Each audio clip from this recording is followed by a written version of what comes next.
समझ नहीं आ रहा अपने सैलरी इंक्रीमेंट का क्या करूं। बेटा इतना क्या सोच रहा है, अपने म्यूचुअल फंड्स के एसआईपी का टॉप अप करा ले। This is the right time. क्या समझ में नहीं आया?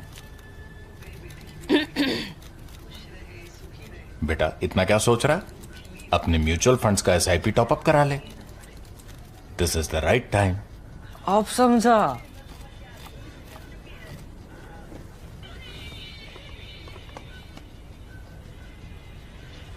Mutual fund investments are subject to market risks. Read all scheme-related documents carefully.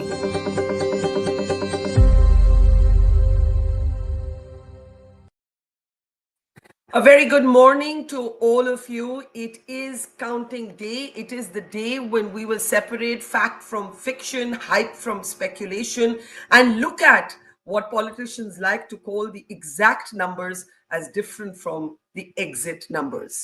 The exit polls have forecast, all of them with some variations, of victory for the NDA. Will the actual results reinforce the findings of the exit poll, or might there be a surprise or two yet in results day? As the leads start coming in, we'll find out in just a moment. Remember, in 2020, the Bihar counting went right down to the wire. In 2025, we're faced with an even more intriguing aspect: the historic turnout. Bihar has voted in greater numbers, in fact, the greatest numbers since independence. The NDA believes this is the sign of a pro-incumbency vote, and the exit polls seem to have doubled down on that theory. The opposition argues that such a big turnout can only be a vote for change. In a few moments from now, we should have the first leads starting to come in, and we will know the actual results. Who is the next chief minister of Bihar? Who will form the government in Bihar? Will the woman vote be not the X factor, but the Y factor? Or will it be the young people of Bihar who will swing the election results this time? And what about that new entrant, Prashant Kishor, with his Jan Suraaj party? Exit polls seem to suggest that in Prashant Kishor's own telling of his fortunes, ya arsh pe, ya farsh pe, it will be the farsh, the floor, that he will end up on. Will that be the case? The Jan Suraaj too has been arguing that such a massive turnout can only indicate a vote for change. A lot to talk about, and as we wait for the leads to come, हम इंतजार कर रहे हैं कि पहले आंकड़े जल्द ही आएंगे। हम अपने दर्शकों का स्वागत करना चाहते हैं और अपने गेस्ट का भी स्वागत करना चाहते हैं. I want to welcome our guests to the program today. I see Vinod Sharma ji of the BJP. Vinod ji, namaskar और आपका स्वागत है. Smita Gupta, senior journalist, columnist, is with us. Smita, good morning and good to see you. And Gautam Seth, senior leader of the Congress, is with us as well. Gautam, a pleasure to have you with us. For पहले leads का इंतजार है, and of course in the first few hours all eyes will be on counting. But as we wait for that first lead, let me get early remarks. Vinod ji, कहाँ तक आप लोगों का confidence है कि जो एग्जिट पोल्स में एक तरह से फोरकास्ट हो रहा है वही होगा? अगर आप मोस्ट रीसेंट एग्जिट पोल देखें, एक्सिस माई इंडिया, तो वो भी आप ही को जीत देता है, लेकिन वो कहता है कि कॉन्टेस्ट थोड़ा टफ हो सकता है, कॉन्टेस्ट क्लोज हो सकता है, वन साइडेड नहीं होगा. कितना ऑप्टिमिस्टिक है आज दिस मॉर्निंग? बरखा जी, सबसे पहले आपको नमस्कार. सबसे बड़ी बात है कि देखिए, चुनाव होता है. चुनाव में निश्चित रूप से तनाव बना रहता है. हर पार्टी को अपेक्षा रहती है कि हम जीतेंगे, अपने हिसाब से आकलन करता है. एग्जिट पोल भी अपने हिसाब से आकलन करता है. लेकिन हमारा गठबंधन पूरी तरह से जनता पर विश्वास करता है. जन सेवा जो हमारी पार्टी ने किया है, हमारे गठबंधन किया है, नीतीश कुमार जी ने और आदरणीय प्रधानमंत्री नरेंद्र मोदी जी ने जो बिहार के लिए योगदान दिया है, उस पर हमें पूरा विश्वास है और निश्चित रूप से जनता उसको देखकर वोट करती है. इतने लंबे समय से नीतीश कुमार जी हमारे साथ रहे शुरुआती दौर से, और हमने काम करके दिखाया है. बिहार आज एक प्रगतिशील राज्यों की श्रेणी में आगे आ चुका है. काफी विकास हुए हैं. गांव-गांव तक आज सड़क, नली, गली, बिजली पहुंच चुकी है. हर घर में शौचालय बन चुके हैं. और इधर हमने महिलाओं के लिए काफी कुछ किया है. महिलाओं के सशक्तिकरण के लिए नीतीश कुमार ने 33% आरक्षण दिया है पुलिस सेवा से लेकर सारे सेवाओं में, और 50% आरक्षण कर दिया है पंचायती राज के चुनावों में. तो निश्चित रूप से आज जागृति आई है महिलाओं में बहुत ज्यादा, और सबने मिलजुल कर जो आम चर्चा होती है, हम लोग के भी स्रोत होते हैं, उससे पता चलता है कि हमारे गठबंधन को उन्होंने विश्वास दिया है और मत दिया है। इसलिए हम लोग पूरी तरह से आश्वस्त है कि आज अभी जो शुरुआत होना है काउंटिंग का, तो हम कहीं न कहीं सबसे आगे रहेंगे और पूरी तरह से हम फिर सरकार बनाएंगे। विनोद जी, गौतम जी के पास जाने से पहले आपसे पूछूंगी कि बहुत चर्चा पहले चल रही थी कि अगर एनडीए की सरकार बनती है तो क्या नीतीश कुमार ही उनके मुख्यमंत्री रहेंगे कि क्या वो किसी और को खोजेंगे, जैसे महाराष्ट्र में हुआ, मध्य प्रदेश में हुआ। लेकिन अगर एग्जिट पोल के आंकड़े सही निकले तो नीतीश जी का तो बहुत एक तरह से स्ट्रॉन्ग कमबैक पर्सनल लेवल पे और उनकी पार्टी के लेवल पे भी रहा है, तो वो option of getting a new chief minister will not exist. क्या आप एक्सेप्ट करेंगे इस बात को कि शायद बीजेपी ने पहले सोचा था मुख्यमंत्री कोई और हो सकता है? जब गृह मंत्री अमित शाह से ये सवाल पूछा गया, उन्होंने कहा एक प्रोसेस होता है, ये तय होगा। Your alliance did not enter with the chief ministerial candidate. Nitish Kumar को घोषित नहीं किया गया था मुख्यमंत्री कंटेंडर।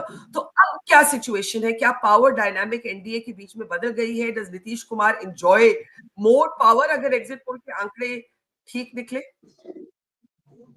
देखिए, नीतीश कुमार जी के नेतृत्व में हमने चुनाव लड़ा है। सारे नेताओं ने कहा, हमारे अमित शाह जी, हमारे प्रधानमंत्री जी और राष्ट्रीय अध्यक्ष जी ने, और ये भी स्पष्ट किया कि मुख्यमंत्री की कुर्सी खाली नहीं है। तो खाली नहीं तो अभी मुख्यमंत्री बैठे हुए हैं, तो स्पष्ट है कि नीतीश कुमार जी हमारे अगले मुख्यमंत्री होंगे, उसमें कहीं शक की गुंजाइश नहीं है।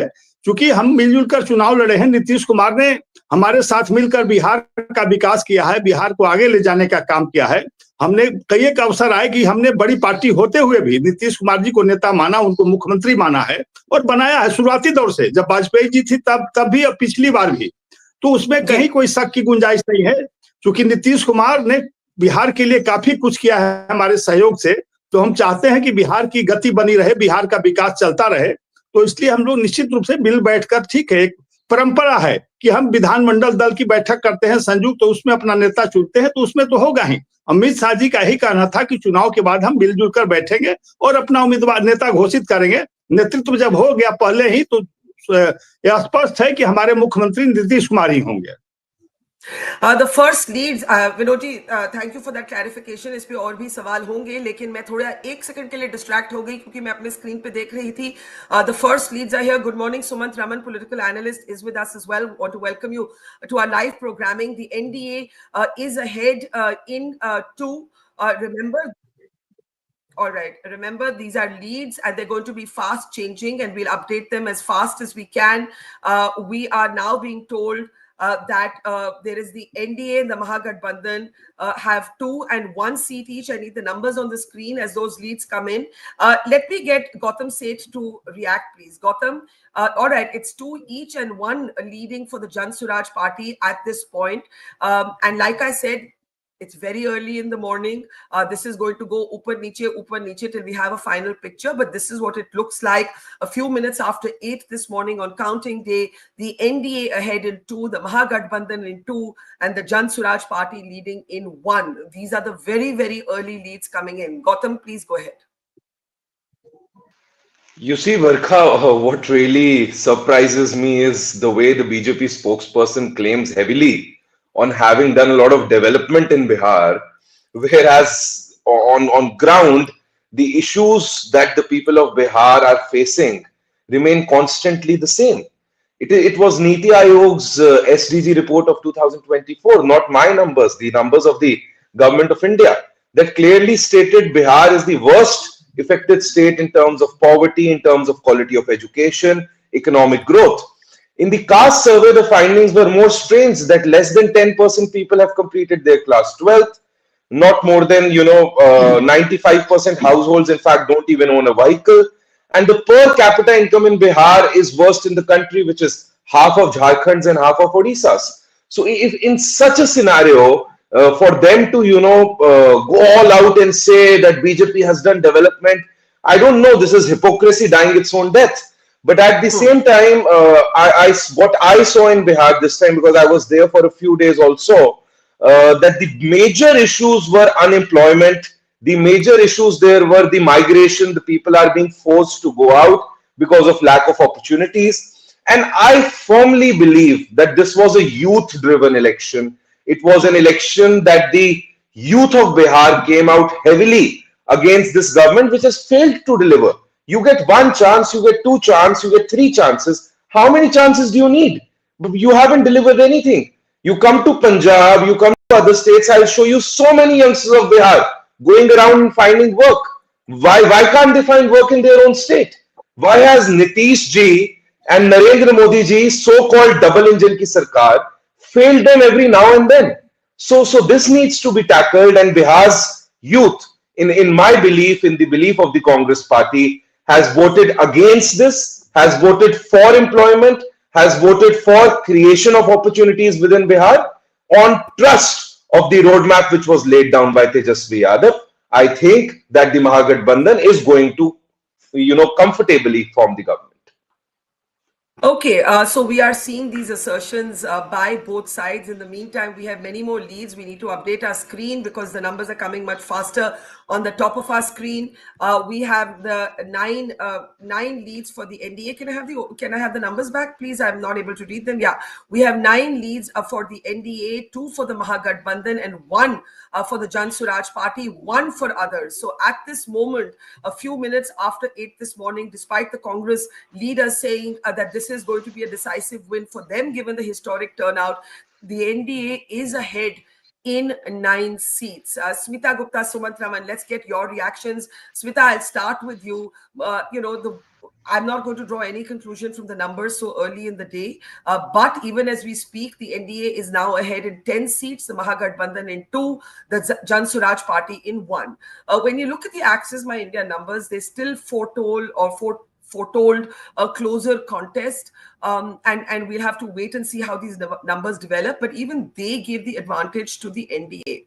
Now, if the NDA indeed comes back, and if JDU is able to build its way back, then Nitish Kumar might be called the most underestimated politician of India. And before you respond, I should give you the fresh numbers. 14 ahead for the NDA, 4 for the Mahagathbandhan, 1 for the Jan Suraaj party. Smita Gupta, please. Well, apart from the exit polls, the fact that these numbers are coming in right now, I mean, we all know that the postal ballots come in first, and the postal ballots have always favored the NDA.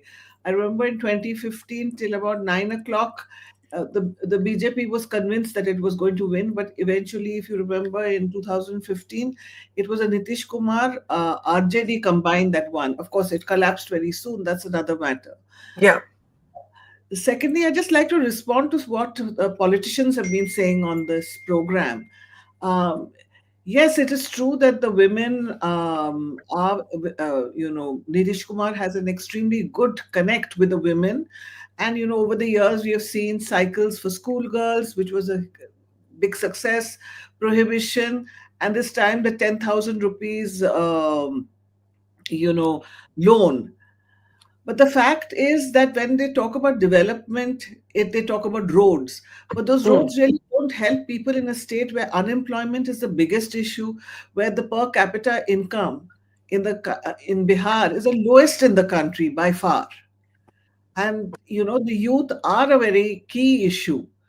Now, the exit polls have suggested that the NDA is coming back to power, but if that is the case, then it would suggest that unemployment is not such a big issue after all, and poverty is not such a big issue, despite the fact you have so many people having to go out of the state, and at every level. It's from the Mazdoor level right up to the well-qualified people, they leave the state. I mean, the energy of the Biharis is leaving the state, leaving it impoverished in more ways than one, not just economically but in other ways as well. What's being called Palayan, the migration out of Bihar, has been a major election issue. In the meantime, the NDA is ahead in 22. 22 seats में NDA आगे है, 11 में Mahagathbandhan, Jan Suraaj party 1 seat में, और others 1 seat में. Let me get Sumant also to make a quick response. Smita, sorry, didn't mean to cut you short, but the numbers are just coming so quickly now. Sumant, in 2020, we were here counting Bihar elections right down to the wire. But, the historic turnout, it has been a dramatic turnout, the highest since independence. the opposition has argued that this has to be a vote for change. But at the moment, even as I'm framing the question to you, the NDA is ahead in 23 seats, the Mahagathbandhan in 13, the Jan Suraaj party in 1 seat. The leads are coming fast and furious. Your thoughts? Yeah, first of all, Barkha, don't look at any of these numbers before 12 o'clock. I mean, this is just for entertainment purpose. Yes. We can say anything we want at this stage. Yes. And I think Bihar being Bihar, I'll probably put that off even to 2 or 3 o'clock in the afternoon rather than just noon. Look, I think we have to understand that there has been an undercurrent in favor of Tejasvi Yadav, particularly among the youth. Every exit poll has shown that the youth of Bihar have gone for Tejasvi Yadav. I think we need to be a little cautious about the interpreting the exit polls, which gave big majorities to the NDA. I think that this will be a close election. I've consistently maintained that it is not a done deal. I mean, the way the exit pollsters kept saying, 160 and 170 and all that. Honestly, I don't think that this is that kind of an election for two reasons. One, Jan Suraaj, by all accounts, is taking whatever it is taking, whether it is 4% or 5% or 6%, the bulk of that is the NDA vote. And the only advantage that the NDA has is that Chirag Paswan is not putting up candidates against JDU this time. So therefore, that additional vote comes to them. So the bottom line is, on one side you have anti-incumbency, one side you have an upsurge of the youth, on the third you have Prashant Kishor splitting the vote. I'm extremely surprised that, despite all this, if the NDA is doing, just that 10,000 rupees alone to be expected to carry. Look, they've been in power for most of 20 years, Barkha. Most of 20 years, Mr. Nitish Kumar has been there. Now, Bihar is still arguably the most backward state in the country. To say that, you have given development. Yes, most of the present generation do not remember the 18 to 30 or 18 to 25 are voting Tejasvi Yadav because some of them were not born during Lalu Yadav's Jungle Raj, and the rest of them, probably were 4 and 5 years old and so on. So they don't have memories of that. What they have memories of is the fact that Bihar continues to remain backward. There are no employment opportunities. Migration is rampant. People are going out of Bihar to work, and infrastructure still remains an awful mess. So I take your point that the young may not remember what is loosely still called Jungle Raj references in Bihar, which refers to years when Lalu Prasad Yadav was in government. But when you say there's an undercurrent, I think for Tejasvi Yadav, I think the big question is it only among the young? Whoever wins Bihar will win either on the force of coalition numbers, or there will be a wave with this kind of turnout. At the moment, I'm so sorry, I'm going to keep interrupting all of you with numbers. There are leads available: 35 ahead for the NDA, 22 for the Mahagathbandhan, 1 for the Jan Suraaj and 2 for the others. Vinod ji, आपके पास वापस आती हूँ. हम बात कर रहे थे the power dynamic between Nitish Kumar and the BJP. अगर आपको याद होगा, आपको तो याद ही होगा, अपने दर्शकों को याद दिलाती हूँ कि 2020 में माना जा रहा था कि जब चिराग पासवान, जो आपके अलाय हैं, जब वो एनडीए के खेमे से बाहर लड़े, when he was outside of the NDA fold, उसका एक ही मकसद था कि किसी तरह नीतीश कुमार को कमजोर किया जाए, and the JDU dropped dramatically. इस बार ही लग रहा है कि या तो अपनी महिला योजना के आधार पर या फिर कोई और फैक्टर्स हो, शायद वो सिनेरियो नहीं होगा, नीतीश कुमार उस तरह से कमजोर नहीं हो पाएंगे. क्यों फिर बीजेपी ने उनको सीएम कैंडिडेट के तौर पे नहीं घोषित किया? देखिए, मैंने पहले भी कहा कि हमारे आदरणीय गृह मंत्री ने कहा था कि चुनाव के बाद विधानमंडल दल या संयुक्त विधानमंडल दल बैठ के तय करता है, और वो मुख्यमंत्री है, उनके नेतृत्व में हमने चुनाव लड़ा, तो स्पष्ट होना चाहिए कि जब नेतृत्व उनका है तो निश्चित रूप से मुख्यमंत्री होंगे, उसमें कहीं शक की गुंजाइश नहीं है. और जहां तक अभी हमारे कांग्रेस के साथी कह रहे थे कि विकास नहीं हुआ, तो उनको बिहार आके देखना चाहिए कि बिहार में विकास हुआ है. ठीक है, नीति आयोग का रिपोर्ट क्या कहता है वो तो स्पष्ट है, लेकिन जमीनी स्तर पर आज हर गांव में सड़क बन चुकी है. कांग्रेस शासन काल में भी हर घर में बाथरूम नहीं थे, न नल जल की व्यवस्था थी, और जो माइनस में चला गया था लालू जी के रिजिम में, राजद के रिजिम में, उसको हमने सतह पर निकाल कर लाया है, उसमें गति दी है. ऐसा नहीं है. आज राष्ट्रीय राजमार्ग बिहार में इतने हैं कि 3 घंटे 3.5 घंटे में बिहार के किसी कोने में आप पहुंच सकते हैं। इसको क्या विकास नहीं कहा जाएगा? पटना में आके देखिए, बॉम्बे की तरह मेरिन ड्राइव बन गया है और उद्योग भी लगे हैं। 14-15 हमने इथेनॉल मिल इधर शुरू किया है कुछ दिनों में। शाहनवाज हुसैन जब हमारे उद्योग मंत्री थे हमारे गठबंधन में, तो उस समय शुरू हुआ था और वो गति जारी है। बहुत तरह के उद्योग धंधे, छोटे छोटे कुटीर उद्योग लगे हैं भारत सरकार के सहयोग से, जिसमें 40 से 60% तक सब्सिडी दी जा रही है और काफी युवाओं को रोजगार मिला है। तो विकास हुआ है, इससे आप इनकार नहीं कर सकते हैं। ठीक है, पर कैपिटा इनकम हमारा नहीं अच्छा है, जो कि होना चाहिए था। प्लान पर काफी हद तक हमने रोक लगाया है। प्लान में अब थोड़ी शिथिलता आई है, लोग अब यहाँ भी काम करने लगे हैं। अभी मैं सूरत का प्रभारी था, पार्टी ने बीच में बनाया था, वहां गया। काफी बिहार की तरफ लोग उत्सुक हो रहे हैं, कल कारखाने लगाने के लिए भी प्रयास कर रहे हैं। तो बिहार में काफी विकास हुए, इससे आप इनकार नहीं कर सकते हैं। ठीक है, पर कैपिटा इनकम और नीति आयोग में दिखाया जा रहा है, लेकिन आज जितने स्कूल और कॉलेज खुले हैं, आप देख के आश्चर्य करेंगे कि हर जिले में गर्ल्स पॉलिटेक्निकल कॉलेज खुल गए, मेडिकल कॉलेज खुल गए, इंजीनियरिंग कॉलेज खुल गए हैं और शिक्षा में बच्चों का ड्रॉप आउट होता था वो काफी कम हुए हैं। बच्चियों में बहुत उत्साह हुआ है, काफी बच्चियां अब घर से निकलकर जो पढ़ने नहीं जाती थी जाती हैं। उसके लिए नीतीश कुमार ने योजनाएं चलाई, उस पर हम सफल रहे हैं। तो आप ये नहीं बता सकते हैं कि नहीं हुआ है। बिहार में विकास काफी हद तक हुआ है, लेकिन अभी भी काफी गुंजाइश है विकास की, और हम निश्चित रूप से आने वाले दिनों में आदरणीय प्रधानमंत्री नरेंद्र मोदी जी के सहयोग से उसको पूरा करेंगे। लेकिन आपने मेरा नीतीश कुमार के सवाल पे जवाब नहीं दिया कि उनको सीएम कैंडिडेट क्यों नहीं घोषित किया गया। जवाब देने से पहले मैं बताना चाहती हूँ कि लीड्स काफी सारी आ चुकी हैं। The NDA is leading in 45, the Mahagathbandhan in 28, Prashant Kishor Jan Swaraj party in 2 and others in 2। Vinod ji, इस बात का आप अगर जवाब दें कि इतनी कोहेजन है, इतना सब कुछ ठीक है नीतीश कुमार और बीजेपी के बीच में, तो क्यों नहीं उनको सीएम कैंडिडेट घोषित किया गया?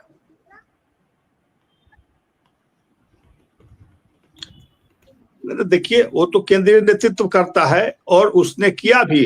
ठीक है, स्पष्ट रूप से नहीं, लेकिन नेतृत्व तो बार बार कह रहे थे कि उनके नेतृत्व में हम चुनाव लड़ रहे हैं। तो जब उनके नेतृत्व में है तो निश्चित रूप से मानना चाहिए कि जब जिसका नेतृत्व होगा वो मुख्यमंत्री होंगे। तो उसमें कहीं कोई ज्यादा शक की गुंजाइश नहीं थी, क्योंकि बाद में भी उन्होंने कहा कि मुख्यमंत्री की कुर्सी खाली नहीं है, अभी हैं और ये रहेंगे। तो निश्चित रूप से उसमें कहीं ज्यादा उसको तवज्जो देने की जरूरत नहीं है, क्योंकि माननीय मुख्यमंत्री को हमने पहले भी, जब हमारे कम ज्यादा विधायक थे वाजपेयी जी के समय या पिछली बार भी दुगने थे, उसके बाद भी हमने उनको नेता माना, विकास के लिए माना, उनको बिहार को आगे बढ़ाने के लिए हमने आगे किया। तो निश्चित रूप से हर हाल में माननीय नीतीश कुमार ही हमारे मुख्यमंत्री होंगे और इस पर कोई बहुत बड़ी बहस की गुंजाइश नहीं है। तो आप कह रहे हैं कि जिसके नेतृत्व में चुनाव लड़ा है वही ऑटोमेटिकली लीडर होगा। Anurag Naidu is with us. Gautam, at the moment here are the latest numbers. अगर आप रिएक्ट, जैसे सुमन ने कहा, these numbers are for entertainment, we won't have a clear picture till noon, but let us entertain ourselves because why not? Politics is interesting and we all live and work for counting day, politicians and journalists alike. I was going to read out the numbers, but they just vanished from my screen. But as they're coming back, there they are. 47 for the NDA, 30 for the Mahagathbandhan, 2 for the Jan Suraaj and 2 for others. Gautam, getting nervous? No, you see, we are very confident. Let's wait it out at least for another 2-3 hours. Let them solidify a bit. I'm again saying this, that this was a very youth-driven election, and the youth has heavily voted for Tejasvi Yadav's plan of action, Tejasvi Yadav's plan for creating employment, for getting them opportunities within their home state, for ensuring that the roads that the BJP is talking about are used to go and work somewhere. The schools that they're talking about do not limitize only less than 10% people to complete their class 12th. So you create infrastructure without the opportunities to utilize the infrastructure remains good for nothing. So that's what I'm saying, that this is a youth-driven election. Wait it out. Tejasvi Yadav will be the chief minister by today evening.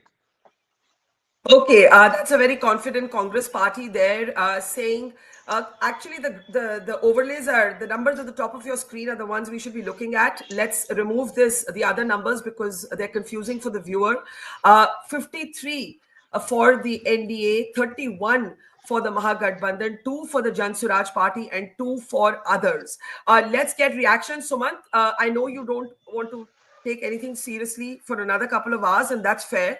But the fact of the matter is that there are certain issues, and I should have asked Gautam that, but I'll start with you. Do you believe Rahul Gandhi's vote chori issue didn't find any electoral traction given the overwhelming turnout in this election? What do you make of that? What were the issues that you think really dominated the election in the end that so many people came out to vote? I don't honestly believe vote chori was a big issue on the ground. I mean, I did not visit Bihar in the recent run up to the elections, but from whatever I've heard from journalist friends, vote chori hardly registered. And the reason is not too difficult to see. See, Rahul Gandhi has not established that vote chori happened. What he has established very clearly and categorically is that electoral rolls are a mess and somebody has been manipulating electoral rolls. Now, that's the first part which has been established, whether it's Haryana, whether it's Maharashtra, whether it's Mahagathbandhan, in Karnataka, Aland, wherever. They've established that somebody seems to be systematically either deleting or adding voters. Now, to that extent, that has been established. But that is not translating into theft of votes, that these fake voters actually registered votes. And because of that, the result change is yet to be established. So I think that is one very important reason that this vote chori campaign has not registered on the ground. And anyway, I think the Bihar SIR, in the entire run-up, to be honest, we have not seen any large-scale protests on the ground about deletion of voters, of votes, and people queuing up and saying that their votes were not there or whatever.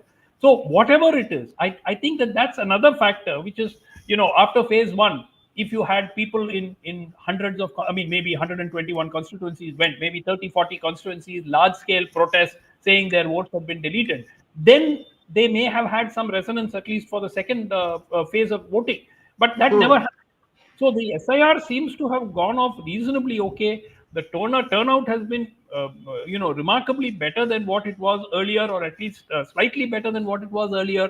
So I think that all of these blunted Rahul Gandhi's charge, and obviously the fact that they are fighting each other in 12 seats. I mean, in a close election, if this comes down to the wire, they will regret those idiotic friendly fights that they are having in 12 constituencies.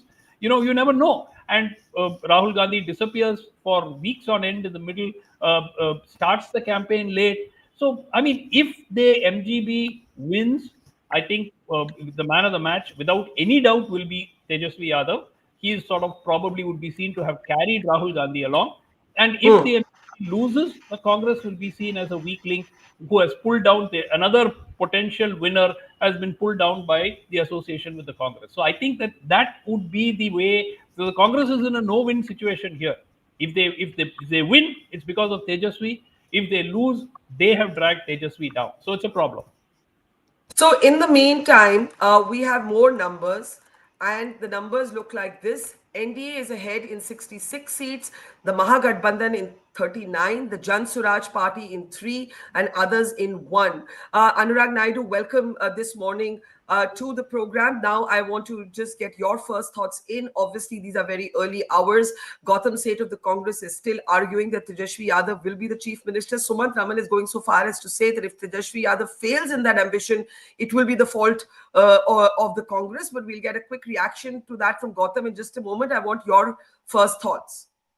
Yeah, thank you for having me on the show, Barkha. I think a couple of things, and I've been following up these exit polls. None of the exit poll has given any indicator where MGB is in a position to form a government. And what is most surprising for me is all the spokesperson of the Congress are piggybacking on Tejasvi's chances of pulling them through, but not speaking about the numbers in actual what Congress is expected to win. I think Congress has pulled Tejasvi down in the last election as well. With what we have seen, it was a very, very narrow, slender margins, and that was a good opportunity for Tejasvi personally.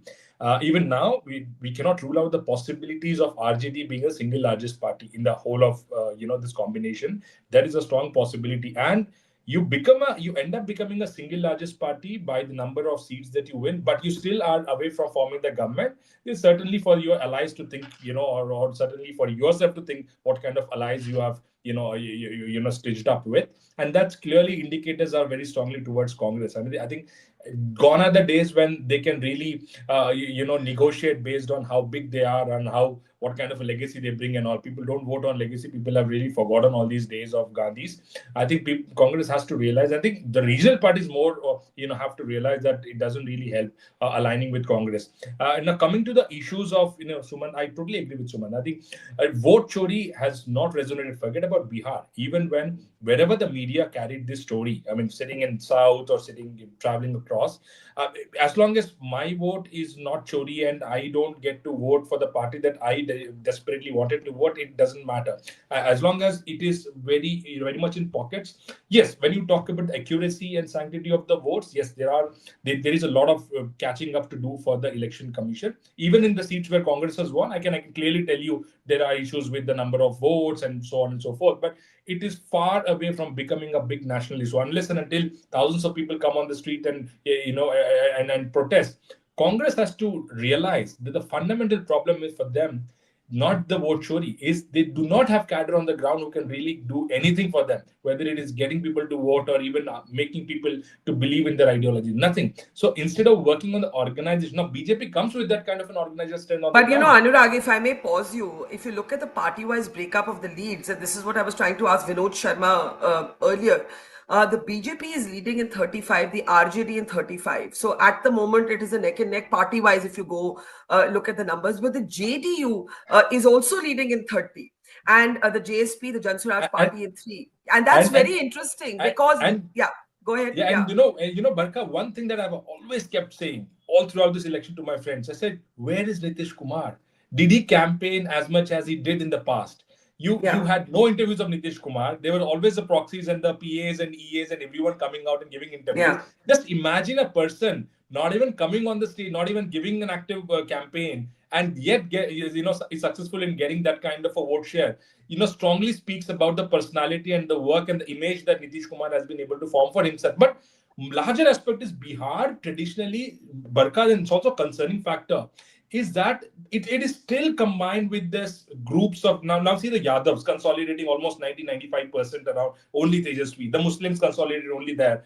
JDU having its own consolidation. BJP trying to do its best, but again, it's maxing out wherever it can do the best. So I think there is no change. There is no change in the kind of pattern. I would not expect a big change. I mean, end of the day, when you see the result, we can talk, Barkha.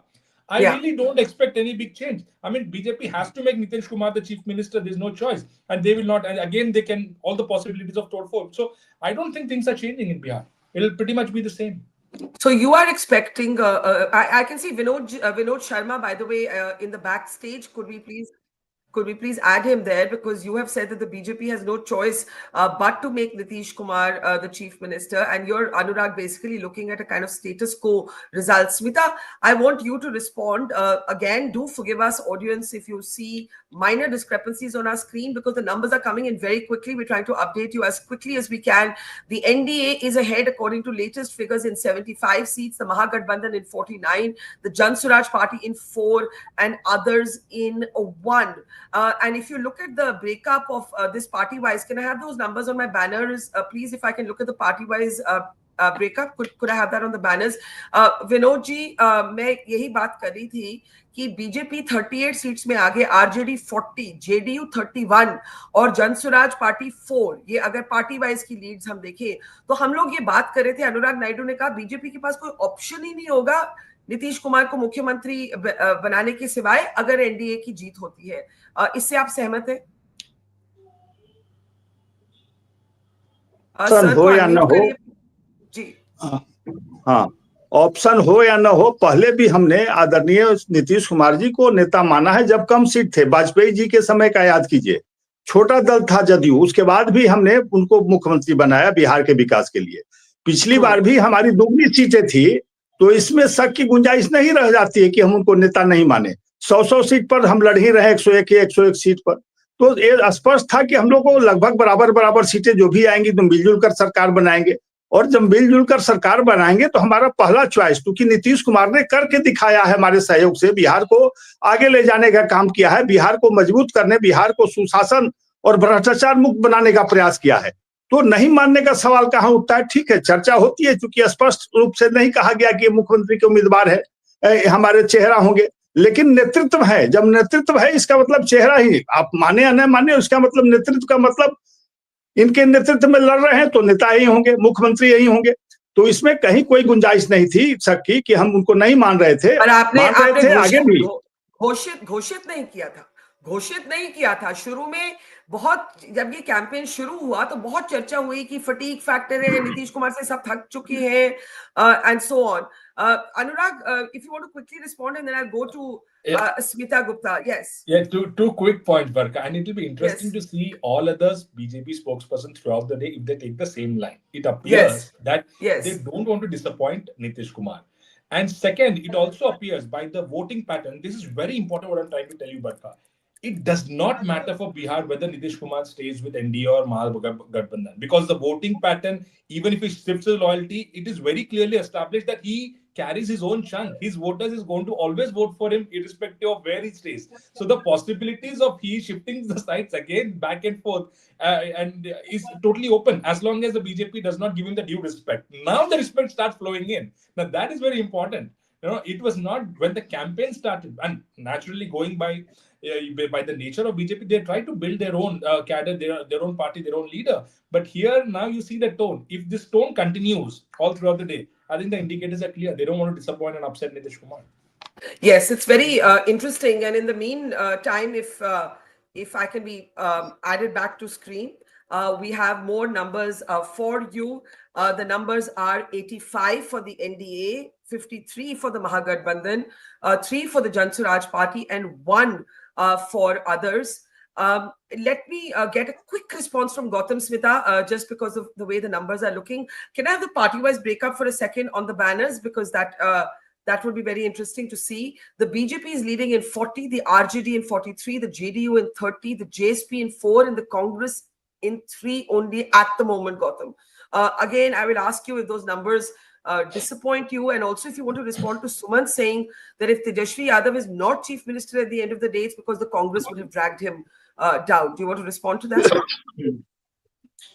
The Mahagathbandhan has fought a very strategically weaved up election, and we have the friendly fights also that Sumanji were talking about. You never know that those fights were to benefit the Mahagathbandhan itself. So it's our own strategy, it's our own strengths and weaknesses that we have catered to, and every party has the right to make those decisions. As far as him commenting on the Congress pulling down the Mahagathbandhan chances of winning, the Congress has only taken candidates on the seats where the Congress feels that the cadre there can, strengthen our winnability. The Congress, in close coordination with Tejaswiji, after a thorough surveys which were internally done by the Mahagathbandhan, these decisions were taken. So nobody is pulling down anybody. Everyone is strengthening each other. And we were basically fighting this election for the people of Bihar, for the issues that matter to them. And that is where the Congress and Tejaswiji aligned together. The alignment is about the thought process, about the roadmap to take Bihar further. The vote chori essentially remains one of the principal issue of this country. If electoral rolls being at fault do not disturb us as citizens of India, and if, as one of the panelists says, what matters is I have my voter ID and I am able to vote, then our conscience as responsible citizens should be questioned by ourselves, because we must worry. If I may ask you, Gautam, very quickly, and sorry, as I'm asking you this, I'm also looking at the numbers. If vote chori had resonated with the voters, how do you explain the overwhelmingly large numbers of people who came out to vote? People showed enthusiasm for the electoral process, not cynicism. Would you agree with that? I do agree to a point that a lot of people came out to vote against unemployment. The youth this time heavily voted against palayan or migration, as we call it. And of course, there was high anti-incumbency against the double-engine sarkar, so-called double-engine sarkar. And that resulted in heavy voting in Bihar. But also, if you totally discard the voter adhikar yatra and the role that Rahul Gandhi played in shaping up the campaign with Tejaswi Yadav, I think we are discrediting him. He did play a major role, and the results will reflect the same. Okay, Anurag, Sumant, Vinodji will respond, but first Smita. And Smita, as you respond, let's quickly look at the latest numbers. If we can just stay on the screen for a second for the party-wise breakup, but the overall picture is 89 leads for the NDA, 60 for the Mahagathbandhan, 4th for the Jan Suraaj, 2 for others. Now, if I can have the party-wise breakup, the latest one on my screen, I know we have the graphics up, but look at how the party-wise numbers stack up. 48 for the BJP, 45 for the RJD, 32 for the JDU, 3 for the JSP, and 3 for the Congress. This is the party-wise leads. Smita Gupta, I want your thoughts on this. We're looking at a very interesting, the 3 parties in play right now individually seem to be the BJP, the RJD, and the JDU. And if these trends hold, and there are many ifs because we're in the first hour of counting, it is a comeback story for Nitish Kumar. He is asserting to everybody who wrote him off.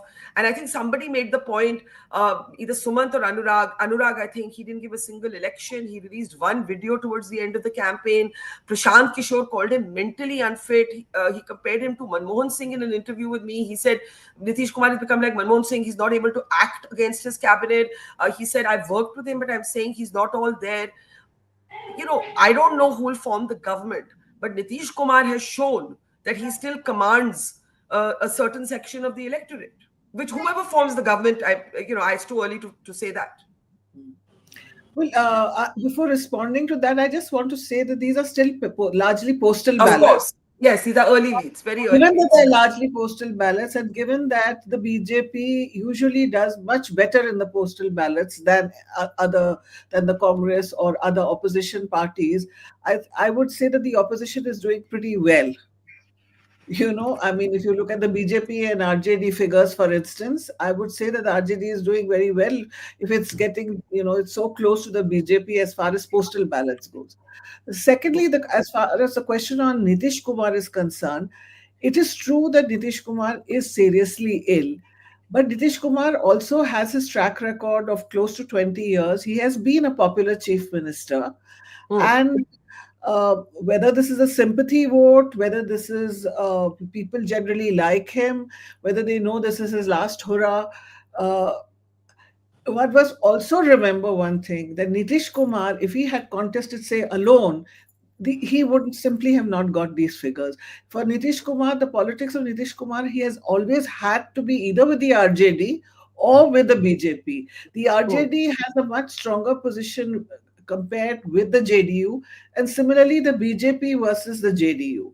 So he always has to be there, but it is his personal track record as, Sushasan Babu, his popularity with the women's vote, and I would say there's a huge sympathy factor this time also with him.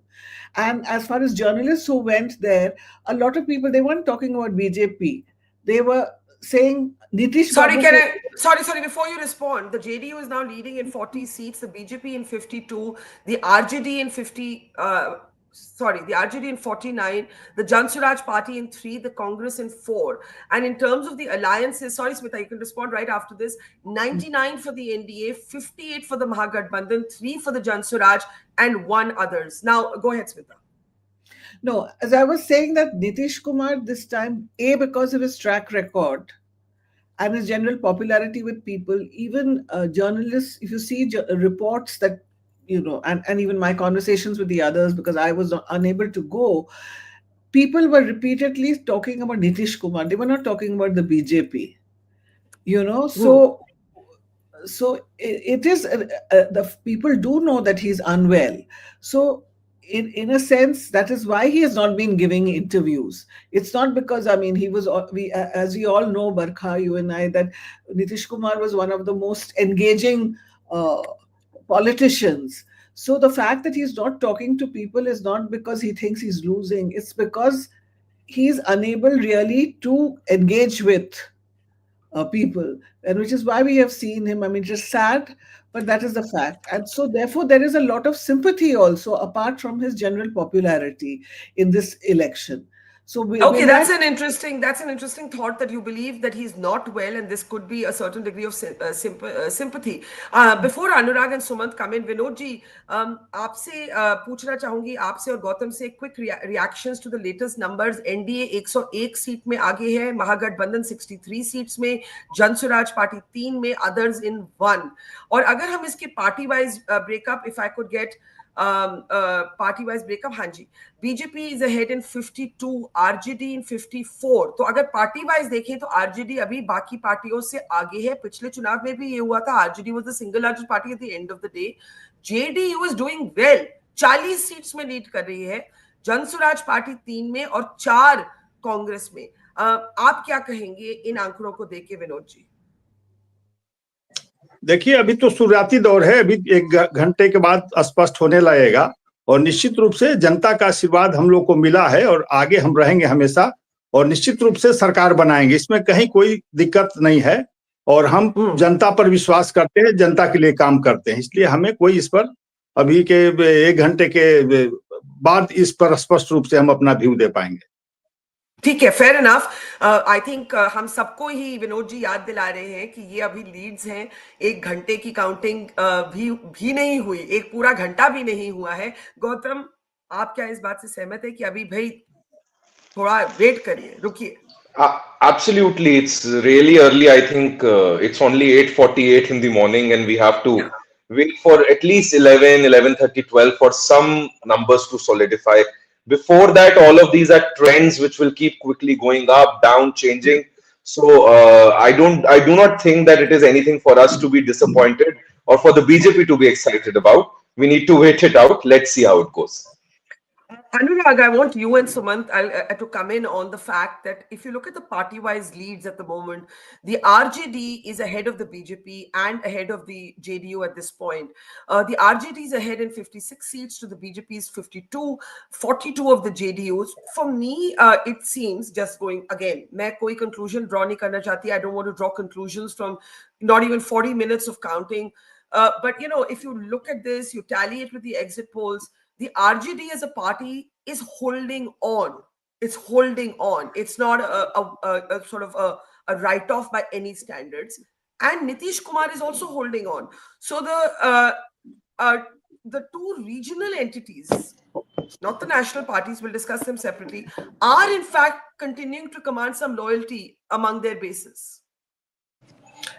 And Barkha, there is one bigger story here, and the bigger story is BJP's vote consolidation, the numbers that BJP is showing up.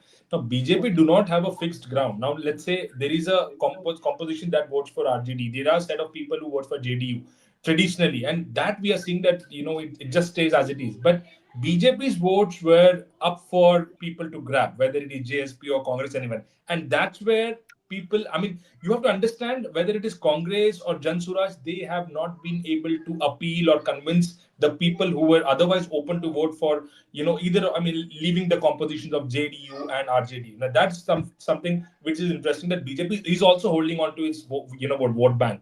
And that, to me, I think, let's see, Barkha, if the numbers are, you know, if we go by the trend, it is pretty much like what we had previously. Maybe the NDA would better its number a little bit and slightly, but the pattern remains the same. I think Congress is no brainer. I mean, 61 seats. I mean, the day they gave 61 seats to Congress, I think RJD lost it there. But you're saying the RJD gave too many seats to the Congress? 61 seats, Barkha. Who gives 61 seats? I mean, 61 seats where your leaders have no vision. Your people, there are no people who are even coming forward and taking your seats. And you, sitting in Delhi, you negotiate for 61 seats, and you know, come on. I mean, who is the vote getter?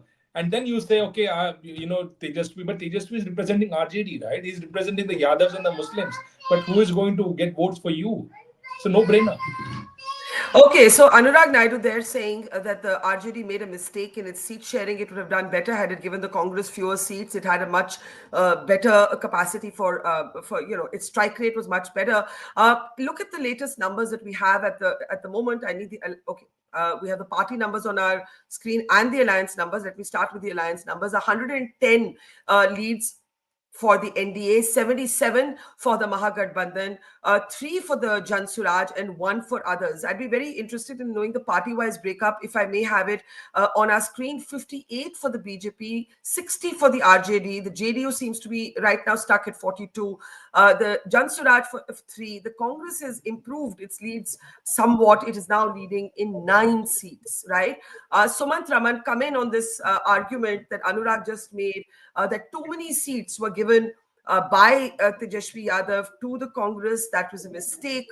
Tejashwi also, rumors or reports from the ground suggested that Rahul Gandhi at one point was still not happy with the seat sharing talks. At one point of the campaign, he was not present in the campaign, and I'll get Gautam, of course, also to respond to that. But how do you look at what's happening? Again, very early, the Mahagathbandhan is now at 81 to the NDA's 110. This is changing literally every minute. Sumant Raman. Yeah. Barkha, I think whatever be the final result, I think Anurag is right. And I articulated that even earlier. Giving 61 seats to the Congress was way too much. I mean, the RJD has a much better strike rate, as we are seeing even in these postal ballot trends.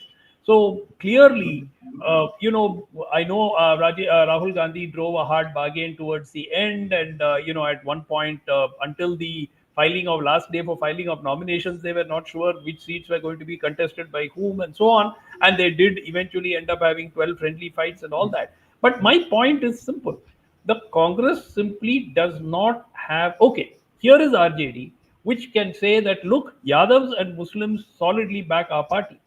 Now, who is the vote bank of the Congress? The OBC vote has largely drifted, except in certain segments, and non-Yadav OBCs have drifted towards the NDA. The so-called upper castes are solidly with the NDA. So who is the Congress vote bank to say that, the Congress, yes, they will help consolidate the Muslim vote bank behind the RJD to some extent. But beyond that, who are the Congress voters? Where are they? What is that number? And I think that it was a strategic mistake. As I said, Barkha, if the MGB pulls this off, this is Tejaswi Yadav's victory. If the MGB fails to cross the line, it is clearly being brought down by the Congress. And you will see that if the MGB fails to cross the line, the Congress strike rate will be significantly lower than the RJD. If they do cross the line, the Congress strike rate will still be lower than the RJD's, but it will at least have created it would have got past the pass mark. And you can see now on your screen, the trends are narrowing. So I really would not, the leads are, the NDA are narrowing. I would not say, I do not even want to give any credence to these numbers until at least 11 o'clock this morning. Okay, that's a fair. Gautam, I want you to respond. So much is being said about how the Congress was given too many seats. Again, the BJP made this point repeatedly. The Prime Minister himself in one of his campaign speeches said that all was not well between the RJD and the Congress. Both Sumant and Anurag Naidu made the point about being the RJD being dragged down by the Congress. Why so many seats had been given to the Congress at all? Do you want to respond? See, Barkha, organizationally also, if you look at how the Congress approached these elections, it was about resurgence of our cadres on ground. It was about recreating that momentum which we had lost. Certainly, we had lost the momentum. There is, no lies to it. Certainly, we do not have the cloud that we once pulled off in Bihar in the late 90s or before that. But you also see that this time the approach of Rahul Gandhi to organizationally first strengthen the Congress party on ground, then wherever the surveys spoke, and surveys were jointly conducted by the RJD and the Congress, not singularly by the Congress or by them, and wherever the surveys spoke that the Congress has fair chances to perform, it was certainly our duty to bargain for those seats, and very graciously Tejaswiji also accepted that the Congress has the capability of winning on those seats. And I see from 3 to 9 to now 15, the Congress is leading. Still early numbers. I am not getting happy on this. All I am saying is that wait it out. The Congress has very strategically fought these elections. These have not been the regular way that the elections were approached by us in the last decade or so. This one has been an organizationally uplifting movement also for the Congress party. Our in charge to the PCC president, everybody has very micromanaged these elections. They have not just been sat in an AC room in Delhi and led those elections. So you will see those changes happening on ground this time. Okay, let's look at the latest numbers on our screen. Can we move to the top of the screen if we can have the numbers back? But in the meantime, 111 for the NDA, though another source we're looking at suggests 117 for the NDA.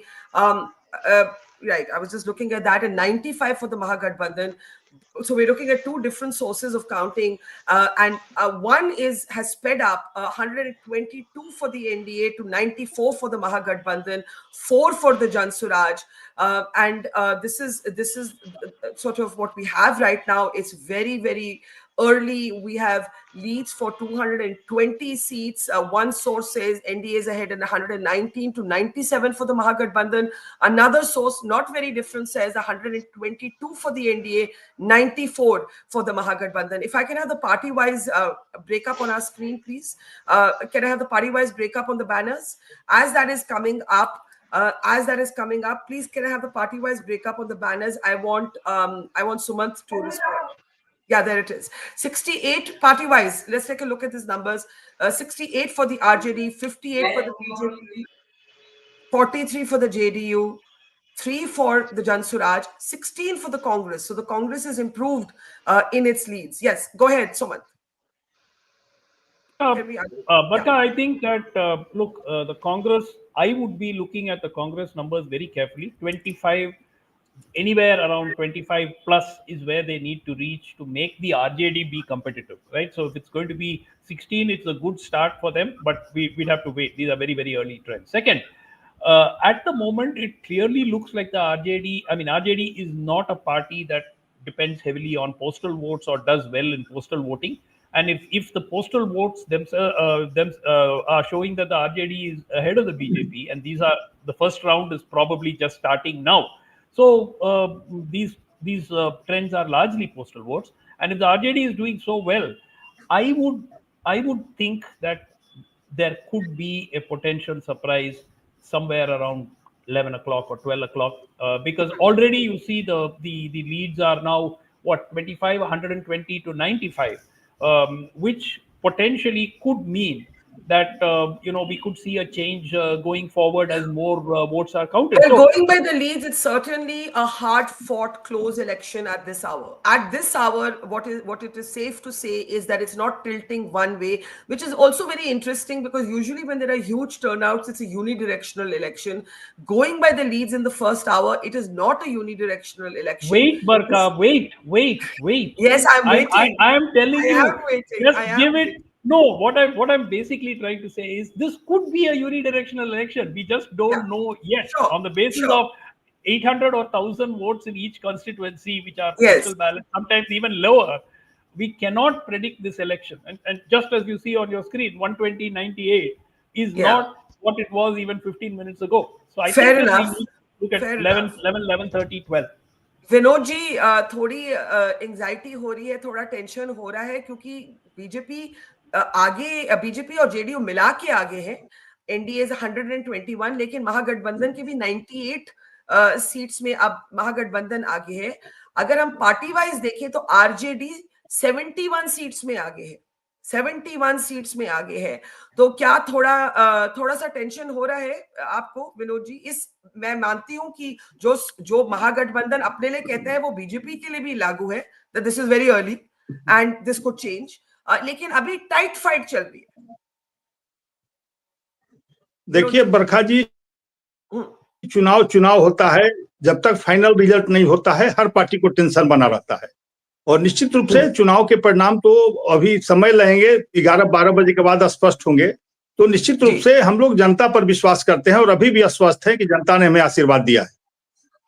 जी, तो ये विनोद जी का काफी mature response है कि भाई हर politician, हर party को थोड़ी सी tension तो होगी, नहीं तो चुनाव में मजा क्या. There has to be a certain degree of tension. Senior journalist Nalini Singh is with us. Sumant Raman is still with us. Vinod Sharma of the BJP is with us. Nalini, good morning. It's a very interesting sort of set of numbers in the first 1 hour of counting. We are looking at 56 leads for the BJP, 71 for the for the RJD, 43 for the JDU, 4 for Prashant Kishor's party, 17 for the Congress. And if you look at this alliance-wise, it's 123 for the NDA, 100 now for the Mahagathbandhan, 4 for the Jan Suraaj. So what I want to say is, it is a close, it is at this moment a good fight on. I don't know about close. I don't know whether it will eventually be a close fight, but it is a good fight on right now. 124 for the NDA to 100 for the Mahagathbandhan. The RJD at the moment ahead as the single largest entity. Nalini, your thoughts? Barkha, a very good morning to all of you. Yes, it's very interesting. What is kind of teaching a lesson already, a very early lesson, is that you have got 10,000 rupees given on the eve of the elections to 1.3 crore women or thereabouts. You've got a power subsidy, 125 free. What's free? Then you've got old age pension rising from 400 rupees to 1100 rupees. You know, what is happening is that this is actually the quintessential welfare, is what you can call it, a welfare state or welfareism. And if in that, within that, if Mahagathbandhan is, getting 100 and NDA is at 124, it's teaching us something. And it's also, it's actually also upending everything that I had thought. Remember, Bihar is one of the most feudal states in the country, and the remnants of feudalism are very much there. And there, I had thought, perhaps wrongly, that the EBCs have been so dominated in the past by this feudalism that they are what is called in Hindi, Bhiro, get scared easily. So they were scared by the Yadav domination.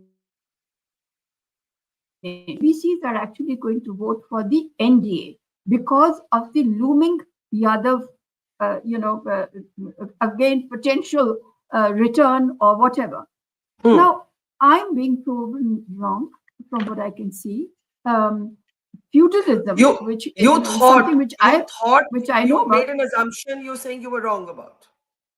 I think I was wrong about the EBCs. It looks to me, because when you see that they have still got 100 and the NDA's got 126, it appears that some chunk that I had thought was going to the NDA as a kind of solid entity seems to have cracked somewhere.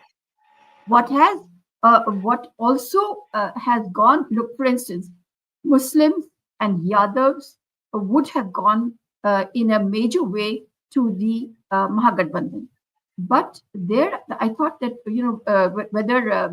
whether VIP brings the Mallas, that's a marginal kind of issue, and the CPI, etc., and the Congress party bringing the upper caste, that's also marginal. What was big for the taking is 36% of EBC. Now, has that 36% splintered? And if so, how come? Because most in this, the high poverty index state, when I've described the welfare handouts in the sense that it's gone to your account. It's not if it's being mediated by somebody, or to an extent it may be mediated, but largely gone. So what is actually at play? So Barkha, I'm saying that, if you maybe, if I had another half an hour or something, I might have rung up people in Bihar and found out. But at the moment, I'm also puzzled about it. So anyway, but it's not too much of it. May I just interrupt you? I'm so sorry. We have two sources that we're looking at for numbers. In one source, 229 leads are now available out of 243 seats. The NDA is ahead in 122 and the Mahagathbandhan in 104. Other source, not very different. The NDA ahead in 126 to the Mahagathbandhan's 103. So as I said, it's a tight, good fight underway at the moment. Sumant, I'm coming to you in a second. I just want you to look at the party-wise breakup. It's very interesting. 58 leads for the BJP, 75 for the RJD, 54 for the JDU, 3 for Prashant Kishor's Jan Suraaj party, 17 for the Congress, and 11 for the LJP. We haven't been speaking about Chirag Paswan's party that last time contested outside the fold of the NDA. How do you look at these numbers? Yeah. Is that for me, Barkha? Yes, Sumant. Yes. Yeah, Barkha, I think I honestly, at this point of time, I think that the MGB is probably doing better than what they may have expected based on the exit polls. I see, the fact that these are very early trends and they're still at 104 already. Particularly, I look at that 17 of the Congress and I say, hang on. I mean, if the Congress can push that to 25, then it means that there is a momentum on the side of the MGB, which means that the RJD will do much better. So I think that the RJD is already leading in 75. They had 75 in the last assembly. So they are holding on to every seat. Potentially, then we are in a situation where this could go to the wire. But I don't think so. I think that you could see these trends change after a couple of rounds as they go on, which is why I keep coming back to hang on till around 11 o'clock. But this is an open fight. This is not over yet, whichever way you Absolutely. look at it. I think Absolutely. that the MGB, if I were an MGB supporter at 908, I would not be unhappy with what I'm seeing. Doctor Suraj Mandal Congress के नेता हमारे साथ हैं। नमस्कार सूरज जी, आपको आंकड़े जो हमारे लेटेस्ट आंकड़े हैं वो बताना चाहती हूँ। पार्टी वाइज देखें तो बीजेपी 57 सीट्स में आगे है, आरजेडी 75 में, जेडीयू 54, जनसुराज पार्टी 3, कांग्रेस आपकी पार्टी 18 सीट में आगे है और एलजेपी चिराग पासवान की पार्टी 10 सीट में आगे है। अगर हम इनको अलायंस वाइज देखें तो एनडीए 124 सीट्स में आगे है और महागठबंधन 104. The NDA is leading in 124 to 104 of the Mahagathbandhan. The Jan Suraaj, Prashant Kishor's party at 3. Party-wise, the RJD is significantly at this moment ahead. It was, remember, the single largest party even in 2020. सूरज जी, ये आंकड़े देखकर आपको क्या उम्मीद है, क्या आशंका है, क्या बोलेंगे आप? Do you want me to respond in English or in Hindi? We are bilingual, so you can respond in anything. Okay. I'm alternating between English so and I'll first get back to you in English only, then I'll switch over. Sure. We are fighting against all odds. It's not just BJP, it's against Election Commission. They are bungling all the time. I think you have seen the yesterday's data released by the Election Commission of India. Look what they have done. They are showing us that there is 69 point and something voting. The SIR says it's 7.42 crores, and their figure says it's 3 lakh more. I mean, sorry, 30 lakh more. So question is, what are they doing? And the first round, whatever we are discussing right now, begins with the opening of postal ballots. So naturally, in postal ballots, every time, since it is the clear-cut reflection of what people have said, there is no bungling in this. So naturally, the MGB, that is Mahagathbandhan, is just sweeping ahead. But if I may ask you, sorry sir, if I may interrupt and just ask you, we were discussing earlier before you joined that actually the high turnout in Bihar shows an extraordinary enthusiasm among the people, and therefore despite the cynicism of the opposition with the election commission, with the vote chori issue that Rahul Gandhi raised, people of Bihar are not cynical about the electoral process. People of Bihar have shown great faith, great belief in our democracy. Would you agree with that? Obviously, but what choice do the people have? They want to change this government. They want to change Mr. Modi.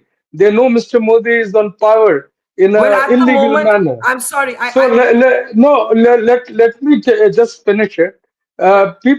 Since I've been watching, I'm also from a political family, so I've been closely watching the elections. I could see the kind of fervor which was there in 1977. When the people were on streets, there was no need for the party which they were voting for to campaign even. Exactly this thing was happening this time.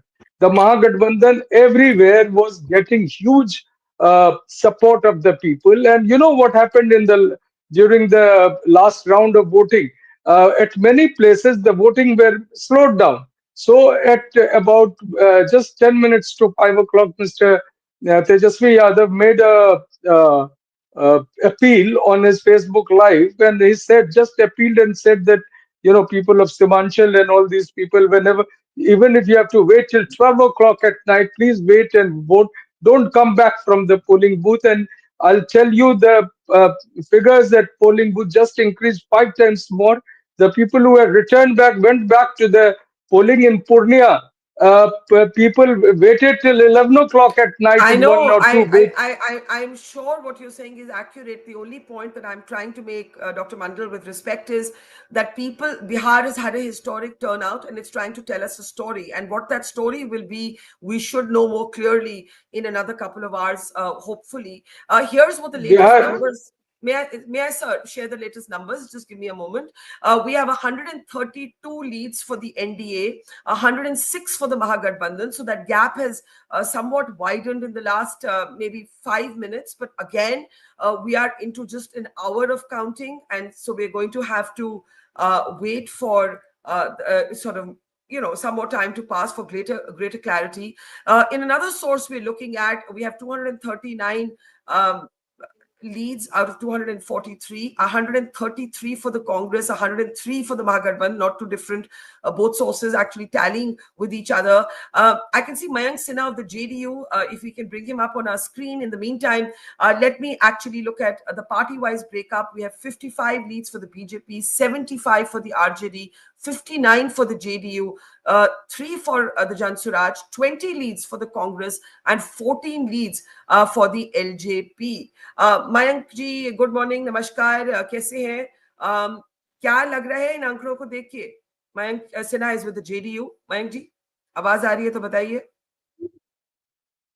Mayank ji, आपकी आवाज आ नहीं रही है. अब कुछ बोले? Mayank? No, Mayank ji ki awaaz nahi aa rahi. Mayank Sinha of the JDU. We'll try and reconnect to him. Nalini, if you want to come in at this point, you were talking about how some of the assumptions you made before were somewhat wrong. And, if we look at the latest numbers on our screen, we are still seeing a fight underway. But we're seeing the NDA now leading in 133, the BJP in 55, the RJD in 75, JDU in 59, the Congress in 20, the Jan Suraaj in 3, and the LJP in 14. Your reaction? Barkha, the first reaction that comes to mind is that with RJD as the single largest party, and of course the second in the pre-poll alliance, so obviously the NDA with the largest numbers as a pre-poll alliance would be called. But if these were other times, then RJD would have been called by the governor. That's the first thing that comes to mind. With 75 and 57, as you say, for the BJP, that's quite a huge margin.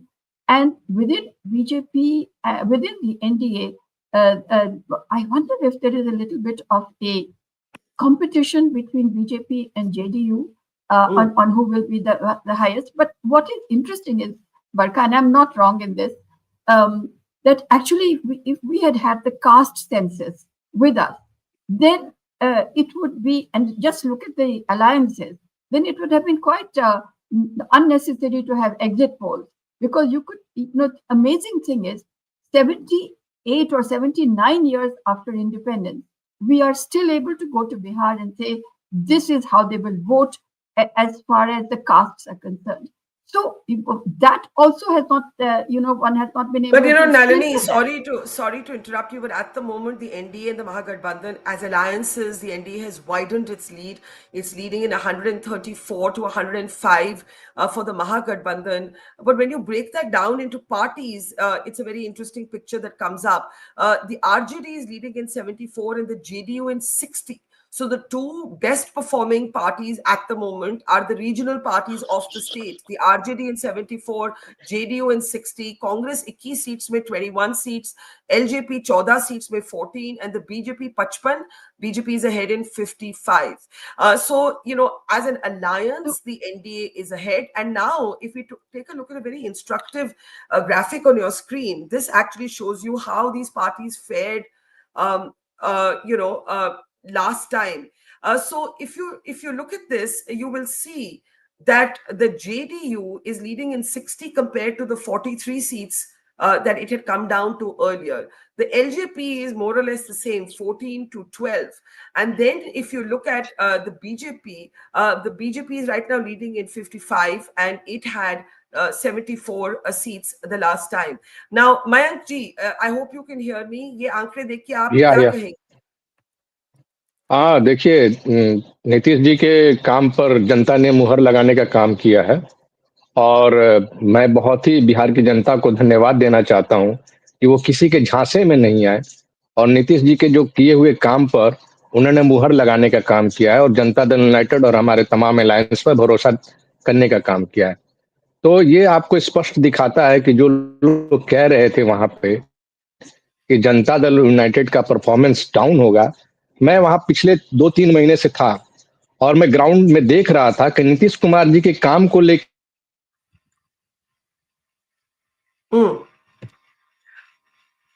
मुझे मालूम नहीं कि कौन जीतेगा। आपकी आवाज जाती रहती है बीच में, मैम जी। कोई भी जो था एंटी इनकम्बेंसी का कोई फैक्टर ही नहीं था, क्योंकि वो लोग समझ रहे थे कि Nitish Kumar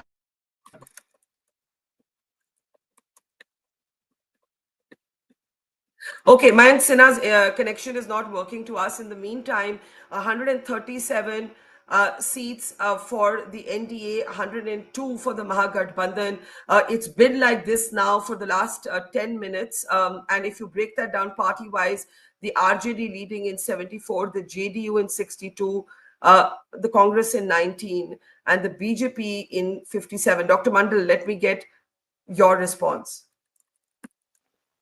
I just had a feedback also from some of the constituencies. It's the reflection is almost of the postal ballot, since the EVM count has not begun in many of the constituencies. But even then, the RJD in those areas are doing well. In the parliamentary seat of Madhepura, where there are 4 districts, where there are 4 assembly segments. In 2 of them, RJD is ahead. In 1 of them, Congress is ahead, and in 1 of them, JDU is ahead. So it's almost the unexpected lines in that area, since I was there even to vote. But we are keeping our fingers crossed to see what is going to happen after maybe an hour or so. Okay, we will of course look at these leads as they develop. 103 for the Mahagathbandhan, 137 for the NDA, Jan Suraaj 3, others at 0. Another source we're looking at is showing 139 for the NDA. This is a C voter source, 139 for the NDA and 99 for the Mahagathbandhan. So a little bit of difference there, Nalini. This could, again, nobody's calling the election, but the NDA right now has established a greater lead. In the last 10 minutes since we've been talking, that it's maintained that. I think, Barkha, Mr. Mandal is probably right. There is a delay, there is a lag in some of the constituencies in counting, being traditionally there's been a lag. But I would say, so therefore the picture could change in either way. But what but at the moment, I'm so sorry, because it's 140 now, 140 leads for the NDA, 62 for the JDU, 57 for the BJP, 74 for the RJD, 3 for the Jan Suraaj, and 19 for the Congress, and 14 for the LJP. Sorry, Nalini, complete your point. Yeah. Barkha, I just wanted to say that you mentioned very correctly that it's the 2 regional parties that are far ahead of the so-called national parties or the national parties. What is very interesting, and one should really laud the voter of Bihar, is that they did not fall for the opium of communalism or the opium of Ghuspetthiye, etc. So these are people who have actually voted. These voters, and we know that the per capita income of Bihar is 1/3, 30% of the national average. But look at these thinking voters. And even if they give MG Mahagathbandhan 100, despite all that was said and all that was given. So I would say that I have great hope in Bihar, because look, when we are giving, we are giving the 10,000 rupees, etc. I don't need to tell you what kind of budgetary burden that is. And with a state that is coming on to revenue deficit, which after that states go down, and 80% of the money for Bihar is coming from the center. So obviously, as they would say in the local, in Hindi even, that गुलामी तो फिर हो गई ना centre की, बिहार फिर होगा 80% अगर वहां से आ रहा है धन राशि, तो फिर बताइए 20% पर बिहार कैसे अपना सर उठा के बात करेगा. So that also I find one should laud Bihar, the Bihari voter. But also, if this is what's going to be when you are giving away so much of the budget of the state, you can be sure that there will be no investment in industry or very little. So this palayan, this migration will carry on because you will not have jobs. So we will of course discuss that as the picture is clearer on which issues have prevailed. Mayank, I'm hoping कि इस बारी आपका network सही रहे. बिल्कुल बिल्कुल. अभी की जो पार्टी वाइज ब्रेकअप है, आपकी पार्टी जेडीयू बीजेपी से अपने अलायंस पार्टनर से थोड़ा आगे है. JDU in 63, BJP in 58, the RJD in 73. लेकिन इसको अलायंस के तौर पे देखें तो एनडीए is 140 to the महागठबंधन 100. मैं आपसे पूछना चाहूंगी, कैंपेन की शुरू में बहुत से लोगों ने कहा कि नीतीश कुमार थक गए हैं, एक फटीग फैक्टर है नीतीश कुमार के साथ. प्रशांत किशोर जिनकी अपनी पार्टी है, उन्होंने कहा वो मेंटली फिट नहीं है. गृह मंत्री अमित शाह से पूछा गया कि कौन बनेगा मुख्यमंत्री चुनाव की बात, तो उन्होंने कहा इसका अपना प्रोसेस होगा. नीतीश कुमार को सीएम कैंडिडेट घोषित नहीं किया गया था. ये आंकड़े देख के, चाहे किसी की भी सरकार बने, मैं अभी इलेक्शन कॉल नहीं कर रही हूँ, जल्द सुबह का टाइम है, किसी की भी सरकार बने, Nitish Kumar has shown that he remains relevant, a relevant political force who was dismissed too soon. Mayank, इन आंकड़ों को देख के और अपनी पार्टी की परफॉर्मेंस को देख के आप क्या कहेंगे? देखिए, किसी के पास कुछ नकारात्मक बात करने का कोई दृष्टिकोण नहीं था नीतीश जी के खिलाफ, क्योंकि उन्होंने काम को प्राथमिकता दिया था बिहार में. तो और उनकी एक ही इमेज था कि भाई इनको रिटायर होना चाहिए और ये थक चुके हैं. ऐसा प्रोपेगेंडा विपक्ष के द्वारा एक सेट किया. जितने एक्टिवेट, लगता है कि तेजस्वी यादव जी ने भी उस तरह का प्रचार कर पाने में सफल हो पाए होंगे, क्योंकि लगातार बारिश भी हो रही थी, चक्रवात का भी तूफान भी आया था बिहार में, और उन्होंने कोई भी ऐसा अपना जो प्रोग्राम था वो आपको उन्होंने मिस नहीं किया. वो बाई रोड ही आप सफर किए, बाई रोड ही उन्होंने जनसभाओं को संबोधित किया, रोड शो किया. तो अगर जिस प्रकार का नैरेटिव विपक्ष ने सेट किया, उसका खामियाजा विपक्ष को भुगतना पड़ा, क्योंकि काम के बदौलत अगर वो बात करते तो उसका आकलन कुछ और होता. क्योंकि इन्होंने कभी उस दरमियान नीतीश जी के काम को बिहार की जनता नकार नहीं सकती है, और वही हमारा प्लस पॉइंट रहा. दूसरी बात, मैं नलिनी जी बहुत सीनियर पत्रकार रही हैं, पत्रकार हैं भी. मैं एक बात उनसे कहना चाहता हूं कि हमने फ्री बीज का लालच नहीं दिया था. जो आप समझिए कि गांव में जो महिलाएं रह रही हैं, उन्होंने जो 10,000 रुपए का उपयोग किया, उन्होंने कैटल फार्म्स कर दें, कैटल बकरी से बकरी खरीदी, 10,000 में 2 बकरी खरीदी, और उसने बोला कि हम बकरी का दूध अब बेच रहे हैं. तो उसका सोर्स ऑफ इनकम कहीं ना कहीं बढ़ा. जो उसके पास 10,000 रुपए भी नहीं थे और उसको परिवार के लोग नहीं सपोर्ट कर रहे थे महिलाओं को, तो वो महिलाओं को एक सोर्स ऑफ इनकम का एक जरिया भी मिला उस 10,000 रुपए से.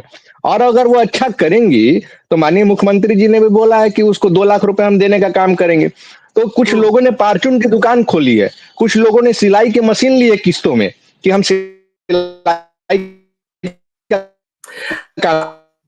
करेंगे. तो ये आपको दिखाता है कि नीतीश कुमार जी महिला जी बोलिए. हाँ जी, मैं एक minute Nalini, just 1 minute. Mayank ji, क्योंकि आपकी आवाज आ जा रही है, मुझे एक पॉलिटिकल सवाल बहुत जरूरी पूछना है आपसे.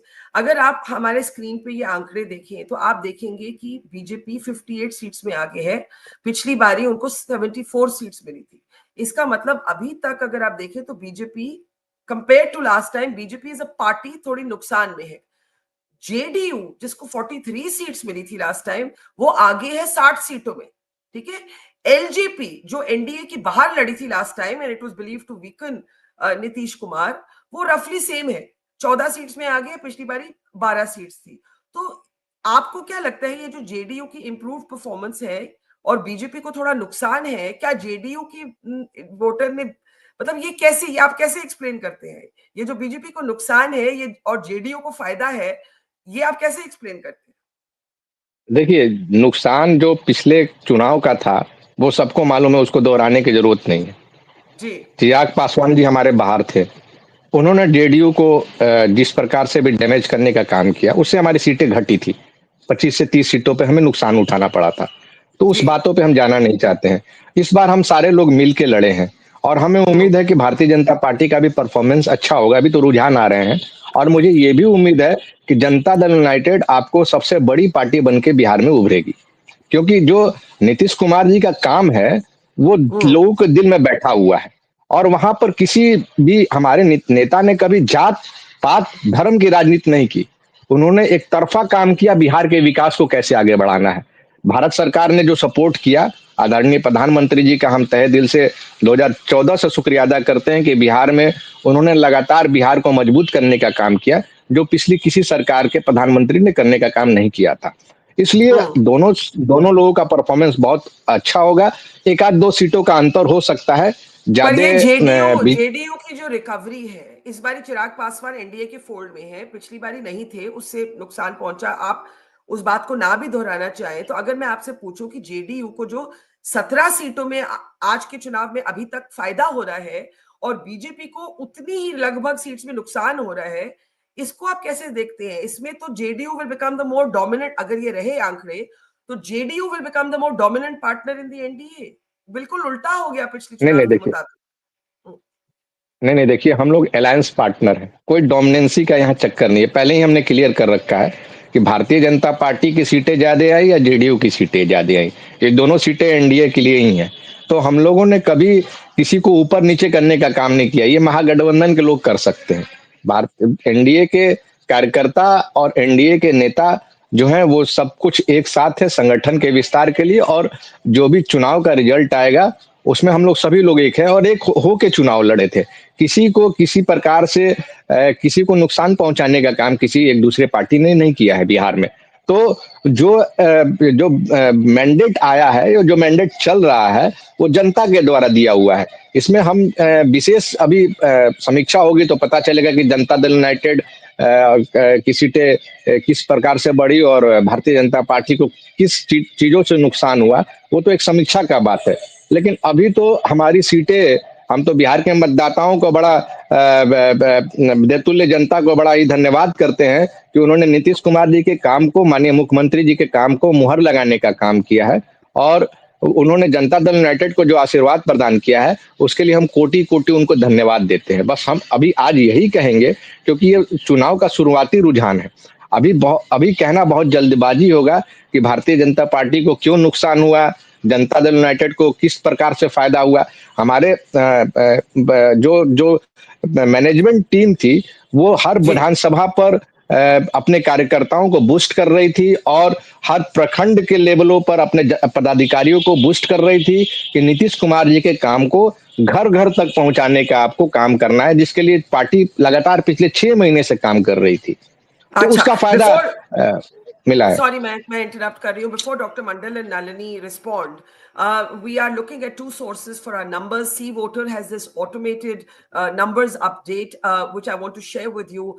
The gap has widened, 147 leads for the NDA to 90 for the Mahagathbandhan, in leads that are now available for 242 out of 243 leads are available. Another source that we're looking at, not very different, 147 for the NDA and 92 for the Mahagathbandhan, 4 for the Jan Suraaj. The numbers are changing on our screen as we speak. 150 on our C Voter source, 150 leads for the NDA to 87 for the Mahagathbandhan. Before Nalini Singh responds, Dr. Mandal, are you getting a little nervous? थोड़ी सी tension हो रही है? No, there's absolutely no tension. We know that I told you beforehand that we are fighting against the election commission, which is a great vote chore. Now, anyway, the figures what you have shared, the more loyal of them, the election commission of India's figure is quite different. They are putting BJP much ahead of JDU, 25 right now, 16 for JDU, 10 for RJD, etc., etc., 3 for Congress. Anyway, we heard very good stories. बहुत अच्छी कहानी सुना रहे थे कि नीतीश जी की इतनी थी तालमेल भारतीय जनता पार्टी के साथ और विकास विकास तो हम लोग देख ही रहे थे किस तरह से पुल रोज गिर रहे थे। खैर उसके आगे भी हम बताते हैं कि 10,000 रुपए ठीक चुनाव के पहले आप देकर बकरी खरीदने के लिए और क्या क्या खरीदने के लिए दिए, बड़ी अच्छी बात है। लेकिन उनकी ड्यूटी कहाँ लगाई? इलेक्शन के बूथिंग पोल्स पर इनकी ड्यूटी थी, जो हमारे जीविका दीदी थी। अब ये किस लिहाज से था इलेक्शन कमीशन को अभी तक इसके बारे में कोई एक्सप्लेनेशन उन्होंने नहीं दिया है। इसके साथ ही वो कई जगह हम लोगों ने वीडियो शेयर किए हैं जो ये सो कॉल्ड जीविका जी जो दीदी जो हैं वहां पर किस तरह से प्रेरित कर रही थी अपने सहयोगियों को और दूसरी वोटरों को कि वो भारतीय जनता पार्टी को या जनता दल यूनाइटेड को वोट दें। लेकिन इसके साथ ही एक महत्वपूर्ण बात और है कि अभी हम लोग देख रहे थे कि पिछले कुछ दिनों में किसी भी प्रधानमंत्री के किसी भी रैली में नीतीश जी साथ नहीं गए। ये अभी कहानी हमें सुना रहे, हम चलिए अच्छा है जब, लेकिन जो जितनी रैलियां हुई आप देख रहे या रोड शो हुए वहां ललन सिंह गए थे।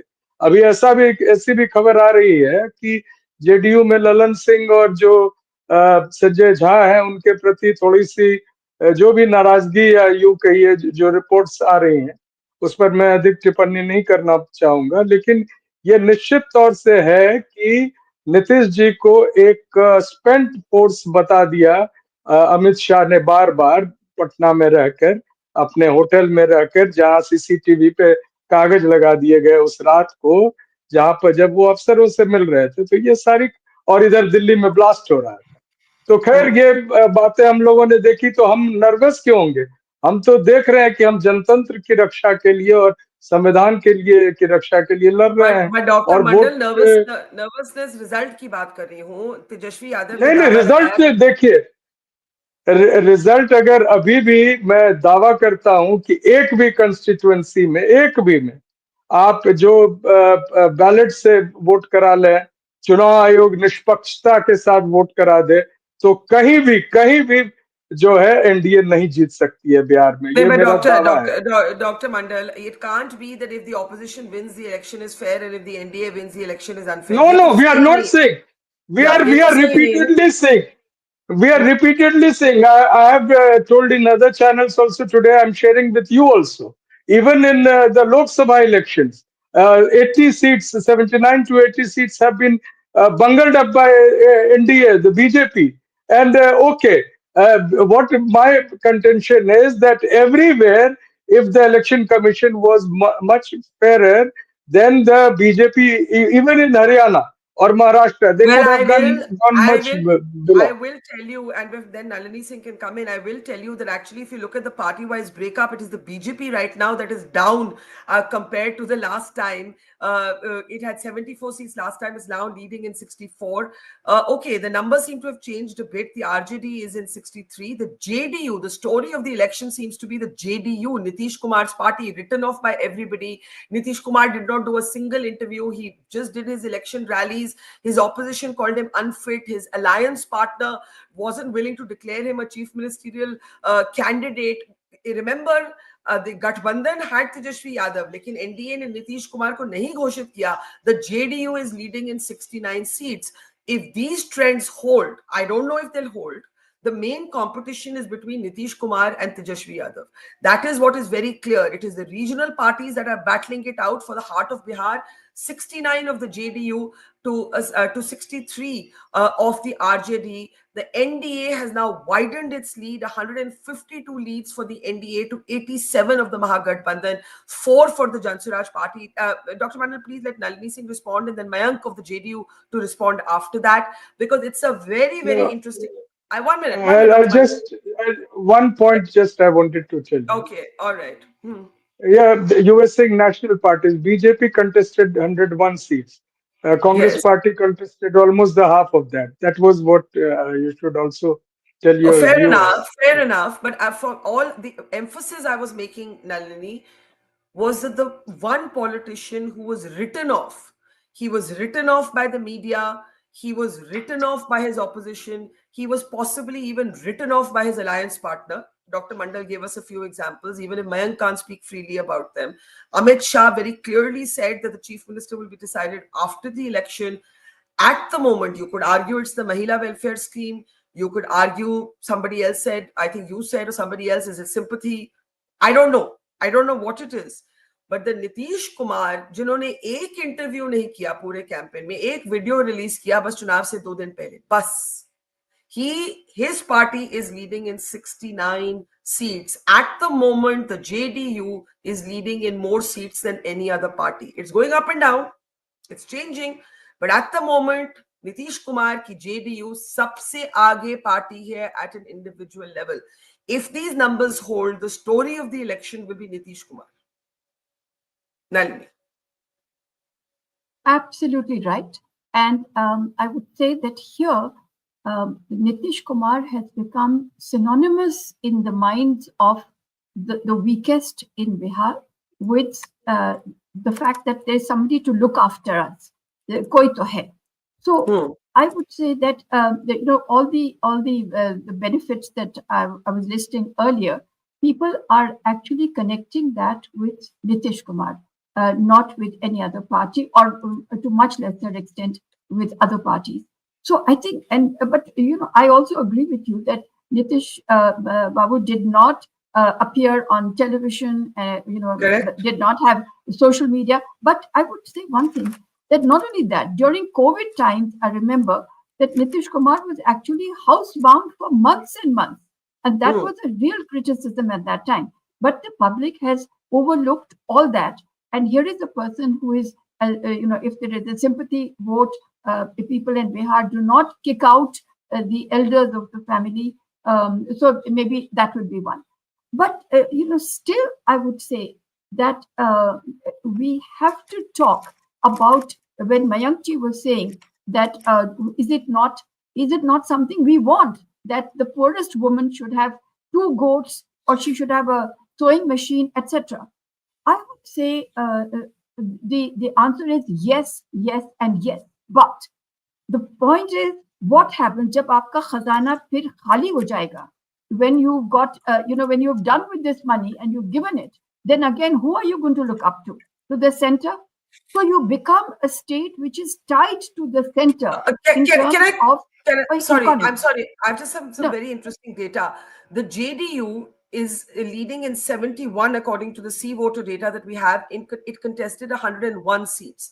The BJP is leading in 64. It contested 101. The LJP is leading in 16 and it contested 28. The Hum party is leading in 3 in the RLM. And then now let's look at the Mahagathbandhan in the same way. Because this also, as Dr. Mandal said, strike rate should also be measured against how many seats a party has contested. Can I look at the Mahagathbandhan scorecard, please? I saw it. It's just before. Yeah, there. The RJD contested 143. It's leading in 64. The Congress contested 61. It's leading in 18. Right? So I just wanted to also give you this context. And again, if we go back to the NDA scorecard, it is the JDU. If you look at, can I go back to the NDA scorecard, please? The NDA scorecard. The NDA scorecard, please. The next slide. The NDA scorecard. Yes. The JDU contested 101. It's leading in 71. The BJP contested as many seats as leading in 62. So this is very important. The JDU is at the moment outperforming the BJP. That's all I wanted to sort of make that point. Before Mayank responds, Nalini, if you want to come in on that, and then I'll get Mayank of the JDU to respond. Yes, I think it just confirms, Barkha, about a leader who has become synonymous with looking after the person who's the last in the row, last in in terms of survival.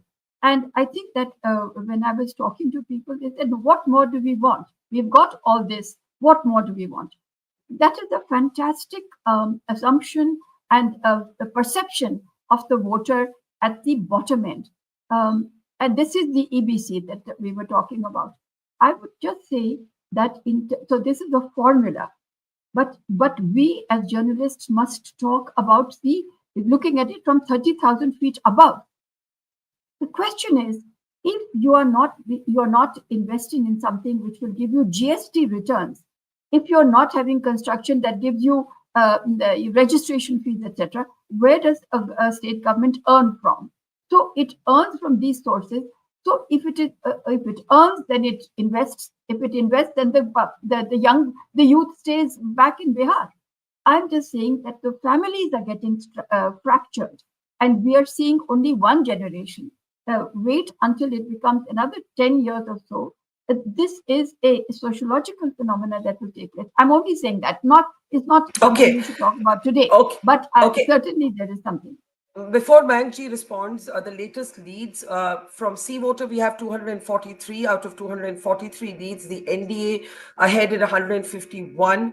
The Mahagathbandhan in 86. From another source, slightly different, 154 for the NDA, 83 for the Mahagathbandhan. But the NDA has for a while now, at least I think, Nalini, since you joined us, maintained this wide lead. The BJP is now leading in 65, the RJD in 62, the JDU in 70. It is if these leads hold, and there's a big if, because we're not calling the election, but if the leads hold, then the JDU has been the big story of the election. Prashant Kishor leading in 4, and the Congress 16, the LJP 16. Mayank ji, आप पे वापस आऊंगी. बहुत से लोग कहेंगे कि जो महिला वेलफेयर स्कीम थी 10,000 रुपए वाली, उसने पूरा चुनाव जो है बदल दिया. ब्रेकिंग न्यूज उसके बीच में आ रही है कि तेज प्रताप यादव ट्रेल कर रहे हैं. लेकिन क्या आपको लगता है कि ये एक सिंगुलर इशू रहा? कुछ लोगों ने कहा नीतीश जी के लिए सिंपैथी वोट है, हाँ वो अनवेल है. प्रशांत किशोर ने उनको कहा कि वो मेंटली फिट भी नहीं है. किस रूप से आप देखते हैं ये जो गेन्स अभी लीड्स में आ रही है for your party? How do you explain that? जनता ने फिट घोषित कर दिया, उनको अनफिट कर दिया. सबसे बड़ी बात है, जनता ही सबसे बड़ी भगवान है, और उन्होंने बता दिया कि नीतीश कुमार फिट है, आप लोग अनफिट हैं, आप लोगों का बिहार में कोई जगह नहीं है. क्योंकि आप लोग कौन? इन्हीं ये महागठबंधन के लोग जो कांग्रेस, और सबसे बड़ी बात आप देखिए चुनाव का कहाँ क्या हुआ. इन्होंने एक SIR का मुद्दा लेके आए. 15 दिन उन्होंने रैली किया राहुल गांधी जी ने तेजस्वी जी के साथ. फिर वो चले गए घूमने, अपना इटली घूमने चले गए, जहां भी गए. ठीक है, उसके बाद वो मुद्दा जनता ने नकार दिया कि भाई SIR का कोई मुद्दा ही नहीं है बिहार में. अब इन्होंने अपना एक दूसरा पैटर्न लाया कि भाई अब ये नहीं ये होगा, वोट चोर गद्दी छोड़. अब वो भी जनता ने इनको बोला ये भी गंदी बात है, ये भी नहीं है. ठीक है, अब उन्होंने एक नया जुमला फेंका कि हर घर में एक परिवार को नौकरी देंगे. वो कभी पॉसिबल ही नहीं था. जब मैं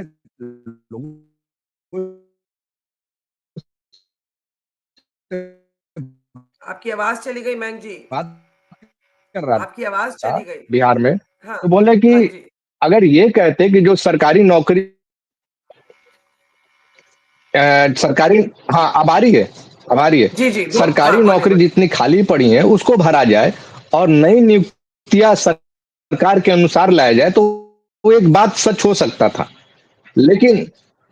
लेकिन जो इन्होंने जुमला फेंका कि एक एक परिवार के सदस्य को आप नौकरी देंगे. अब आप एक बात बताइए, बिहार में ऐसे बहुत से लोग हैं जो शिक्षित नहीं है, जो 7वीं पास नहीं है, 5वीं पास नहीं, उनको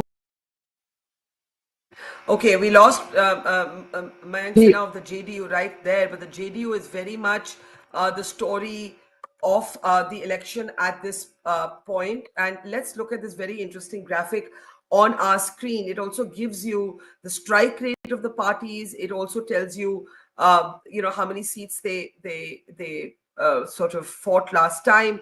If you look at the BJP, it's leading in 64 seats. It contested 101. The JDU is leading in 71 seats. It contested 101. The LJP is leading in 16. It fought 28 and so on. So this is a very interesting thing. Mayank ji, आपका बाकी party तो अच्छा कर रही है, लेकिन internet नहीं अच्छा कर रहा. इसका भी कुछ करना पड़ेगा. अब हाँ, इस बार हम भारत सरकार के लोगों से बात करेंगे कि भाई हमारा इंटरनेट अच्छा किया जाए. तो अच्छा, आप बोल रहे थे, बताइए. मैं ये कह रहा था कि देखिए, जो तेजस्वी जी, जो राहुल जी चल रहे थे रैली में 15 दिन तेजस्वी जी के साथ, SIR का मुद्दा लेके आए, फिर वो चले गए घूमने चले गए, अपना SIR का मुद्दा डंप हो गया, बिहार की जनता ने उनको नकार दिया उस मुद्दे को लेके. फिर उन्होंने दूसरा मुद्दा लेके आया, वोट चोर गद्दी छोड़. बिहार की जनता ने बोला ये सबसे गंदी बात है, ठीक है, इस पर तो हम लोग थोड़े से भी राजी नहीं है. फिर उन्होंने एक तीसरा मुद्दा लेके आए तेजस्वी जी ने, लोगों ने बोला ये तो बड़ा खराब जा रहा है फीडबैक. तो उन्होंने बोला कि अच्छा, एक अच्छा जुमला फेंकते हैं. तो उन्होंने सबसे बड़ा जुमला फेंका कि हर घर में नौकरी देंगे, एक परिवार को सरकारी. अब एक बात बताइए, बिहार में ऐसे बहुत सारे लोग हैं, बहुत सारे परिवार के लोग हैं जो शिक्षित नहीं है, जो 5वीं पास हैं या फिर नहीं पढ़ पाए हैं किसी परिवार में गरीबी के कारण. तो उनको आप कहाँ से नौकरी दीजिएगा, किस प्रकार का? तो उन्होंने, जनता ने बोला कि सारी बातें जो है, ये सारी बातें बेवकूफ बनाने वाली बात. यहाँ पे मयंक जी बिल्कुल उलट गए, वापस नकार दिया. और जो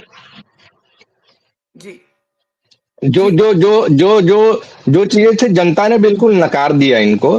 तो जो नीतीश कुमार जी का था, ये अगर ये बात कहते हैं तेजस्वी जी कि हाँ भाई, जो सरकारी नौकरियां रिक्त पड़ी हैं उनको हम भरेंगे, या फिर नई नियुक्तियां जो सरकार के अकॉर्डिंगली होगी राज्य के बजट के अनुसार, उसको हम देने का काम करेंगे, तो जनता शायद विश्वास करती.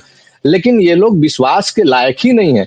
इन्होंने एक प्रोपेगेंडा चलाया कि नीतीश कुमार अनफिट है.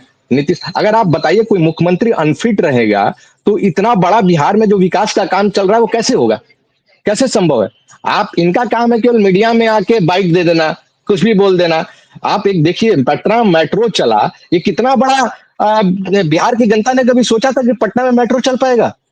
पटना एयरपोर्ट, जो कभी मतलब कि कभी सोचा था बिहार के लोगों ने कि पटना के एयरपोर्ट ऐसे हो पाएगा?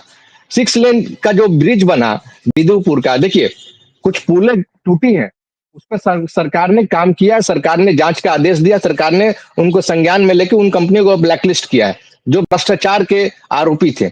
लेकिन नीतीश कुमार जी के ऊपर बिहार की जनता को भरोसा है कि ये व्यक्ति भ्रष्टाचार नहीं कर सकता है. और लालू यादव जी पर ठप्पा लगा हुआ है कि ये व्यक्ति बिहार में आएगा तो भ्रष्टाचार ही प्राथमिकता रहेगी. इस पे प्रशांत किशोर ने कहा कि नीतीश कुमार मनमोहन सिंह जैसे हैं, वो खुद भ्रष्टाचार नहीं करते, लेकिन वो रोक नहीं रहे लोगों को भ्रष्टाचार करने से. देखिए प्रशांत किशोर जी को हम क्या बोलेंगे, बिहार की जनता ने उनको जवाब दे दिया. बदलाव करना चाह रहे थे, सबसे पहले तो अपने घर का बदलाव कर लेते. घर टूटा हुआ है उनका, जहाँ के रहने वाले हैं, पहले वो बदलते हैं, तो फिर बिहार की बदलाव की बात करते हैं. घर का छप्पर टूटा हुआ है, घर टूटा हुआ है, थोड़ा पहले घर को ठीक ठाक कर लेते हैं.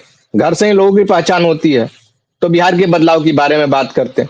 खुद वो होटल में रह रहे थे, तो बिहार के बदलाव की बात क्या करेंगे? जो व्यक्ति अपना घर ही नहीं सुधार पाएगा, वो बिहार को कैसे सुधारेगा? तो ये सब चीजें वो बहुत अच्छा. उन्होंने ये भी कहा प्रशांत किशोर ने कि अगर नीतीश कुमार की 25 से ज्यादा सीट्स आएंगी तो राजनीति छोड़ देंगे. Could we show the graphic that shows the party-wise strike rate of the JDU, please? अभी the JDU is leading in 71 seats. तो मयंक जी, इस पे आप क्या कहेंगे? प्रशांत किशोर ने कहा कि अगर नीतीश कुमार की 25 से ज्यादा सीट्स आएंगी तो वो राजनीति छोड़ देंगे. At the moment, the JDU is leading in 71. क्या कहेंगे आप मयंक?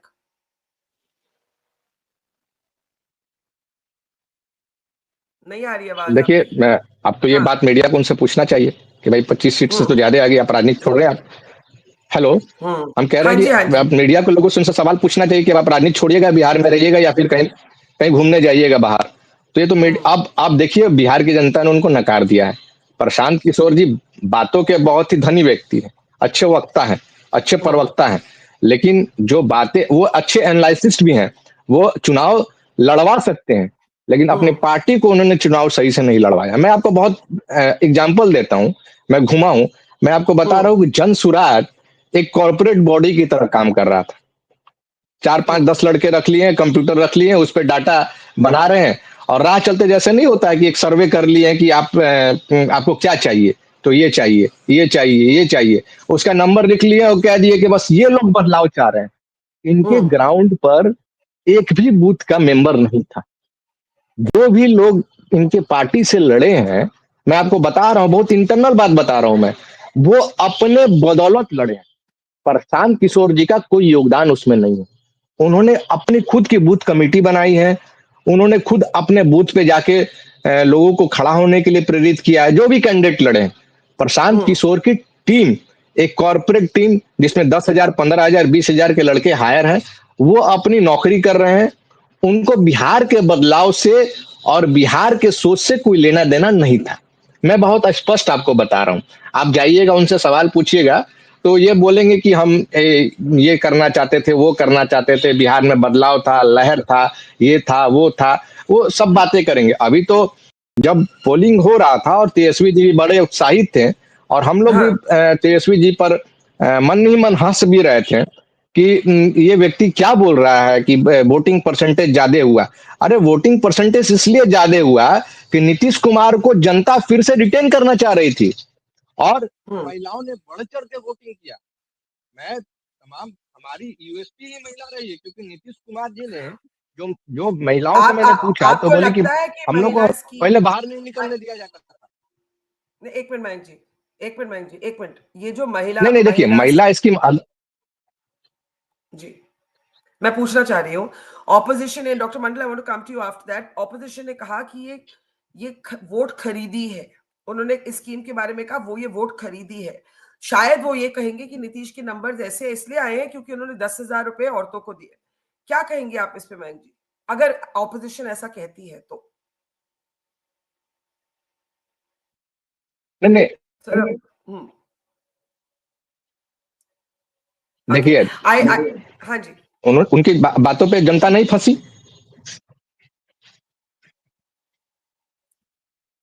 बोलिए मयंक, बोलिए।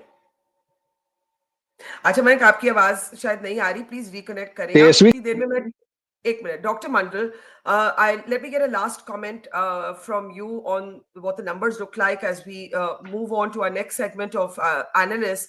At the moment, the lead for the NDA has stayed, and the real story of this election is Nitish Kumar, written off by the media, by his opposition, and even by his key ally, the BJP, in the first phase of this campaign.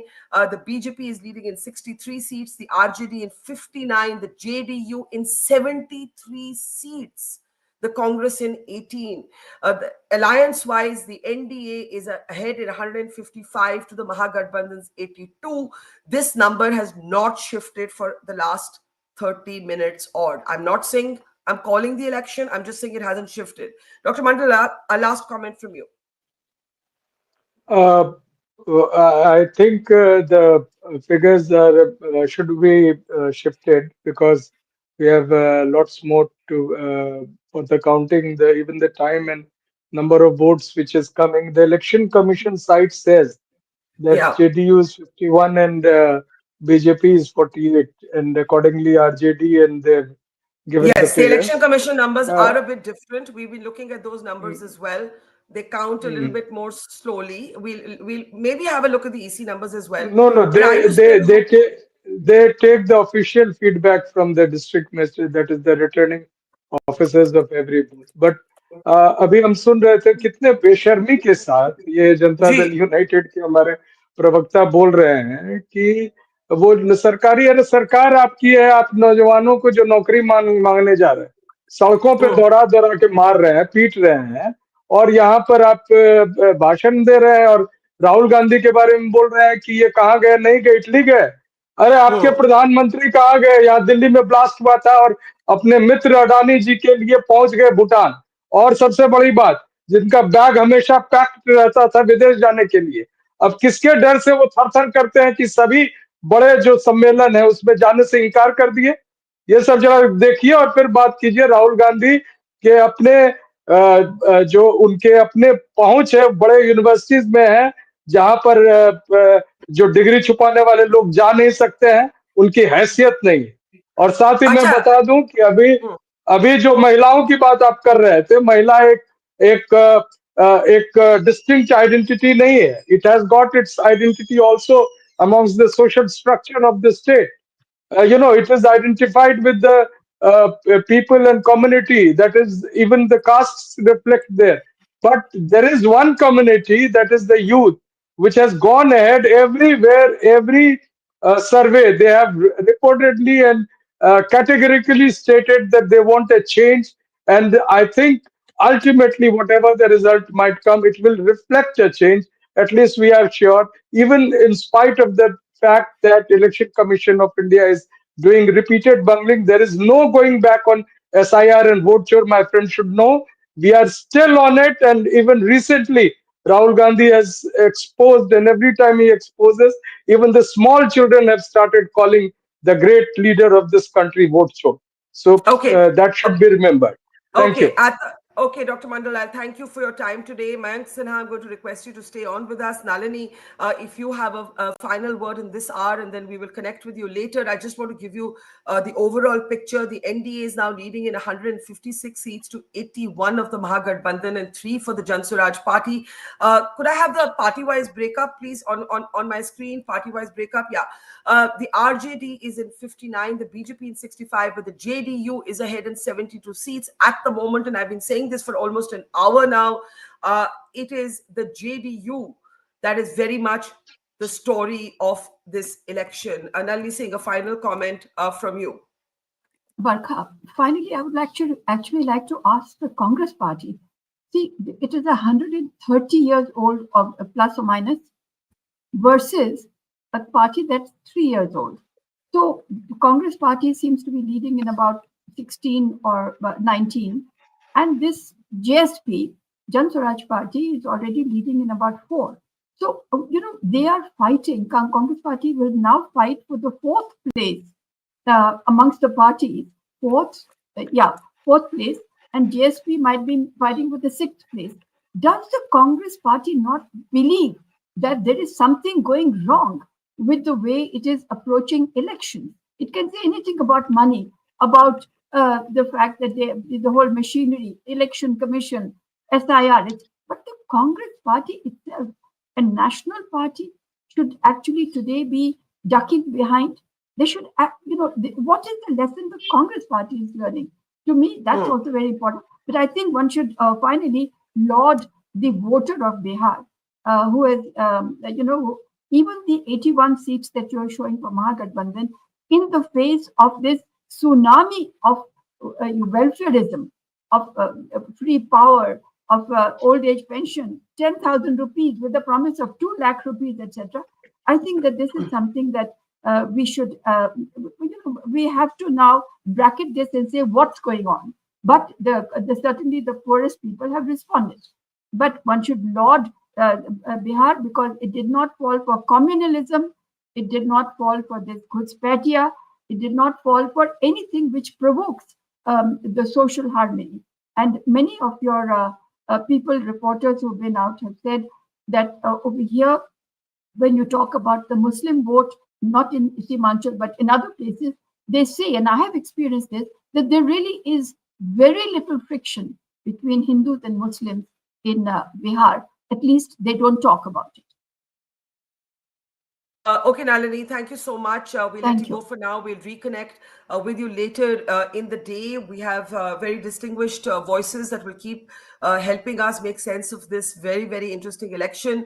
Shahid Siddiqui is with us. Welcome, Shahid. Good to see you. Professor Ashwini Kumar is with us. Mayank Sinha of the JDU continues to be with us. Vivek Kumar Rajak of the RJD is with us. And Garima Dosani of the Congress Party is with us as well.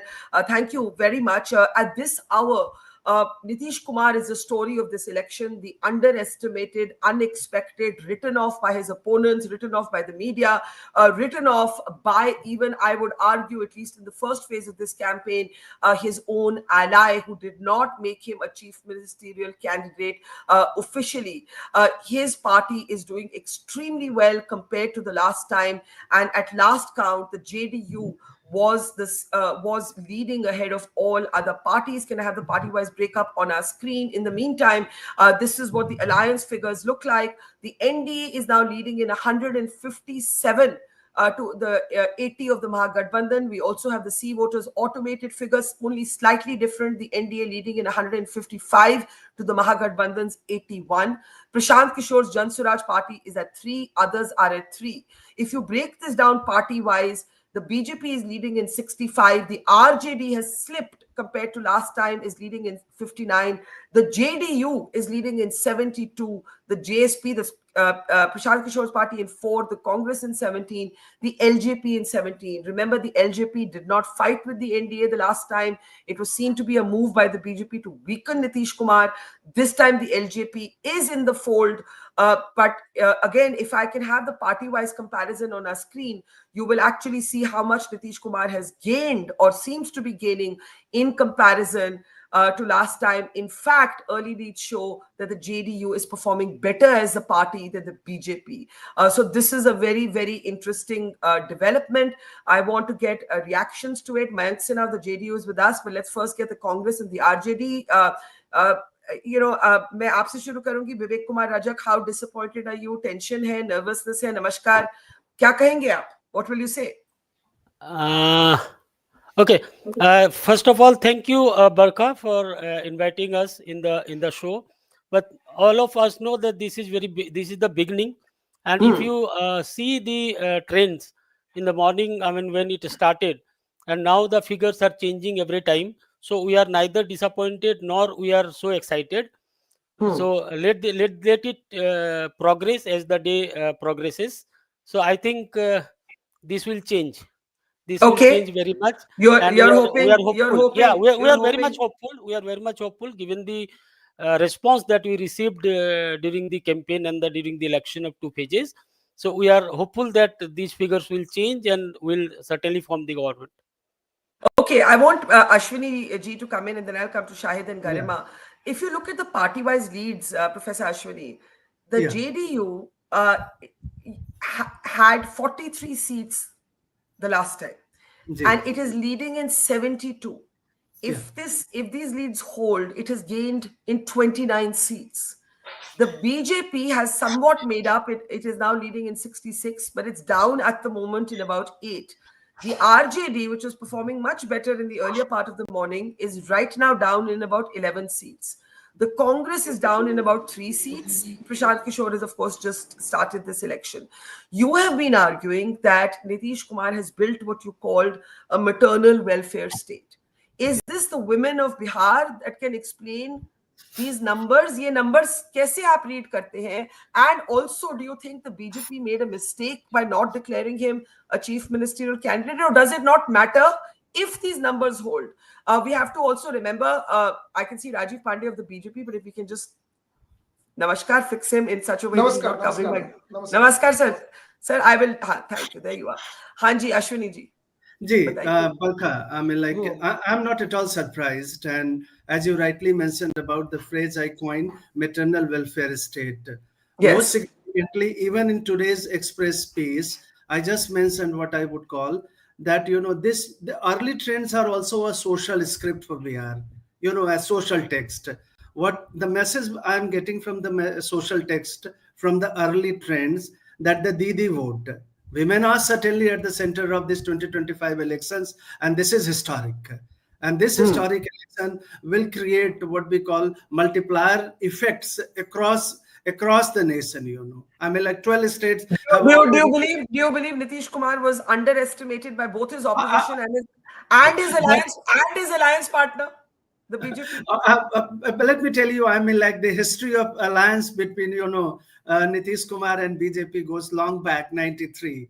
And Nitish ji has also learned the art of managing, longevity and, political contradictions from Bajpayee ji. So I would, leave aside this question and would come back to the central message from the early trend that Nitish Kumar is certainly, I mean, like, people say that Bihar mein Kaaba, so I would say Bihar mein Nitish Ba.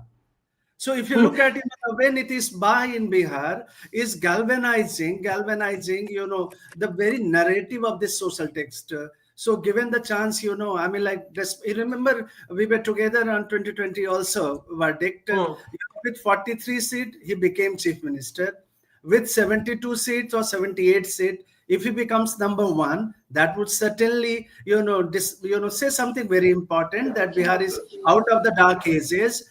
And also you look at what I call pragmatic, Hindutva, pragmatic socialist Hindutva. Like Vyavharik Samajwad of Nitish Kumar, there is also a Vyavharik, politics by BJP. And both of them have put their faith in the women power. That's the message from early trends. Yeah, let's get reactions from Shahid Siddiqui, Rajiv Pandey, and Garima. Shahid Siddiqui, aapse shuru karti hu. If these trends hold, right now the NDA is ahead of the Mahagathbandhan with a significant lead that hasn't actually moved for the last 1 hour.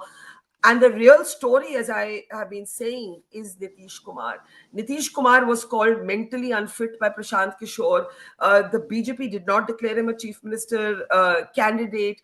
He did not do a single interview in this entire campaign. He released a recorded video towards the end of the campaign. Is this the Mahila 10,000 rupees scheme? Is this something else? We don't know. But what we know is, the weakening of Nitish Kumar last time hui thi, that has been corrected. JDU has shown that it is still relevant as a political force, and it is relevant because of Nitish Kumar. Would you agree, Shahid Siddiqui? Kumar understands Bihar better than anyone else. He may be old, he may be not so well, and he may be unwell, but he understands the ground level realities of Bihar. He understands the mindset of the Biharis, and then the way he has used social power, the women power, to galvanize his party and to re-emerge time and again is really amazing. And people may have written him off. In fact, I saw him in the India meeting in Mumbai, and I thought he is not present there. His mind was not there. But I think he's always prepared for the worst, and he's planning things in a way where no other leader can compete with him. He is an extremely pragmatic leader. He's an extremely realistic leader. He is ready to change sides. He's ready to change his ideology. He's ready to change anything. But he knows how to take the voters with him, and that's the strength of Nitish Kumar. It may be his last election, but he is going to the chief minister. I don't see anybody being able to replace Nitish Kumar right now. Shahid bhai, can I ask you? You said that when he was with the India Alliance and you had interacted with him, even you questioned whether he was all there. But now, do you feel that many people either underestimated him or read him wrong? Yes, people have been underestimating him because he was not speaking his mind all the time. As you said, he has not given any interview. He was not coming out very openly, but he was planning. He was Tana Bana kaise bunna hai, that he knows. So that's what he was doing, and that he has done very well. He is a social architect, and Lalu and his party has failed there. They have depended too much on Yadav Muslim alliance, which doesn't work beyond a point. Beyond a point, you need all the smaller groups, smaller parties, where Akhilesh Yadav did much better in UP. He understood the reality and he changed his narrative. But Lalu and his party have not been able to change the narrative. But Nitish Kumar is always ready to change and to re-emerge and do whatever the situation demands. Okay, Shahid Siddiqui says that even he felt at one point in his interactions is Nitish Kumar all there. But now he is saying that he sees no scenario where Nitish Kumar will not be chief minister. Shahid, am I summarizing you correctly? Absolutely, absolutely. Okay. So we haven't called the election, but Shahid Siddiqui has called the chief ministership. That is for sure. Now I want to bring in the others. Rajiv Pandey. NDA leading in 156 to the Mahagathbandhan's 80. That is good news for you. The C-voter automation that we have gives NDA 156 to the Mahagathbandhan's 80, exactly the same. That is good news for you. But the party-wise breakup, the BJP at the moment slightly down from last time, and Nitish Kumar's JDU, handsomely up from the last time. Do you think that the BJP opposition to chodiye, do you think the BJP also underestimated Nitish Kumar? Barkha, it is not like that. BJP never underestimated Nitish Kumar ji. Prime Minister as well as Home Minister, we are fighting election in the leadership of Mr. Nitish Kumar. You have to add 2-3 things, Barkha ji. If you see last time BJP got NDA got 37% and almost similar Mahagathbandhan also got 37%. Thereafter, to a small group, what Shahid Bhai was saying that they should add, they added VIP and IIP. Still their vote percentage has gone down by 2% after adding 2 smaller parties. They have 3 left parties. As far as BJP is concerned, last time our own partner LJPR was contesting on their own, and that has reduced the number of seats of JDU. This time it is not like that, so we are back on the track. Our alliance is intact. 5 Pandavs are intact. All 5 parties have fought together. Though through social media and many journalists, they tried to create "tir hi lalten hai, lalten hi tir hai" type ka some bogus bogie. That is not seen at all. You have to understand one more thing, Barkhaji, which I wanted to say on your channel because it's a very meaningful discussion. All journalists who went to Bihar used to ask you, what is your name? Rajiv. What is your full name? They are trying to say that Bihar is voting on the basis of caste, which is not correct. All women, they have shown that they are caste neutral. They have not voted for their own. Yadavs will vote only for RJD. It is not correct. In my own area, I have seen Yadavs have voted for NDA. I can understand about Muslims. Muslims have voted for Mahagathbandhan in toto. That I can understand.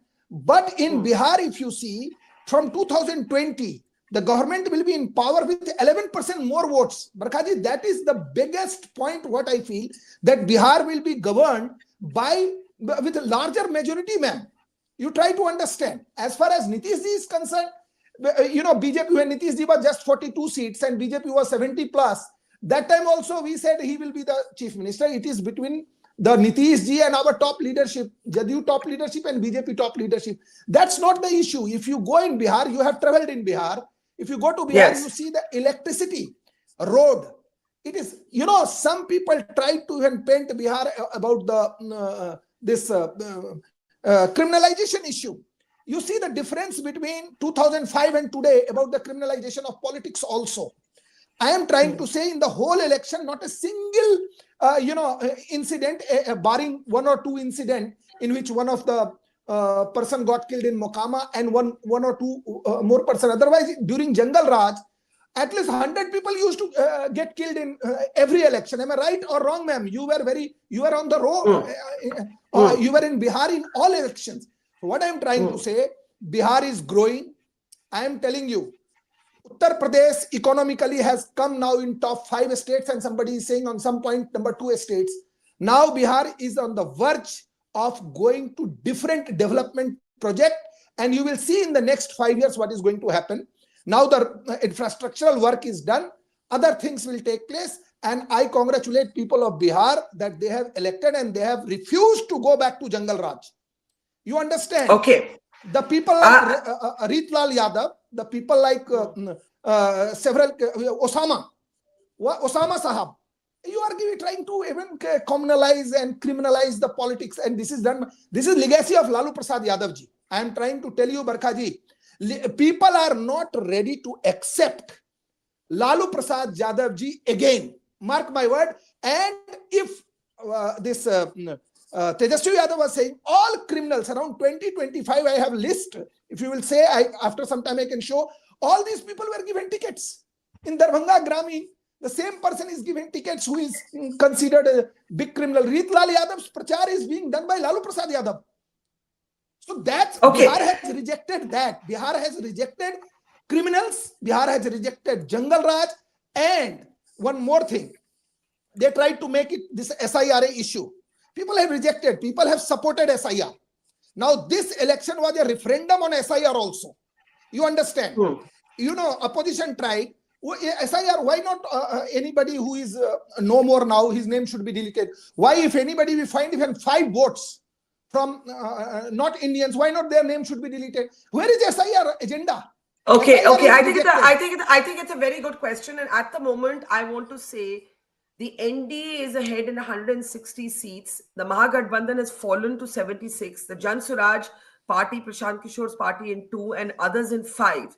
If you do a party-wise breakup or breakdown, the BJP is leading in 67 compared to the 74 it won last time. The RJD is down to 51 leads compared to the 75 it won last time. The JDU is leading in 72 with showing a gain of 29. These are leads, but that's what the figure is. The Congress is the same as the last time, 19 to 19, and Prashant Kishor, of course, is contesting for the first time. Now, I want Garima ji to respond. At the moment, while I am not officially calling the election, Shahid Siddiqui, who is no fan of the BJP, has called the election to the extent that he has said Nitish Kumar will be the next chief minister. Do you agree? Do you concede that point, Garima ji? Good morning to all the viewers, and hi, Barkha. First of all, let me applaud and appreciate you for having such a meaningful discussion, because I'm coming from another channel's debate where the anchor is howling and shouting on top of her voice and hardly giving the panelist any chance to speak. So I found it a very meaningful discussion over here. Thanks to all the panelists also. And please give me a patient hearing, because I have been listening to everyone very patiently. Well, I think this election we have contested with all our sincerity. And the focus of this election was the youth, who's casting his vote beyond caste. He's casting for employment, for dignity, and for opportunity. And my fellow colleague over here said that people don't want to go to the jungle raj. See, Bihar doesn't want any name calling. It's been 17 to 20 years of Nitish and BJP misrule in Bihar now. And let me give you some data. CAG report says that 72,000 crores have been missing, where there is no data where it has gone to. And let me give you a 0 poverty index, a 0 hunger index, 0 quality of education, only 1.5 people, only 1.5% people hold government jobs. Population of Bihar comprises of, the population of India. The Bihar's contribution is 9%, and the contribution in terms of GDP is 3% only. It is the lowest per capita income in the country. In Bihar, 94 lakh families earn less than 200 per day. In Bihar, less than 10% people complete 12th standard. 95% people don't own a vehicle. Can you believe that? A state which comprises of 9% of our population is contributing just 3%. Continuously, there has been migration. But ma'am, at the moment, again, I don't mean to interrupt you, and I want to give everybody a fair chance to speak. The fact is the election is over. The fact is that you had the chance to make this case before the people of the country. The fact is that vote chori, which your leader Rahul Gandhi raised in a big way, actually the voter of Bihar showed extreme enthusiasm in coming out, right? Bihar had a historic turnout, the biggest since independence. So we have to also recognize that the numbers on your screen, can we update our top screen, because the numbers are... Barkha. Ma'am, mujhe numbers to bolne do. The NDA is leading in 167 to Mahagathbandhan 69. The JSP is now down to 1 and others are 6. Now, please respond, but quickly, ma'am, I want to give the others a chance to speak as well. See, Barkha, I'll be very optimistic. These are not the final numbers. These are the initial phases. We are talking at 10 o'clock in the morning. So I think let's wait for the final numbers to come. And, this is SIR versus the polling. I will tell you how. The SIR was taken out during the summers and the monsoon season. Only in 19 days, with 4 lakh government jobs vacant. I don't know who were the field workers who carried out SIR in Bihar. Only in 19 days it was completed. And the lakhs of voters that has been deleted in SIR, process, that will also be a decisive factor. And why I am saying it is vis-a-vis polling, the polling for the first time in Bihar has happened after Chhath and Diwali, when people have come back for Chhath Puja to Bihar, for Diwali to Bihar, and they have casted the vote. So where mass deletion of voter was happening, where targeted addition of voters was happening, where there was floating voters who have voted in multiple states. So I would attribute all this to your figures to that. But here I would like to make a last bottom line statement that you bet and have me again on your show. RJD will be the single largest party in Bihar, and Tejasvi Yadav, as everybody in Bihar have voted in the exit polls, the most popular chief ministerial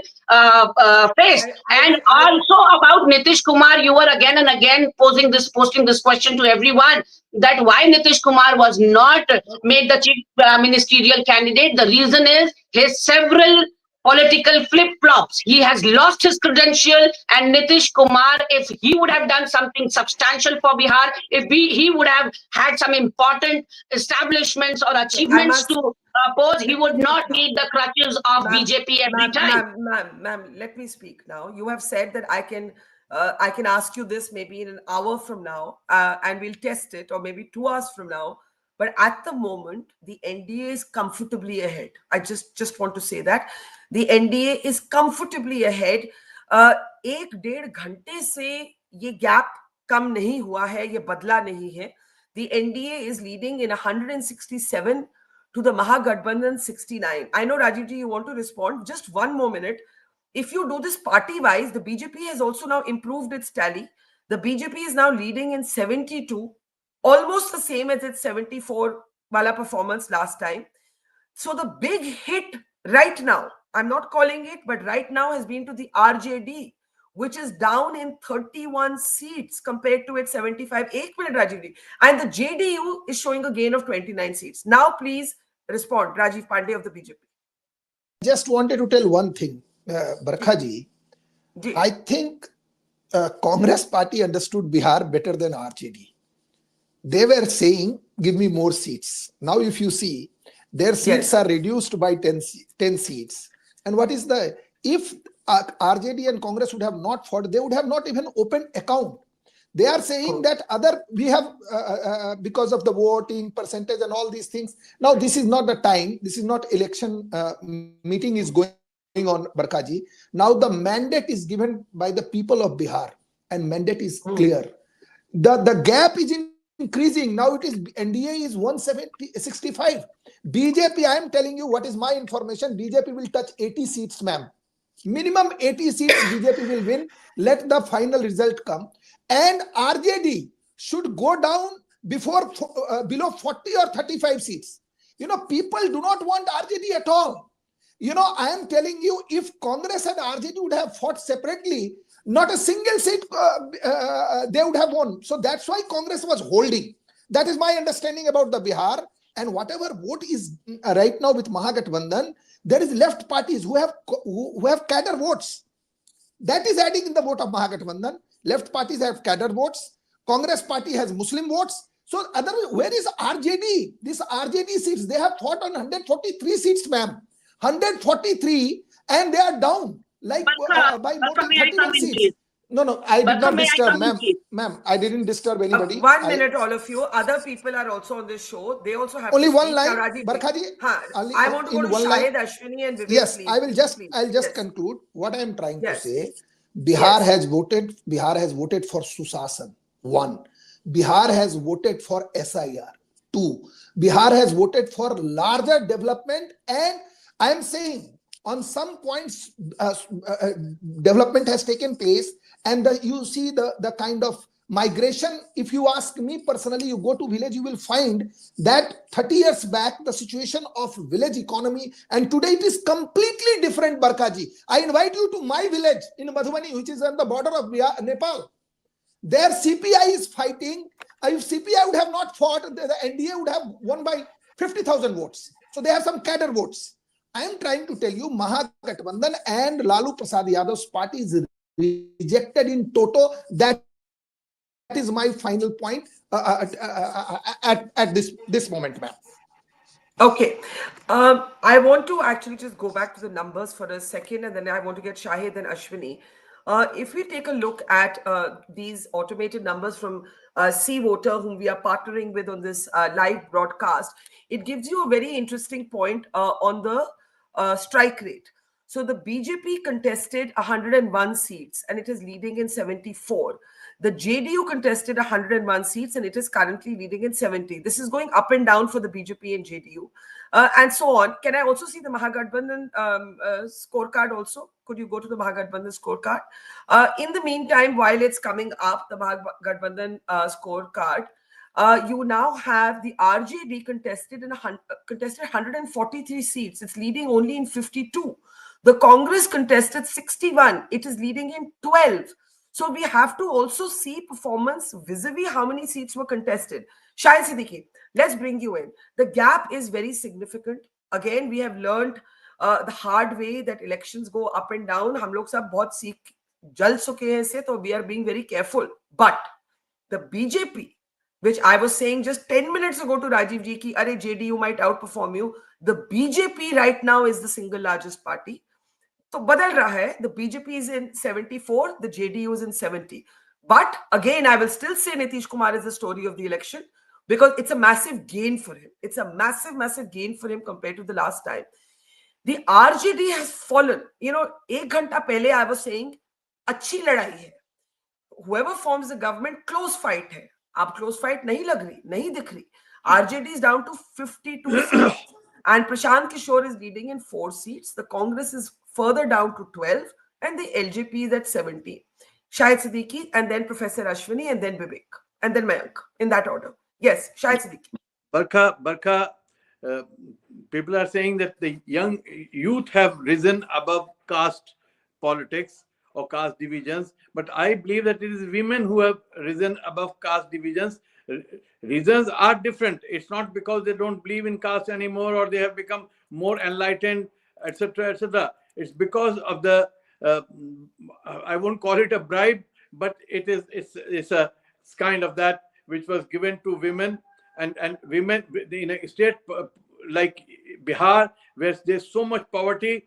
10,000 rupees coming to a woman is a big amount. Is a Diwali, real Diwali for her. It's a real chat for her. Yeah. And that is one reason that the women vote has gone very strongly.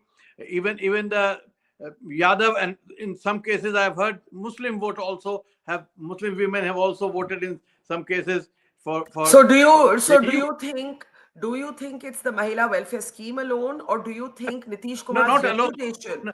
Nitish Kumar's reputation. Ashwini ji calls it a maternal welfare state. Yes, Whether I it's agree. Prohibition, cycle struggles, now this scheme. Yes, I agree. I agree with Ashwani ji. It is one of the major factors which has gone into that. Apart from that, the management of elections, because unfortunately I did not visit Bihar this time. I was out of the country. But whatever I have heard is that the management of the election by RJD has not been very transparent and very good. The tickets have been given on matters or not just of winnability, but for other considerations, which has also hurt them. Congress has not been able to make an impact. Congress, whether in UP or in Bihar, has failed to make an impact, despite the hard work done by Rahul Gandhi. And unfortunately, for the Congress, they don't understand that they have to rebuild the party on the ground. They try to rebuild the party at the top. Rahul Gandhi cannot carry the party on his shoulders state after state. It is the workers at the ground level, workers who have to be, galvanized. Not just galvanized, they have to be created. There's hardly any ground level party for the Congress, especially in the Hindi cow belt. So they want to just,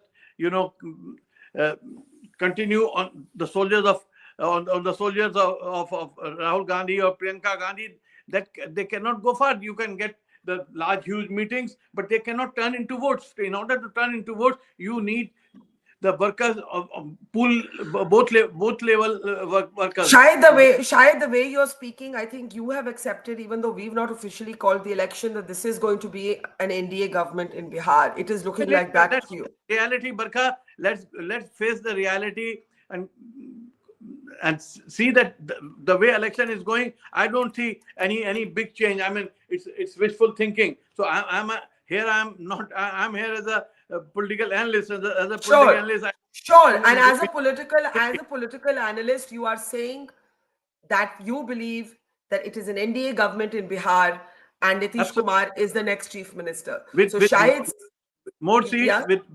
and nobody can touch Nitish Kumar right now. Nitish Kumar on himself may decide to go at some point, but I don't see that happening real soon. Maybe a year or two, he may try to make a decision, because he must also realize that he is not getting younger. But look at the leads right now. We really, Vivek ji, the BJP is leading. Rajiv ji, please, thoda dhyan de in figures ko. The BJP, could we update the graphic on our screen, please? The BJP is leading in 72, the JDU in 75, the RJD is down to 41, and the Congress is down to 7. So it is a very different scenario from the morning. सुबह में 1 घंटा 1.5 घंटा में लग रहा था अच्छी लड़ाई चल रही है. राजीव जी, I'll just let Vivek ji of the RJD come in. Vivek ji, you were hopeful when we started. कुछ बदला नहीं है, वो वहीं पे अटका हुआ है, बल्कि RJD अभी गिर रही है. ओके, बरखा जी, मुझे 2-4 मिनट दीजिए, बहुत ध्यान से सुनिएगा. I don't want to be so loud and like other happening in the other channels. See, the arguments that are given, these are, again, we are saying that this is 10:33 in the morning. Yes. Okay? And these are just initial figures that we are discussing. And हमारे जो मित्र हैं वो कह रहे हैं कि सरकार बन गई है, लोगों ने मैंडेट दे दिया है. और सर, बीजेपी इस समय 78 सीट्स में लीड कर रही है. मैं क्या कह रहा हूँ, ये तो अपडेट देना चाहती हूँ. The BJP is now leading in 78 seats. Yes. So what you are showing, you are showing two different from two different sources. This 78 that you are showing is from C voters own leading score, and what is running in the speaker is from EC, from EC, and that is not from 243. That is from something around 219 or something. Sure. Okay. So my point is that people are comparing Bihar. I mean, the progress in Bihar in terms of two things, that is electricity and the roads for last 20 years. So Barkha, please tell me, in which state, whosoever is running, the electricity and the water have not improved in last 20 years. Can anybody tell me a state where the electricity and the roads infrastructure have worsened instead of improving? Whosoever have ruled the state, any state in this country. So the country is progressing, so Bihar will also progress. Okay, in the 90s, in the 90s, middle of 90s, obviously, when we opened up the economy in 1991, the states which had pre-existing capabilities, they performed better.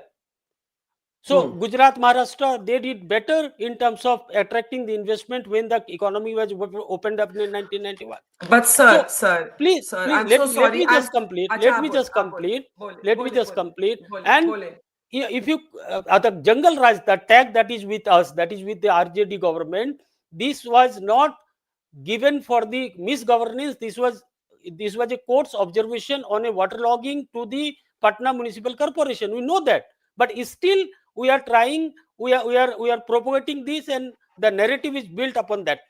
See, when the RJD was in government with Nitish Kumar ji for few months, okay, for almost 18 months, 19 months. So you see the performance of Tejaswi ji. Vivek ji, can I come in, sir? Yeah, can I come in now? Please. Because I have to show you the Mahagathbandhan scorecard from the C voter automation. That 1 minute. The RJD contested 143 seats. It is leading in only 51, sir. The Congress contested 61 seats. It is leading only in 10 seats at the moment. The point is, Jo Subha, लग रहा था कि लड़ाई तो टक्कर की रहेगी, अच्छा रहेगा, एनडीए आगे है, लेकिन लड़ाई अच्छी है, वो नहीं। अभी के आंकड़े जो नहीं, थोड़ा इंतजार करिए, एक minute, could I ask the producers, when you give the election commission leads, we need to know how many leads are available overall. You need to do that, otherwise please take this off till you can do that. आप ये बताइए मुझे विवेक जी कि ये जो Leeds हैं ये तो कुछ और ही कहानी बताती है ना, आप तो फिलोसॉफिकल बातें कर रहे हैं। ना, मैं क्या कह रहा हूँ कि ये जो फिगर्स हैं, देखिए ये जो फिगर्स हैं, ये फिगर्स आप देखिए कि कितना % वोट काउंट हुआ है अभी, ये देखना जरूरी है ना मैम। अगर आप ये नहीं देखेंगी, खाली ये नंबर्स जो आ रहे हैं, इलेक्शन कमीशन अभी भी 230 का ही लीडिंग का दिखा रहा है, 243 का नहीं दिखा रहा। From 219 they have now just revised it to 230. So are giving a number कि जैसे वो सैनी साहब ने कहा था कि हमारे पास व्यवस्था है, गिविंग अ नंबर कि आरजेडी 40 से नीचे होगा, बीजेपी 80+ होगा, 83 होगा, व्हाटएवर एग्जैक्ट नंबर जो ये दे रहे हैं हमारे साथी। ओके, इलेक्शन कमीशन अच्छा एक minute please we have to focus on the numbers and not get lost in the rhetoric. Okay, the point is, the NDA is leading in 168 to the Mahagathbandhan's 70 seats. That is the number. Barkha ji, can I just get let me just say the number and I'm coming to you right after that. The election commission is giving leads for 232 seats. Please go back to the election commission banner. Out of not the whole state yet. In this, the BJP is leading in 73 and the JDU is leading in 77. This is according to the election commission. Yes. Which is not given leads for the whole state yet. Ashwini ji, please respond. Yeah, Barkha, let me come in here. I mean, like, without getting into the rhetoric and the manifesto kind of a talk here, I think that the leads are pretty much clear here. Based on that, we would not be surprised for even a landslide victory for NDA. Quote, I mean, like, we are expecting now, based on the leads, landslide victory. And secondly, if you just look at the internal, dynamics of these leads and within NDA versus Mahagathbandhan, I mean, like, the numero uno position of BJP seems like emerging neck and neck with JDU. The BJP, if you look at, what I have been referring and talking and writing about is also, interestingly, there is something bigger, thing happening in Bihar. BJP is also leveraging Karpuri Thakur's equity within equity socialist. And that's why Jan Nayak, that we can't see, is invisible along with the women. So there are two things here, women-led and also supported and galvanized by the great Jan Nayak and the socialist leader, and both BJP and JDU benefiting from that. I'll stop. Okay, Rahul Rajiv Pandey, then Mayank Sinha of JDU. Ma'am, first I would like to say, Jan Nayak Karpuri Thakur ji, sir, is talking about that. If you remember in one of the debate in 1974, he talked about removal of Article 370, like Mayawati ji. Mayawati ji also support BJP agenda of removal of Article 370. So the issue is, BJP is not averse to any leader who is talking about the country like Lalu Yadav. Lalu Yadav for himself, his wife, his son. I predicted, I was in Bihar for 10 days in the election, that RJD will not cross 40 and Congress will not cross 15 and other left parties will be decimated this time. That is my understanding. I want to congratulate Rahul Gandhi at the national level for moral victory and Tejaswi Yadav ji for moral victory in Bihar. They will keep only getting moral victories. They will in the evening will say, we have done, we have improved this, that. Bihar has rejected both of them. On national point, the way Rahul Gandhi is being treated by the people of this country, same way in Bihar, Tejaswi Yadav is being treated. Tejaswi Yadav was a creation of media and they pumped money like anything to YouTubers and other things. We were on the ground, so we realized this. And time and again, I am telling you, Barkha ji, this will go, BJP will cross 40, not because of any other things. The way work we have done. The people say, why you are talking about Jan Nayak? We will talk about Jan Nayak. If anybody is good, why you are talking about Sardar Patel? We'll talk about anybody who has done good for the country. We'll talk about, he may be a Congressee. My friend is talking about PV Narasimha Rao. Sometime I say, when I read the book Half Line, that PV Narasimha Rao was the first prime minister from RSS. That is my understanding. What I'm trying to say, so they are talking, he has done good. So PVNR has done good, Atalji has done good, and the Modi ji has done best. You see, the country is, how can a leader win so many elections? Madam, you should do this research, PhD on this, from Gujarat to India to Bihar to Tamil Nadu to Karnataka to Maharashtra. Because of the pro-people, Barkhaji, pro-people, only job BJP is in hand to work for the people of the country. And second point is very important, ma'am. The way SIR was raised, people realize that Congress party is trying to import vote. They import leaders, we know that. Left parties and TMC imported voter in West Bengal. We know this. But people of Bihar is very sajag. They are very smart people. They realize this, ma'am. And this is vote for SIR also in the national level. I am telling you this. Now you will see in West Bengal, SIR will be with more vigor. Because anybody who is outsider, his name should be a strike off from the voter list. That is my submission, ma'am. Okay, according to the Election Commission, which has leads for 233 out of 243 seats, the BJP is leading in 73, the JDU in 79, the RJD in 40, and the Congress in 6. This is the Election Commission data. We are simultaneously also looking at C-voter data, which is showing us the BJP leading in 78 and the JDU leading in 70. And I don't know how many leads we have on C-voter. If somebody can confirm whether these are all the leads. If you go to the overall scorecard, the real story, Shahid Siddiqui, and I don't know where Ashwini went. C-voter is giving 243 out of 243 leads, 173 for the NDA, 67 for the Mahagathbandhan. That gap is now very, very wide. It's very wide. And Shahid, since you've been here, the needle hasn't moved. And if Nitish Kumar is a big story, the BJP maintaining and probably slightly improving its performance from last time is also a big story. But the real story is going to be if the RJD comes down in the manner. Can I go to the Mahagathbandhan card? The RJD seems down to 49 seats. सुबह नहीं लग रहा था ऐसा है, लेकिन अब काफी देर से ही ऐसा सिचुएशन है. Shahid Siddiqui and then Garima ji. Barkha, you see, the Mandal card helped RJD and Samajwadi Party to emerge in Bihar and UP in 90s. And they continue to use this card, but it has lost its relevance. They have to reinvent themselves. Akhilesh Yadav has been able to reinvent the Samajwadi Party in Uttar Pradesh. Unfortunately, Tejasvi Yadav didn't try to do that. He didn't try to reinvent. He is still working on the same old formula of Mandal and Muslims. That doesn't work anymore. You have to, the world has changed in last 2-3 decades. Politics has changed.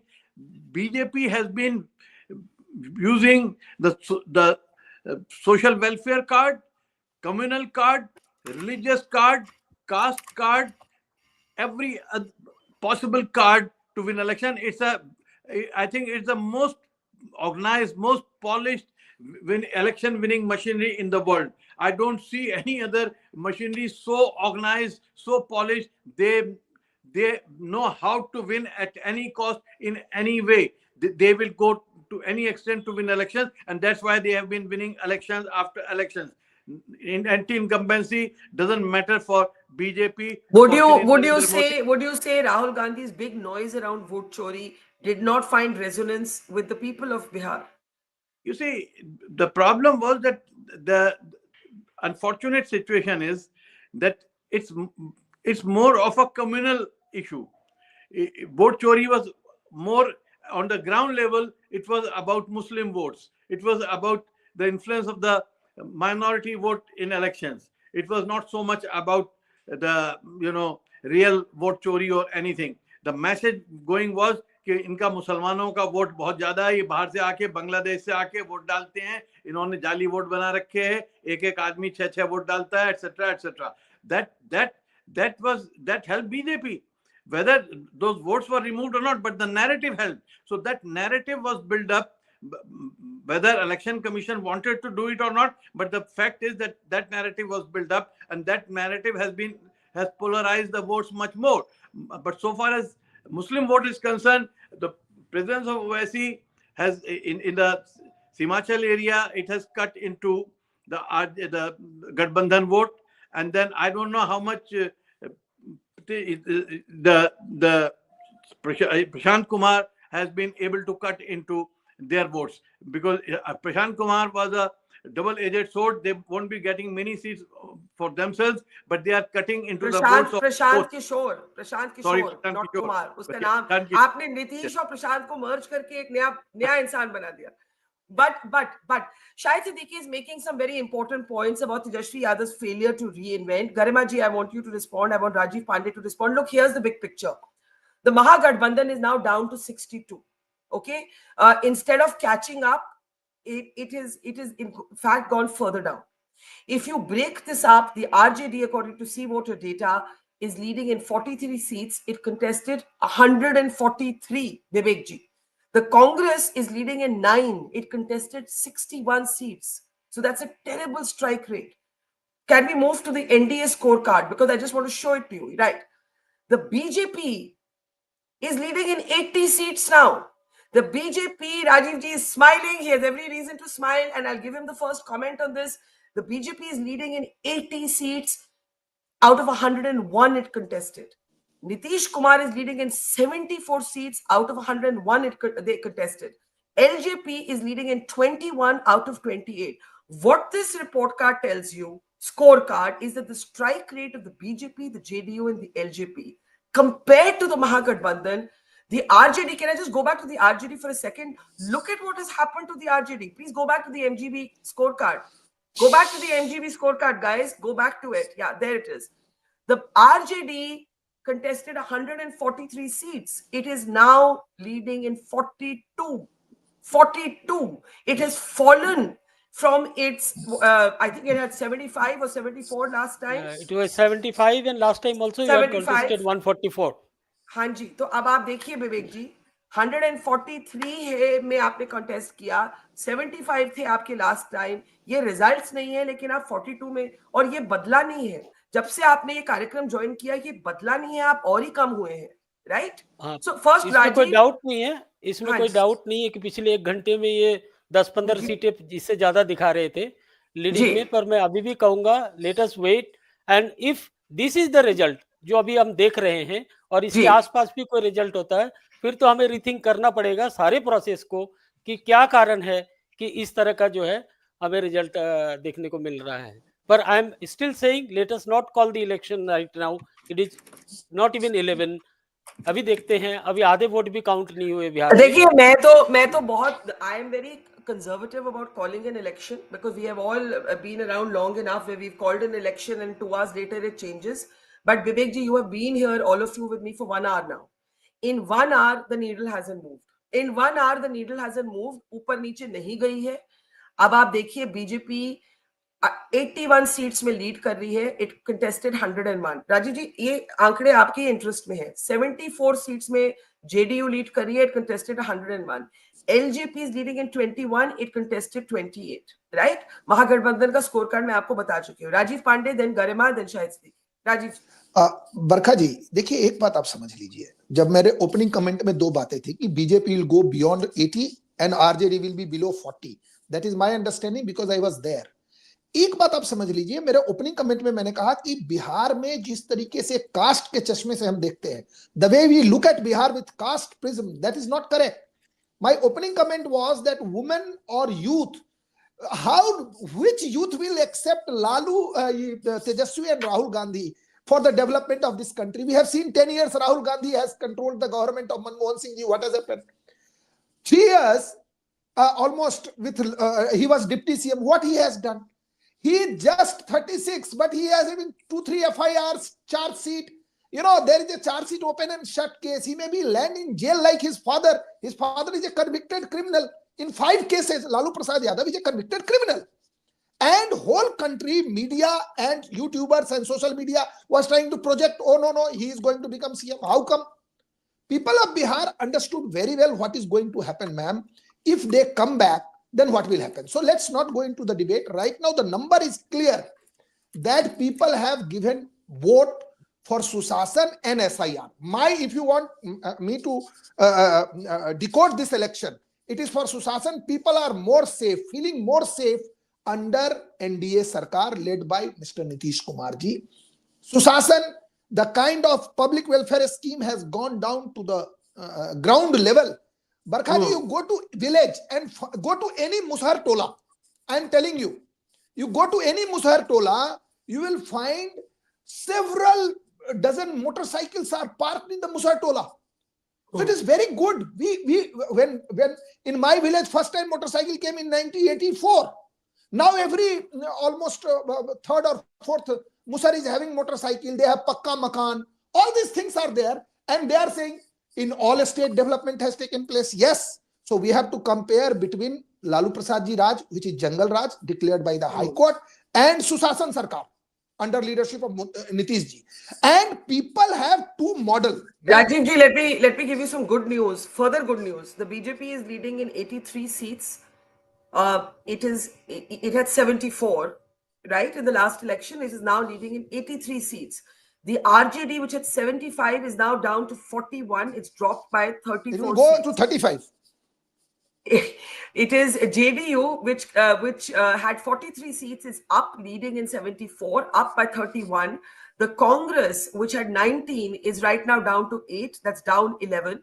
And the Jan Suraaj doesn't have any leads right now. Prashant Kishor's party has no leads right now. Rajiv ji, complete your point. Then just one line. Then Professor Ashwini Kumar. Yeah. Barkha ji, if you see last election, 37% was NDA, 6%, around 6% was Chirag ji, and 2% was Rashtriya Lok Morcha party, which is all three parties. If you add, it becomes 45%. Right now we have 48%. So people have voted for Susasan.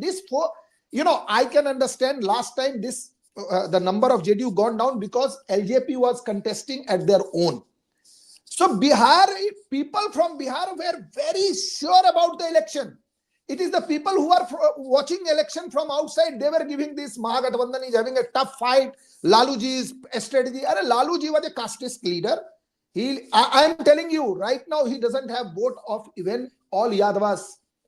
40% Yadavas have voted. But if 55%. But if these numbers stay, Vivek ji, it will be the RJD's worst performance in 10 years. If these numbers stay. No, it should go like 2006. In 2006, they have 2010 they had only 22 seats. If somebody is fighting for social justice, he is a casteist. I mean, see the mindset of people like Rajiv ji. People have voted for Laluji. People have voted for Susasan. People have voted for Susasan and social justice. Social justice is by BJP and JDU. BJP and JDU, not Modi ji and Nitish ji. You are good at building the narrative. So you can make people believe that demonetization is good for people. So you are good at narrative building. But please do not all the person who is fighting for social justice is a casteist leader. Garima ji has been trying to speak. Garima ji, I respect the fact that the election has not been called yet by anybody, but these numbers are not looking good for you. And the RJD at the moment is down 34 seats compared to last time. The Congress is down in 11 seats compared to last time. See, Barkha, we contested this election with all our might and all conviction. Here I would like to tell Rajiv ji, anybody who's winning the election is not always impartial and fully fair. Because just now our co-panelists have told you how you have bribed the women of Bihar by 10,000 rupees just ahead of the polls. And how you people have been swallowing the small regional parties. You have a track record of Shiv Sena, Akali Dal, LJP, etc. I would not like to go beyond that. And otherwise just also line, PK has, I think, no, please don't hackle and don't interrupt in between. You have got the most of the time to speak in this show till now. You are the person who's speaking the most. Okay, ma'am, you make have the courage to even, listen to others. I have already shown you the mirror regarding the data you are saying about Susashan. The worst per capita income in the country. So last 17 years, what has Nitish Babu been doing? He cried in the rallies about the migration happening. 3.5 crore people have migrated from Bihar, and Nitish Babu is howling about it. Who stopped Nitish Babu to get the policies to get the people back? So here what I want to say is that it was a 16 days voter adhikar yatra by Rahul Gandhi ji. We will rethink if we in any manner are on the receiving end. And I think we tried our level best. And for the first time, we are seeing elections after 2014, the ruling party stooping to such level that driving 10,000 rupees, and the Prime Minister himself going to the states and saying that give us double engine sarkar, only then your vikas will be there. Because double engine sarkar, he means to say, to tell the state that centre में I am sitting, यहाँ नीतीश बाबू को जिताओगे तभी जो है आपका विकास हो पाएगा. This is against the federal structure of our constitution, the federal structure of our country. And let me tell you one more thing, that Modi ji has been trying all the tactics. Kabhi he cried his heart out, मेरी माँ को गाली दे दी during the Bihar elections. Kabhi he said कि मेरे भारत माँ को गाली दे दी, अपमान कर दिया, वंदे मातरम को पूरा नहीं गवाया. I mean, they have been trying all the tactics to get this election. The bottom line is SIR, deletion of genuine voters, lakhs of voters. Number 2, adding of Farji voters. Number 3, the floating voters. And number 4, the bribe of 10,000 rupees. Ma'am, just one line, only one line. Ma'am, in bribe, I am a lawyer. In bribe, both parties are considered as bribe giver and bribe taker. So right now on your channel, people or Bihar is abused by the madam. That BJP has given bribe, NDA has given bribe, and people of Bihar has accepted. No, don't say this. People have rejected you. You know it better. Congress okay, guys. Prior to me, another panelist has already made a sarcastic remark on you that by hook or by crook, you want to win the elections after elections. You can stoop to any level. Prior to me. Ma'am, let's not do this. We have to focus on the elections. This is the time for political tutu. Meme was in the election campaign. We have to focus on the numbers. Rajiv ji, one sentence for you, and then I have to go to Ashwini and Shahid. Yes, please. Yes, only one line. I am saying election is over. BJP is involved in the affirmative action in all the states. Thank you, ma'am. Thank you. I'm going to another channel. Thank you. All states, BJP has done affirmative action. And BJP is winning election. If they find that it is bribe, all the best to Rahul Gandhi and all the best to Bihari Rahul Gandhi. Both of them will get moral victory by the evening. BJP and NDA is moving towards 2010 results, ma'am. It may be 2006. At that time, it was 2006 and 22 seats. RJD was reduced to 22 seats because people of Bihar cannot give a chance to a party which ruled Bihar through jungle way. People will not give chance. Mark my word, by the evening, everything will be clear in 2 hours. For last 1.5 hours, I have seen from 160 to 186. So 26 seats added. So maybe more than 200 NDA will go. That is my understanding. Thank you, ma'am. Well, the NDA is leading in 186 seats and the Mahagathbandhan is down to 55. And while Vivek Razak of the RJD is still hoping that this could be different, at this point, from C voter, we have 243 out of 243 leads, and the NDA is leading on 186. The Mahagathbandhan is actually down to 54 seats. Could we go to the scorecards, please? The RJD, look at what's happened to the RJD. The RJD, according to C voter, is now leading only in 39 seats of the 143 it contested. The Congress is leading in only 8 seats of the 61 seats it contested. Can I go to the NDA scorecard? The BJP is leading in 83 seats of the 101 it contested. The JDU is leading in 75 seats of the 101 contested. Aarti Jarat and Nilanjan Mukhopadhyay are with us. Good morning and welcome to both of you. What looked like at least a respectable, hard-fought fight in the morning has not looked like that now for the last hour and a half. The needle has not moved except in one direction. The news has got worse and worse for the Mahagathbandhan. I'll come to Ashwini ji, then Shahid Siddiqui, and then bring in Aarti and Nilanjan. And Vivek, you have one sentence to say? I'll just say one sentence that please don't call this election, and I'll have to leave as I had given time. I have not called it. I have not called it. I am just sharing the numbers. That's all. The impression is coming as if this is the final result. So let us wait and watch. And thank you for calling me, giving us a chance. And I have to join another channel. Please, thank you. Thank you, sir. Thank you, sir. Thank you, sir. Good luck to you. Professor Ashwini. I'm not calling it, but the leads are reflecting a massive win. The leads. Qualify kar rahi hu. The leads are reflecting a massive win for the NDA. Nitish Kumar has recovered lost ground from the last election, and the BJP has not just maintained its seats from the last election, it has improved on them. These are leads. We're not calling it, but this is what the leads show. Ashwini ji, do you believe Nitish Kumar was underestimated by the BJP also?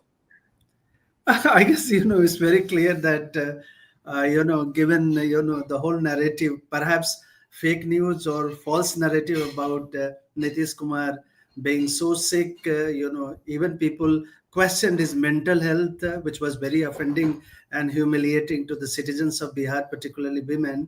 If you see the Shraddha and the difference towards Nitish among women of Bihar, particularly lower caste, OBC, Dalit women, if you just visit their houses, Barkha, you have done Bihar so well, like visited almost all the hamlets of, Bihar and villages.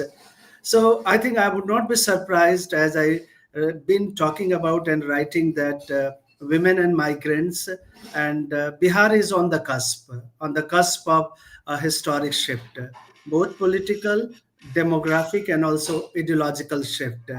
Bihar is not a place, if you just look at the social and political history of Bihar, where polarization has ever worked, and that's why you can see this alliance, what is called Rainbow Alliance, which used to be Congress party's, ideological and political, understanding of how India would look like. It seems like, I'm remembering the great, British civil servant who said, Bihar becoming heart of India. Once again, the trends are setting up a different kind of political model, which may become, heart of India once again. So this way, there are very different. What would you say to a Prashant Kishor who said, if Nitish Kumar gets more than 25 seats, I will leave politics, Ashwini ji? I think, that was a rhetoric, but I'm sure that Prashant knew he's very intelligent, and, he has been part of the victory of, various leaders and political parties across political spectrum, and I'm sure that he will reconsider. Let's give him credit for one thing. I mean, like in terms of setting the narrative in Bihar, the Palayan and Rozgar. Unfortunately, he did not see what we call undercurrents, and how would subalterns, would respond to that narrative. It seems that subalterns have responded to that narrative, perhaps reading for Nitish Kumar rather than for, Prashant Kishor. And he misread Bihar completely, He misread Bihar completely. Well, let me introduce our guest, Dr. Bandana Bharti of the Jan Suraaj party is with us. Professor Ashwini Kumar was just saying that Prashant Kishor misread Bihar completely. Ashwini Shahi of the BJP is with us. Shahid Siddiqui is still with us. Shahid, I don't know if you have to go, but give a last comment before you go. If you do, Nilanjan Mukhopadhyay, senior journalist, Aarti Gerard, senior journalist, is with us as well. The NDA, the leads are reflecting a landslide win. The leads, I'm saying it again and again, the leads are reflecting a landslide win for the NDA. The NDA is ahead in 186 to the Mahagathbandhan's 55. Could we just do the report cards of the two alliances, please, from C Voter? Could you please move that? Yeah, the RJD is leading only in 37 leads compared to the of the 143 seats it contested. The Congress is leading in only 8 seats of the 61 seats it contested. If you compare this with the NDA scorecard, the BJP is leading in 81 seats in the 101 it contested, and the JDU is leading in 78 seats of the 101 it contested. This data coming in, automatically updating from C Voter. Shahid Siddiqui, I wasn't sure if you were trying to say you have to go. If you do, please give a last comment, and then I'll open it up for the others. Yes. Yeah, Barkha, I'll be leaving, but yes. My last comment is that it's unfortunate for Bihar that things are not really changing. As previous professor was saying, that it's a new narrative, it's a new Bihar which is emerging. I don't see a new Bihar emerging. It still remains it's more polarized than before, from casteism to communalism, but things are not changing on ground. The socio-economic conditions are not improving the way they are improving in some other parts of the country. So Bihar, although this double engine government may come back, but things don't seem to be changing much. And its writing is on the wall. Nitish Kumar will be back because of so many reasons, but I don't think Nitish Kumar is in a position to bring about any socio-economic revolution on ground, or even the central government, the Modi government, is interested in really bringing about that change in Bihar. So Bihar still remains where it is, and that is the unfortunate part. Elections will come and go, but migration will take place, joblessness will take place, youth will not have a better future, women may get their 10,000 rupees, but life will not change for them in the rural areas. Okay, Shahid Siddiqui, thank you so much for helping us decode the big Bihar election. It's about 11 o'clock in the morning, and if you have just joined us, the NDA, the leads are reflecting a massive landslide gap now between the NDA and its opposition. The NDA leading in 186 seats, the Mahagathbandhan in 55, the Jan Suraaj party not leading in any seat, the others only in 2. If you look at this individually, the BJP is leading in 82 seats, an improvement over its 74 seats in the last election. The RJD, devastating result for the RJD if these trends hold, and they haven't really shown any sign of improvement in the last 1 hour. The RJD is leading only in 37 seats. It had 75 the last time. It was the single largest party the last time. The JDU, again, Nitish Kumar very much emerging as a man of the moment. He is improving in leads, his tally by 34 seats compared to last time. The Congress is down in 11 seats. It had 19 seats the last time. Right now, it's leading only in 8. The Jan Suraaj party is not leading in any seat right now. Right? And the BJP, at the moment, it has improved its vote share, it has improved its leads. And of course, for the JDU, it has been an even more dramatic improvement.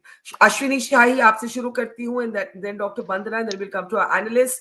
क्या लग रहा है, BJP के लिए तो अच्छी news है, लेकिन नीतीश कुमार ने भी दिखा दिया कि जो भी लोग उनको राइट ऑफ कर रहे थे, वो बिल्कुल गलत थे, चाहे वो मीडिया में हो, चाहे वो ऑपोजिशन में हो, चाहे वो बीजेपी में ही क्यों ना हो. अश्विनी जी. बरखा जी, आपको इस रुझानों के लिए बहुत बहुत बधाई. और एग्जिट पोल के दिन हम लोग बैठे थे, मैंने कहा एग्जिट पोल इससे बेहतर आएंगे, और वो बिहार की जनता ने दिखा दिया नीतीश जी के ऊपर भरोसा. रही बात नीतीश जी के ऊपर अविश्वास करने की, तो भारतीय जनता पार्टी में किसी ने विश्वास नहीं किया. हम लोग एक होकर चुनाव लड़े. हाँ, विपक्ष ने जरूर उनके स्वास्थ्य और सेहत को लेकर बहुत कुछ कहा, वो दिखाई दिया. मीडिया के लोगों ने जो है वो सब करना शुरू किया. और आज भी आप 2 जगह बांटकर हमको वो कर रही है कि नीतीश कुमार जी ये कर रहे हैं, भारतीय जनता पार्टी. हम एक हैं, 5 हम लोग लड़े थे, 5 लोग मिलकर लड़े थे. मैंने उस दिन भी बताया कि हम एक जो है मुट्ठी की तरह बंद हैं, हम एकदम से एकजुट होकर लड़ रहे हैं, और इसका बेहतर रिजल्ट आएगा. हम कहीं अलग नहीं हैं. रही बात, अभी देखिए किस तरीके से नैरेटिव फैलाने की बात थी. अभी शाहिद जी जो है बैठे थे, उन्होंने कहा बहुत ये गड़बड़ है, ये नहीं होना चाहिए, ये बिहार में कुछ चेंज नहीं होने जा रहा, बहुत कुछ कहा उन्होंने. मगर बिहार की जनता ने, जिसने 90 का वो दशक देखा है, वो जलालत की जिंदगी वो अब नहीं जीना चाहता है। वो अपने पैरों पर खड़ा होना चाहता है, अब एक खुशहाल बिहार देखना चाहता है। तो नीतीश कुमार जी के बातों में उनको भरोसा है, माननीय मोदी जी के नेतृत्व पर भरोसा है उनको। नहीं, अभी देखिए किस तरीके से, मैंने उस दिन भी जिक्र किया था, शायद आपको याद होगा, कि लाठी निकालना शुरू हो गया था, लोगों को लाठी निकालो, कट्टा निकालो, सब शुरू हो चुका था। जनता बहुत प्रबुद्ध है बिहार की, और बिहार की प्रबुद्ध जनता ने, माताओं ने, बहनों ने सब बता दिया कि क्या करना चाहिए, कहाँ हमको अस्थायित्व मिलेगा। आपके लिए न्यूज तो बहुत बढ़िया है, मैं मानती हूँ, लेकिन आपने नीतीश जी को इतना लगाव है तो मुख्यमंत्री कैंडिडेट क्यों नहीं घोषित किया? ये बार बार मीडिया चर्चा कर रही है, मेरे समझ में ये नहीं आ रहा है कि आप लोग सुनना क्या चाहते हैं, कहलवाना क्या चाहते हैं हम लोगों से। किसी एक बरखा जी, मेरा हम्बल रिक्वेस्ट है कि आप किसी भी हमारे एक नेता का बयान दिखा दीजिए कि जिसमें कहा गया है नीतीश जी मुख्यमंत्री नहीं होंगे। जरूर उसका प्रावधान बताया गया है कि हाँ विधायक दल की बैठक होगी, उसमें नेता चुना जाएगा, और ये कहा गया कि नीतीश जी के नेतृत्व में चुनाव लड़ रहे हैं हम। अब इसके अलावा क्या हो सकता है? नीतीश जी कल मुख्यमंत्री थे, आज भी हैं और कल भी रहेंगे। मैं ये इसमें कहीं कोई शंका ही नहीं थी। देखिए, एक सुनिए ना, बरखा जी बस 30 सेकंड और दे दीजिए। अच्छा। अभी देखिए लोकसभा के चुनाव हुए, लोकसभा के चुनाव होने के बाद कुछ मीडिया के लोग, कुछ विरोधी दल के लोग जो आहत हुए थे हारने से, उन लोगों ने चंद्रबाबू नायडू को भगाया। 6 महीने तक तो भगाते रहे, नीतीश जी को भगाते रहे कि भाजपा से हट जाएंगे, ये गिर जाएगी, बैसाखी की सरकार है। नहीं हुआ, इंटैक्ट रहे हम लोग। अब फिर शुरू हो गया है, नीतीश जी उधर चले जाएंगे, ये हो गया। मतलब भाजपा को किसी तरीके से कमजोर करने के लिए कुछ भी बोल दो। नीतीश जी ने कई बार स्पष्ट किया है कि अब मैं कहीं नहीं जाने वाला हूं, और मैं एनडीए जो सबसे पुराना गठबंधन है, 25 साल हो गया। अच्छा, बरखा जी, अश्विनी जी, मैं बस ये अपडेट देना चाहती हूँ that the JDU is currently at the moment it's a tussle between the BJP and the JDU, who are both partners, who will be the single largest party. Nitish Kumar's party right now is the single largest party in leads. The NDA is standing at 194. At this rate, it could well cross 200. The Mahagathbandhan is down to 46. The BJP is leading in 81 seats, but Nitish Kumar's Janata Dal United is leading in 84 seats. It is an extraordinary performance. We have Imranul Haq of the RJD, but I want to get Dr. Bandana in. Prashant Kishor had famously said to me and others, if Nitish Kumar gets more than 25 seats, I will leave politics. We will assume that was a rhetorical statement. Let's get your response to the fact that the Jan Suraaj party so far is showing no seats, no leads in any seat. How disappointed are you? Of course, we need to see the vote share, but right now, no conversion to seats. नमस्कार।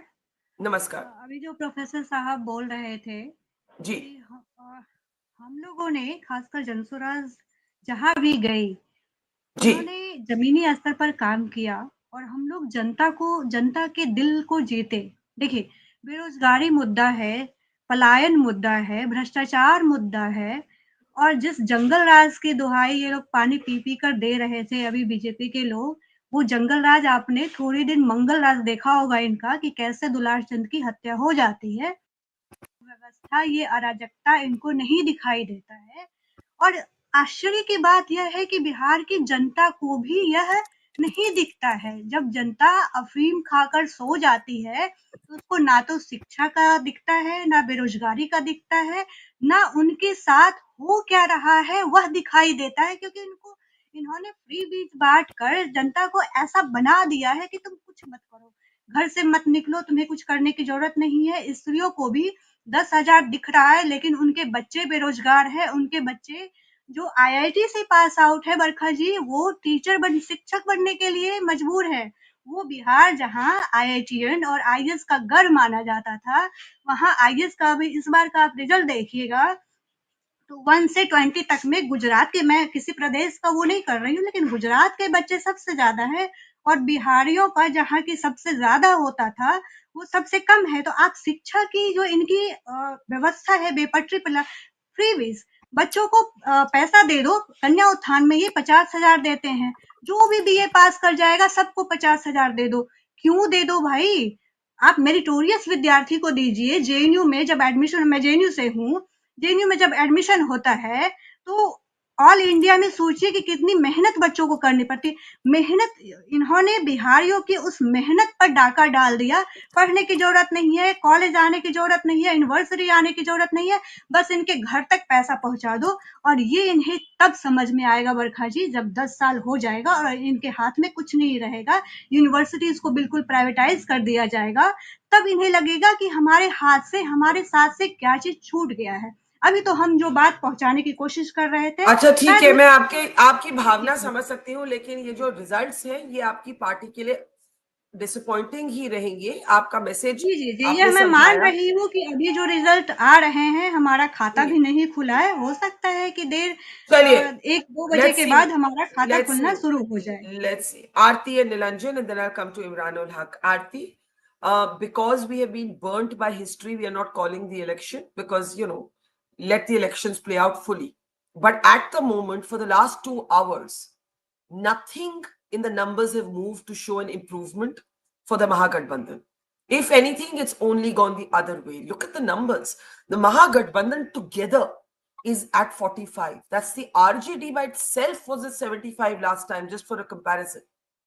And can I have the strike rate for the opposition parties also on the screen, please? It would be interesting to see. The NDA is at 195 to the Mahagathbandhan's 45, right?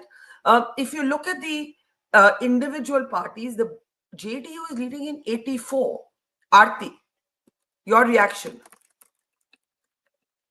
Oh, it's been quite an exciting election, Barkha. I know that it's too early, and you're right, absolutely, about being burnt by history. So we maybe should hesitate before calling these elections. But Barkha, the way the voter turnout was, Bihar posted a historic voter turnout this time. And over the last 1 year, I have noticed a trend, whether it was Haryana or Maharashtra, where the voter turnout has been 7 to 8% more than the previous election. The incumbent government has won, and won decisively. Maharashtra was a huge sweep. You remember, they wiped the floor with the opposition. The opposition just disappeared from the landscape. So I would not be surprised if the same thing happens now in Bihar. The other thing is that because, Bihar traditionally has posted very narrow margins between the victor and the runner-up. 500, last time particularly, it was very narrow. 500, 1,000, 700, 2,000. But this time, because the voter turnout is so high, I think the margin of victory will be huge. And I'm told already, the winning candidate, the leading candidate, is ahead by 5,000, 6,000, 7,000 votes in constituency. So I don't see this trend really reversing. It would reverse if, you had a difference of 500 or 1,000.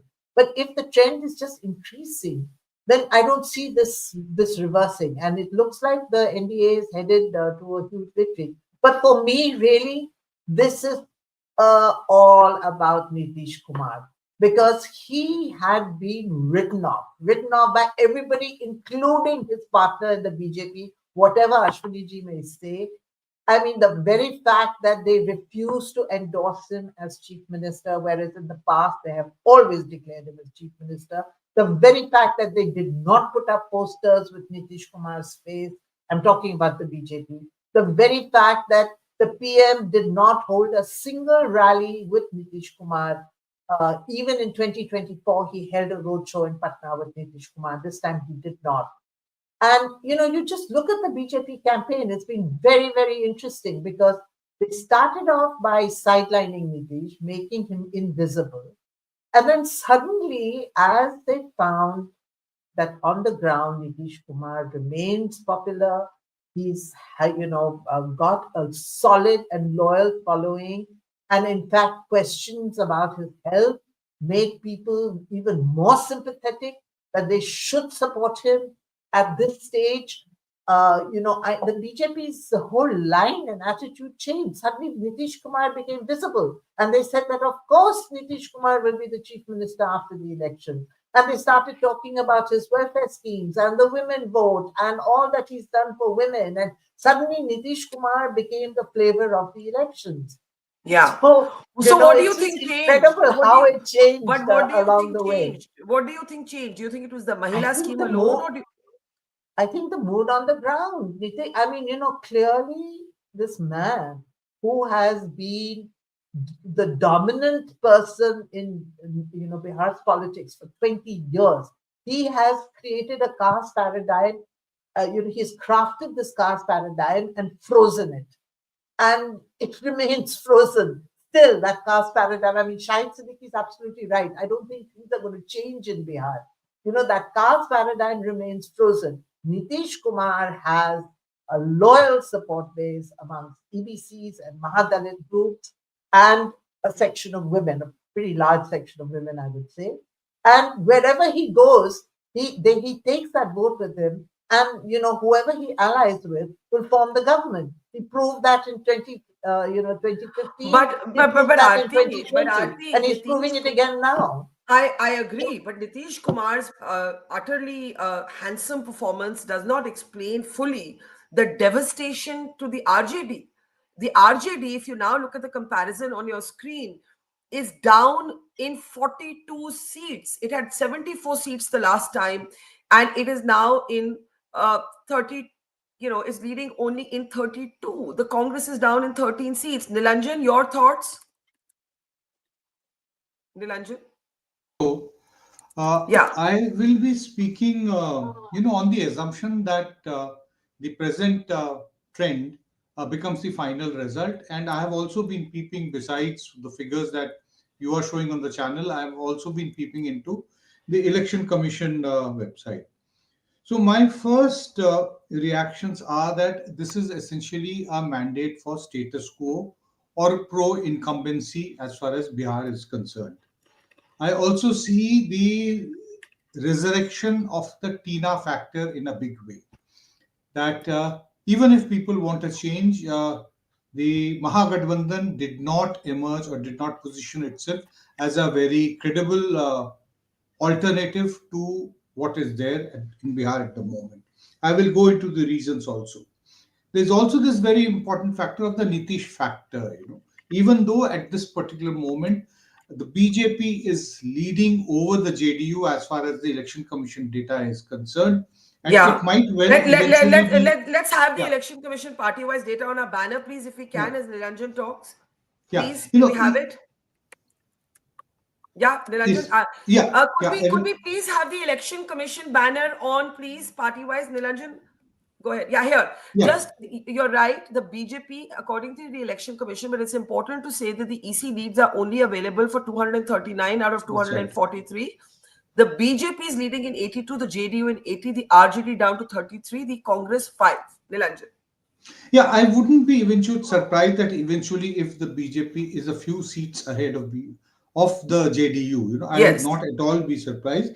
Despite this, I will say that what worked for JDU is that Nitish Kumar was seen as a benign uncle. Somebody who has actually given a lot, and he really he's not done any harm to them, even if he has not been able to do anything great in the last 10 years. He did definitely work as a very effective chief minister as far as law and order and flyovers in Patna city. Patna city, even if development stops there, people have generally tended to get very happy when they see a few flyovers in Patna. That's a city, where, one side of my family is there. I call myself proudly the son-in-law of Bihar. So I have been visiting Patna over the last decade plus quite regularly. So I've seen the kind of responses. Development in Bihar stops at Patna or a few select highways between Patna and some big cities of Bihar. Rest anywhere else, you try to drive down, I've been telling repeatedly, try to drive down from Gorakhpur to Champaran, two very important and iconic places, one in Uttar Pradesh, one in Bihar. Women, please don't try to go because you'll not find a single toilet from the entire 200 kilometer road. That is the kind of development that is there universally in Bihar. So Nitish Kumar factor, and also another very important fact which comes out from the data of the Election Commission, the vote share. Even today, despite its dismal performance, the RJD will possibly end up as the single largest party in terms of vote share. Which means, 22% plus, 22, BJP is also 22% plus. The JDU is down, is about 18% plus at this particular time. Congress is down to single digits, that is what I was seeing. So what happens in terms of electoral arithmetic, the Mahagathbandhan did not work. RJD did its share of the work, but the other alliance partners did not. They completely failed to bring the votes that they were expected to. So these are a few things we will have to also look at, once the election comes, we will have to look at certain factors which became major talking points in the course of the elections. I'm not making any allegations, but I think so we got to take really a look at, I do not think that has happened sufficiently, but the entire SIR process, the intention, what has been done, needs to be examined and taken a very close look in a much more open-minded manner. I'm not saying that it is something which has been deliberately done to create a voter list which is tilted in favor of one party, that is the ruling party, very early. But yes, we have to see that Haryana, Maharashtra, and then Bihar, 3 sequential assembly elections after the 2024 electoral setback. There are 2 stories to it. Either the BJP has got its entire electoral formula, which went completely haywire during the parliament elections, if they have been able to get it completely bang on once again, or then there are other factors that which we need to really examine and study. It's very important because we will be having elections in very important states in early April, May 2026, which is Kerala, Tamil Nadu, Puducherry, Assam, and Bengal, which are going to be very important and possibly set the tone for the next parliamentary elections. Okay, if I could please request my producers to give me 2 slides together. The first, which looks at the comparison of the seats for the NDA, and the second consecutively, which looks at the numbers for the Mahagathbandhan. May I please request for those on the screen? In the meantime, I want Imranul Haq to come in with his reactions. How disappointed are you?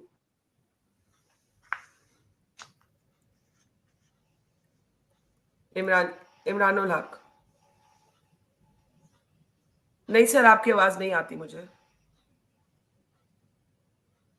Okay, let's move on. Ashwini Shahi, I want you to respond to what Aarti said.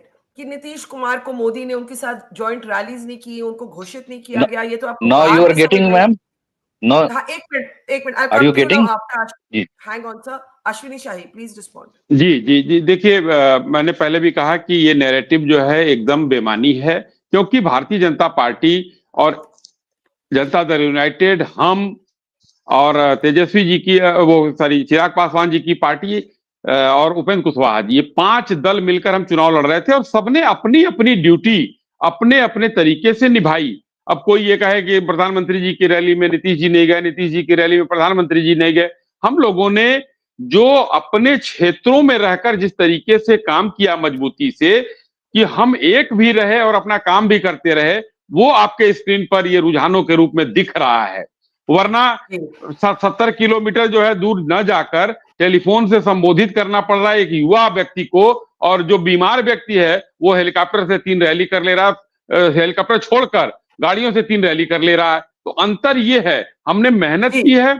अब उसमें कुछ भी जोड़ा जाए कि प्रधानमंत्री जी नहीं गए और वो नहीं गए, ये बेमानी चीजें हैं. जी, मैं ये कहना चाह रही हूँ, और इमरानुल हक शायद आप इस बात पे आना चाहेंगे. सी वोटर के मुताबिक तेजस्वी यादव ट्रेल कर रहे हैं 3000 वोट से. 3000 वोट से ट्रेल कर रहे हैं स्वयं. इमरानुल हक, अगर आपको मेरी आवाज आ रही है तो ये जो रुझान जी, है, आपकी आवाज साफ आ रही है. मेरी आवाज आपको आ रही है, मैम? जी. If I can switch to the RJD slide. Yes, RJD अभी Yes, के ma'am, रुझानों ma'am. के मुताबिक, हाँ जी सर, मुझे बोलने दीजिए, इज डाउन इन 44 सीट्स.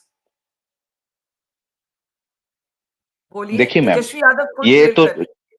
जी, शुरुआती रुझान है और बहुत सारी चीजें करेक्ट होती हैं टाइम के अकॉर्डिंग। मैं कुछ चंद पॉइंट्स पर आपको बताना चाहता हूं कि बिहार की बदहाली 22 साल में इस हद तक हुई है और इस तरह से हमारी महिलाएं, युवा सबकी हालत कमजोर हुई है कि वो धोखा खाने के लिए भी तैयार हैं। इवन कि ये 10,000 की जो रेवड़ी आम भाषा में कहिए, सपोर्ट कहिए, उसको लेने के लिए उनके उनके जो मेल हैं वो जो है माइग्रेशन से बाहर होते हैं मैम। यहाँ इंडस्ट्री नहीं लगती, यहाँ श्रमिक ट्रेन चलती है। ये एक मतलब प्लैंड वे में हमारे बिहार के लोगों को कमजोर और इससे इससे बहुत तकलीफ होती है। जनता का मैंडेट सर आंखों पर, लेकिन इससे बिहार के डेवलपमेंट का आगे का कोई रोड मैप नहीं दिख रहा है मैम। फिर वही 5 किलो अनाज, फिर वही पलायन। जो बेचारे आए हैं उन्होंने वोट दिया है, फिर वो चले जाएंगे। 10,000 के ये 10,000 का जो सपोर्ट है, इसका आगे आप खुद आने वाले दिन में इन्वेस्टिगेटिंग जर्नलिज्म के थ्रू देखेंगे कि किसको क्या मिला, या बाद में क्या नोटिस आती है उनको उस रुपए को लेके रिटर्न करने के लिए आने वाला वक्त बताएगा।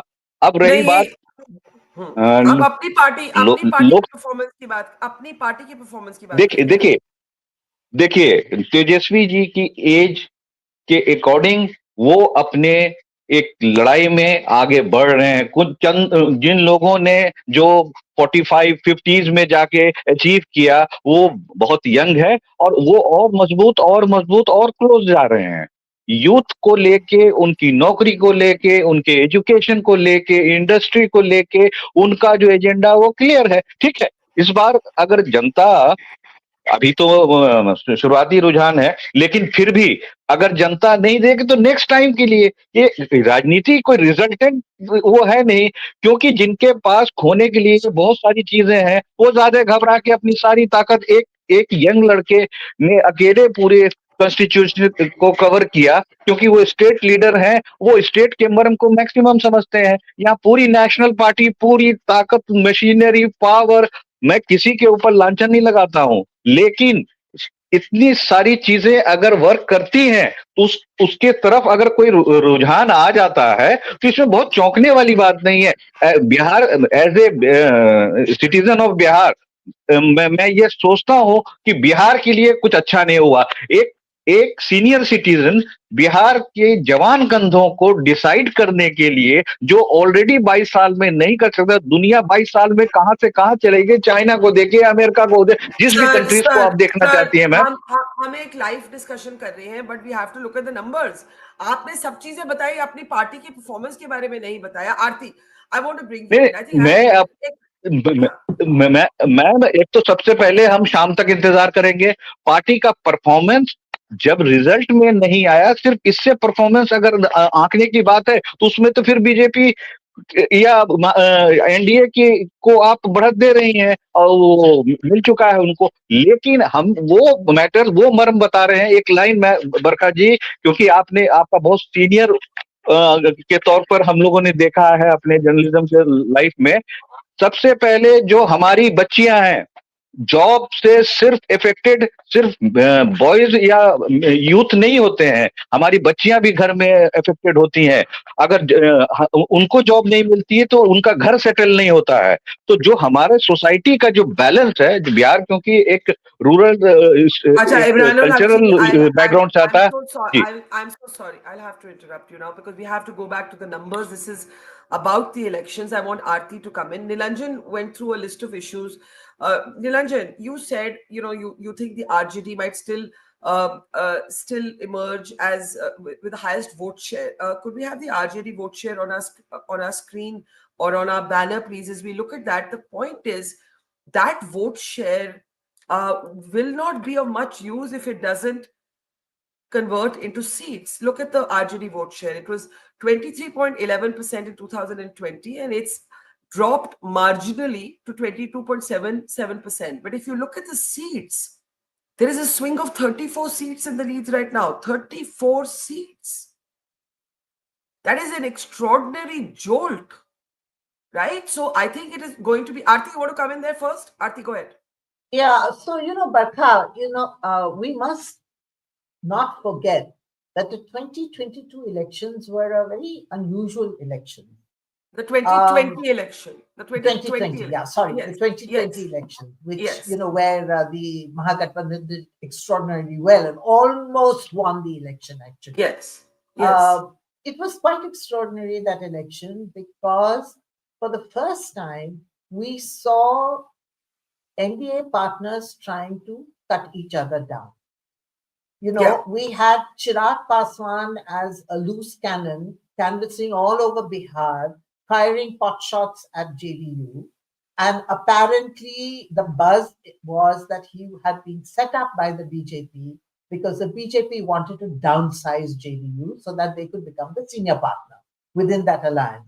Ashwini ji won't agree, but the fact is that that is what happened. JDU emerged very poorly in that election. And I think that helped to benefit the Mahagathbandhan alliance substantially, which is why the Mahagathbandhan alliance did so well. The second reason is what Nilanjan said, that, the RJD may be pulling its weight, but its allies are not being able to pull its weight. And, clearly this decision to bring the VIP party in a kind of very cynical way to get the Nishad vote did not go down well with the Nishads, who must have stuck with the BJP and the NDA and did not, buy into this new inclusive RJD. And of course, the Congress is always the Achilles heel in any alliance. The Congress was actually had a very tough task this time because although it was contesting 60 seats, the bulk of those seats, I think some 54 of those seats, they were pitted against the BJP. And the BJP, as you know, is a formidable opponent.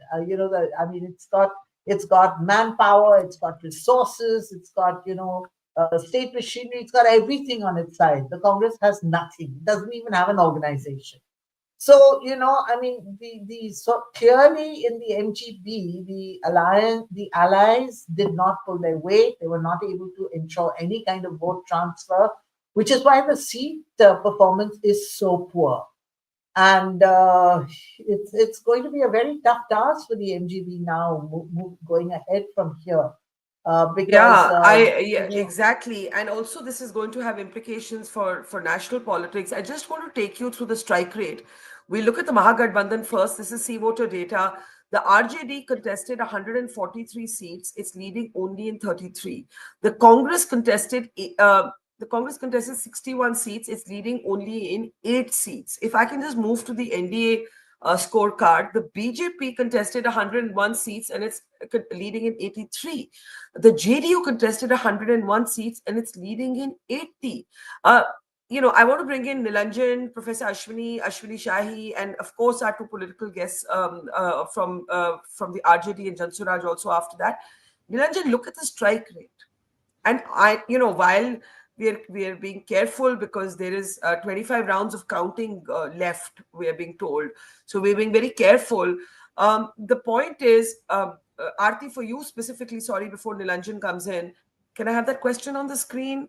I was trying to read that out. Barkha, RJD did not do that well in Lok Sabha 2024 and is not doing well this time. So I think Aarti has a point. RJD benefited from the JDU vote spilling over to it because of the BJP tried to cut the JDU in 2020. Just to your point that was a very unusual election because Chirag Paswan weakened Nitish. Aarti, you want to respond to that before Nilanjan comes in? I'm so sorry, I can't hear Aarti. Now start again, Aarti. I'm saying Chirag Paswan definitely had a negative impact, on the JDU in that election. He was going all over Bihar targeting, Nitish Kumar. And, it's very interesting, Barkha. This election too, he started off his campaign by taking pot shots about Nitish Kumar, talking about his health and so on. And then if you notice, I think he was told to shut up because he stopped completely. And then when questions arose about whether Nitish Kumar would be the chief minister or not if the NDA won, he said, of course, Nitish Kumar will be our chief minister. So completely, did a Yes, I'll ask Ashwini Shahi to respond to all your questions on the Nitish Modi chemistry, but let me get Nilanjan to come in first. Meanwhile, some updates. BJP's Maithili Thakur is leading by 7,000 votes. Tejasvi is trailing by 3,000. And JDU's very controversial Anand Singh, imprisoned on charges of murder, is actually leading. Is this number correct? 3,70,000 votes. 37,000. I'm so sorry. This is too many numbers, staring at numbers getting to me. 37,000 votes. Nilanjan, yes, go ahead. Yes. No, we were talking about 2020, why the Mahagathbandhan did very well. Elections happened in November 2020. Lockdown was very much fresh in the minds of people. There was a complete, inability of knowing what will happen in future because of COVID. We were right in the middle of COVID, and the Bihar government definitely had not been able to do anything much in terms of providing assistance to those people who walked hundreds of kilometers from various big cities where all these Shramik Express trains, somebody remarked, runs. I thought that was a very good observation, that Bihar does not have industries but has industry special labor, special trains to take out the migrant labor somewhere outside. It's a very good conceptualization of Bihar strategy. So because of that, and I want to repeat once again that the RJD remains firm. The problem with RJD is that it doesn't gain, it doesn't lose. It has a certain consolidated vote bank which it has. No, but it has. It looks like it's lost majorly. It looks like, if I could go to the RJD, either the scorecard or our own graphic, but vote share is not converting, no, Nilanjan. It would be interesting to see a region-wise spread to see. Yes, as more and more data, and more data comes. But आप देखिए ना, आप strike rate देखिए ना, 143 seats contest करके is leading only in 33. It has lost. I know, but I still have the feeling that when we actually sit down to analyze, we will possibly get to see that the alliance did not work. They did not bring votes to one another. It was actually as if that RJD was contesting separately, Congress was contesting separately. By the way, your point, sorry, I'm interrupting you because more numbers have come in. To your point, the Election Commission leads now, all the leads are in. The BJP is now emerging the single largest party. Yes. According to the Election Commission leads, Ashwini ji, आपके लिए खबर है, अश्विनी शाही के लिए, हमारे दो अश्विनी है आज. Ashwini Shahi ji ke liye, the BJP is emerging as the single largest party according to the Election Commission leads. The BJP leading in 85, the JDU in 76, the RJD down to 34, and look at the Congress down to 6. I mean, these are really big figures if the trend continues. Sorry, Nilanjan, I just wanted to point that out. Go ahead, and then Ashwini Shahi right after that, and then Professor Ashwini. Yes. So what happened is that I think that the Mahagathbandhan parties, each one contested on their own. There was no coordinated effort. I did not see a joint campaign. I did see a lot of noise during the campaign against the SIR process underway in Bihar. But that was, the laddus are out at JDU. Whether we are calling the election or not, the laddus are out. The laddus are called in JDU. I do not know whether it is premature or not. I do not think that the question of leadership is settled. It is quite possible that you think someone else. You think someone else could be CM? Well, Maharashtra, we know the track record of the BJP. So let's see. Let's wait. As they say that this is the kahani abhi khatam nahi hui hai. No, I disagree, Nilanjan. No. I know that you may. I disagree. I don't think Nitish Kumar is an Eknath Shinde. Definitely not an Eknath Shinde. And nor does the BJP have a Devendra Fadnavis equivalent in Bihar. Devendra Fadnavis, remember, had been chief minister for 5 years. Was a blue-eyed boy or continues to be a blue-eyed boy of the RSS. There is no such figure in Bihar for the BJP. So I don't think the two situations are at all comparable. Well, okay, I'll take your point. I think what Nilanjan is saying is, if the BJP is the single largest party, will the BJP try and do a Maharashtra or Madhya Pradesh in Bihar? And you are saying, But I am saying, if you look Barkha, last time the BJP had almost double the number of seats than as compared to the JDU in 2020. I think Ashwini Shahi should answer this question. And still, they made Nitish Kumar the chief minister. I agree. I do not think the BJP can rid itself of Nitish Kumar. चलिए अश्विनी शाही जी, यहाँ पे सवाल ये है कि अगर BJP single largest, मुझे याद है 2020 में भी आपकी सीट ज्यादा थी, फिर भी नीतीश जी बने मुख्यमंत्री, तो वो बात मानते हैं। निरंजन मुखोपाध्याय कहते हैं कि भाई अगर बीजेपी का ये परफॉर्मेंस रहा, 85 सीट्स में आप लोग लीड कर रहे हैं ऑन योर ओन, तो क्यों आप नीतीश कुमार को मुख्यमंत्री बनाएंगे? बीजेपी का सपना होगा कि बिहार का खुद अपना बंदा या बंदी बने मुख्यमंत्री। देखिए, बहुत लोगों का, हर राजनीतिक दल का सपना होता है। हमारे के साथ चुनाव लड़ रहे हैं तो फिर ये सपना हमको किनारे रखना पड़ता है। हमारा जो नेतृत्व है हम वही करेंगे। और हमने जो चुनाव पीछे अभी जो है, आपको जो आरती जी ने जवाब दे दिया कि भारतीय जनता पार्टी जो है बड़ी पार्टी थी पीछे और मुख्यमंत्री बनाया है। लेकिन देखिए, कहने वाली बात नहीं, मोदी विरोधी अभी भी लगे हुए हैं कि भाई इस निराशा में भी आशा की एक किरण खोजते रहो कि भाई हम दूर से दिख रहा है दीपक, उसी के सहारे रात काट देनी है। ऐसा कहीं कुछ नहीं है। जनता ने स्पष्ट बहुमत दिया है और हमें लग रहा है 2/3 बहुमत से हम जो है सरकार बनाने जा रहे हैं। एनडीए के लोग अभी कोई न खोजे। जैसे लोकसभा में मैंने पहले भी कहा कि 6 महीने तक चंद्रबाबू नायडू को भगाते रहे लोग, नीतीश जी को भगाते रहे लोग। ऐसा नहीं होने जा रहा है। 2-3 बातें मुझे कहनी है आपकी इजाजत से। अभी मुखोपाध्याय जी कह रहे थे कि बिहार वो ट्रेनें बुलाई गई, लेबर को वो किया गया। क्या गलत किया गया? आपको किसने रोका था? आप भी बुला लेते, ट्रेन बुक कराते, बुला लेते। उसमें क्या 1000 लोग आए तो सारे भाजपा के वोटर थोड़े ही थे? आपके भी तो हो सकते हैं। छठ पूजा की गई, छठ पूजा में सब लोग आए, तो इसमें कौन सी पीड़ा है भाई? ये पीड़ा दर्शाना क्या कहता है? दूसरी बात कह रहे हैं जो है वहां के लोगों को किस तरीके से, कई चैनलों पर मैं सुबह से चल रहा हूं, 10,000 रुपए दे दिया गया। भाई 10,000 रुपए की स्कीम पहले से चल रही है।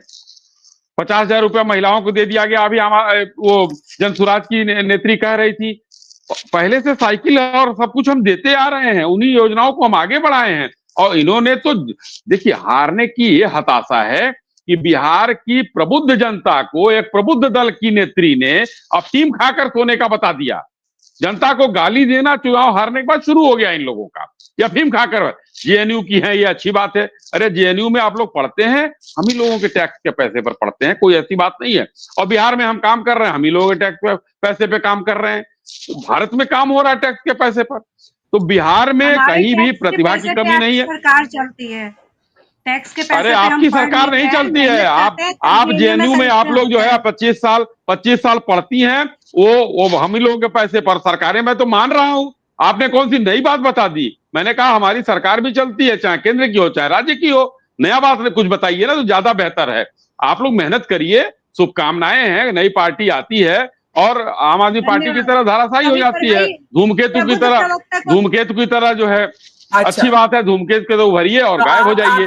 लेकिन सुनिए ना, सीधा ये तो बताइए, एक बीजेपी परफॉर्म्स एट 85 सीट्स जो अभी आपके लीड्स चल रही हैं, क्या नीतीश कुमार मुख्यमंत्री बनेंगे कि बीजेपी में से अंदर से वर्कर्स लीडर्स की आवाज आएगी कि हमारा अपना कोई बनना चाहिए? सीधा सवाल है अश्विनी जी।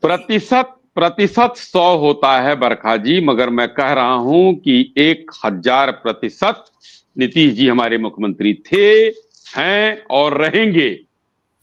मैंने अभी चैलेंज किया है, वो खुला चैलेंज। और बरखा जी, पत्रकारिता में आपको नहीं चैलेंज कर रहा हूं मैं, लेकिन एक बयानों में चैलेंज कर रहा हूं कि एक बयान दिखा दीजिए किसी भारतीय जनता पार्टी के नेता का, चला दीजिए आप, कि उसने कहा हो कि नीतीश जी मुख्यमंत्री नहीं बनेंगे।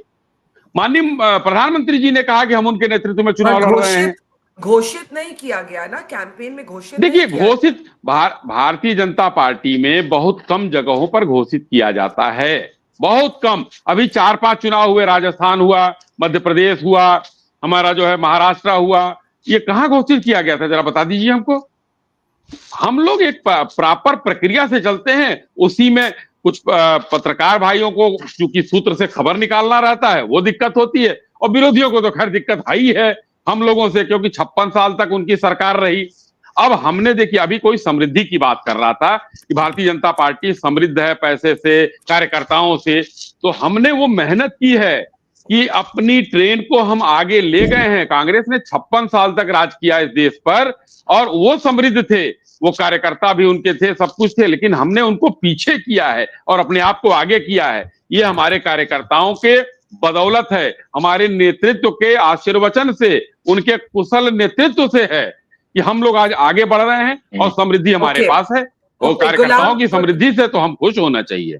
गुलाम साहब हमारे साथ है, गुलाम गौस जेडीयू के नेता हैं, इमरानुल हक आरजेडी के हैं, we also have Jan Suraaj leadership, but I want to go to Professor Ashwini, but before that, Aarti, are you you made the point that there was a Modi did not campaign with Nitish, there was a sense in the beginning that he was dispensable, but now you're hearing Ashwini Shahi saying not 100% but 1000% Nitish will be CM. So he's certainly sounding very categorical. If you want to react to that. No, I think, Barkha, there's no question. Absolutely. I'm on the same page as Ashwini Ji on this. And, it's really unfair to compare it to Maharashtra. The numbers in Maharashtra were so completely different. The BJP had 135 seats. Eknath Shinde had, 1/3 of that. Yeah. And, actually, if push came to shove, the BJP could have actually dispensed with Eknath Shinde and formed a government with the NCP and, some independents and some smaller parties. So here they cannot do that. The BJP and JDU are running almost neck and neck. So there's no question of them dumping, the JDU, and there is no question of Nitish stepping back and accepting to be anything other than chief minister. I would be really, really surprised. We need to talk about because, what this means. Nitish also does not have a succession line. There is no man, no person, in the second round who he would like to promote to, become the next chief minister of Bihar. So it's, this is Nitish Kumar's party, and Nitish Kumar will demand his pound of flesh. And remember, Barkha, he has the biggest lever of all. He can do what he did in 2015. He can change sides. He can change sides. Paltu Kumar, he can change sides. It's a huge bargain. I don't think the BJP would risk it. I think especially because he himself has done well. It would be a different issue if he hadn't done well. He's done very well for himself. Professor Ashwini, I want to bring you in. You coined the phrase maternal welfare state. We wait for the granularity of the data to show was this women, was this across Bihar? We don't have those details yet. But through this speculation, will he be chief minister? Will he not? Nilanjan saying the leadership issue is not settled. Aarti and Ashwini ji saying bilkul settled hai, 1000% settled hai. Do you, what do you see Nitish doing? I think he would expect to be chief minister. By the way, we're all assuming this is now an NDA government, even though we've not officially called this election yet. But it's 187 for the NDA to 53 of the Mahagathbandhan, and it's been 2 hours since I've been watching this gap and nothing has moved in terms of the gap closing. Professor Ashwini. Yeah, based on not just on my research and extensive work that I have done on Bihar, but also on my lived experiences, growing up years during emergency, and also the Mandal revolution, etc., etc. So I have seen, Laluji, Nitishji, Ramvilas very closely, and I also want to reflect a little bit on their art of possible, or their art of leadership. Nitish is a very unusual politician. Let us recognize that. I'm remembering, classic words of, Sankarshan Thakur, who called him political alchemist. Let's not undermine Nitish Kumar. He may be facing challenges here and there in terms of, political negotiation, party affiliations, shifting here and there, I called him elsewhere, 3 years back when he shifted allegiances in terms of shifted. He's India's classic politician whom neither journalist nor analyst or political scientist have paid enough attention to, his art of, shape shifting and his political pragmatism. So back here, just to say a few words, structurally and also qualitatively, Maharashtra and Bihar are very, very dissimilar. They cannot be compared, both in terms of their social history, caste composition, party allegiances, and shifting, social situations. Let us not also, underestimate that Nitish is larger than his political heft, because he himself has become a social construct.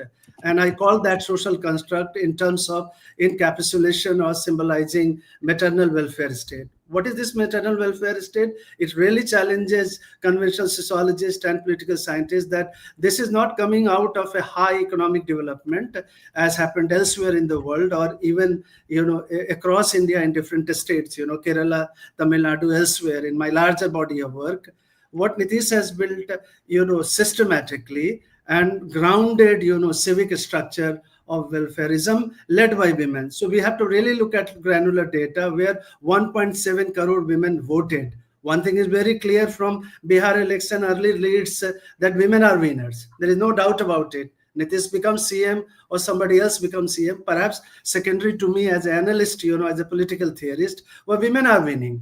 Because the gender gap over time, if you look at the way women have, outwitted, and also there is a new view on migration also. Left out women have gone ahead of, in terms of, you go to any village. But Professor Ashwini, I'm sorry I'm interrupting you, and we'll need this data to be more granular, but Sea Voter is saying that the NDA is leading on 42 out of 55 Muslim dominated seats.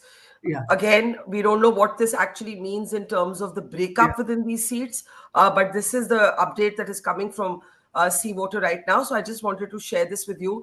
I would also very briefly, Barkha, reflect on, what some people are actually, going back and back, looking at the familiar playbook, I would just remind them, from the days of M.N. Srinivas until now, any younger sociologist, caste or the vote bank is not fixed, It's a dynamic idea. It's a fluid idea. Even if you look at older CSTS data, I guess that will inform you that this whole kind of MOI is not a hegemonic block, It seems there has been rupture there, fragmentation there. And once we get to know the granular side of the data, that's very obvious. This is a very important point. Yeah, bumper result. I want to get Ghulam Saab of the JDU in. Ghulam Saab, कैसे देखते हैं आप ये very good news for the BJP, very good news for the JDU. Party की तरफ से क्या कोई भी apprehension है कि मुख्यमंत्री की इशू पे कोई सवाल है? मुख्यमंत्री नीतीश कुमार के अलावा बिहार दूसरा चेहरा कौन है जो वर्तमान में मुख्यमंत्री बन सकता है? लेकिन ये आपको लगता है जाति किसी हाँ बोले नहीं, हमको लगता नहीं जितनी सारी इनकी योजनाएं थी, respect of any caste and religion, सबके बीच पहुंचे।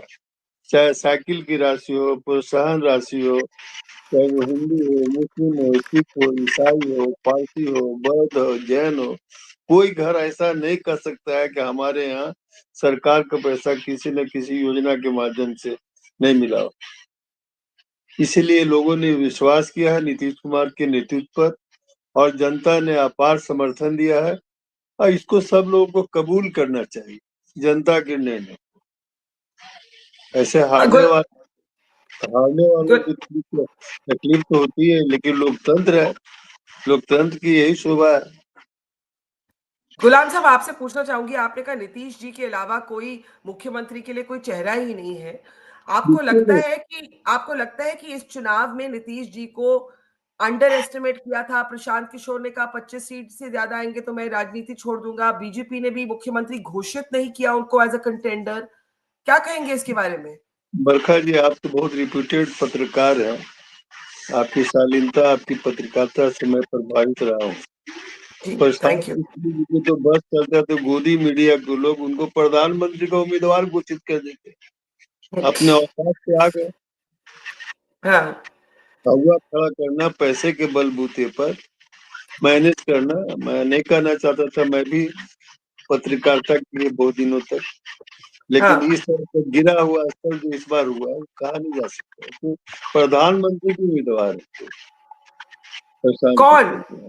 आप कह रहे गोदी मीडिया प्रशांत किशोर को पीएम कैंडिडेट बना देते, तो प्रधानमंत्री बना था, प्रधानमंत्री के रूप में पेश कर रहे थे और जनता ने जो निर्णय दिया वो आपके सामने है। पर गुलाम साहब, आपको लगता है कि आपके अपने अलायंस पार्टनर बीजेपी की तरफ से भी जो शुरू में एक दर्जा दिया जाना चाहिए था नीतीश जी को, वो नहीं दिया? अच्छा चलिए, कभी कभी होता है इस तरह की बात, लोकतंत्र है ना।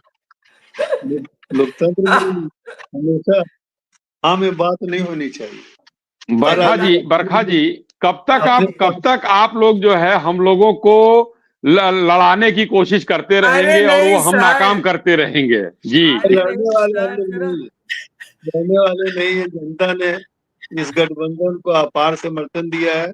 मैं जनता के निर्णय को सलाम करता हूँ और विपक्ष के साथियों से भी उम्मीद करता हूँ वो सहयोग करेंगे।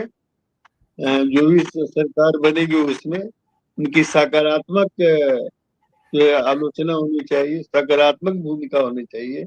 लोकतंत्र में विपक्ष भी जो है सरकार का ही अंग होता है। हम लोग नेहरू जी के जमानों को याद करें कि क्या लोकतंत्र था।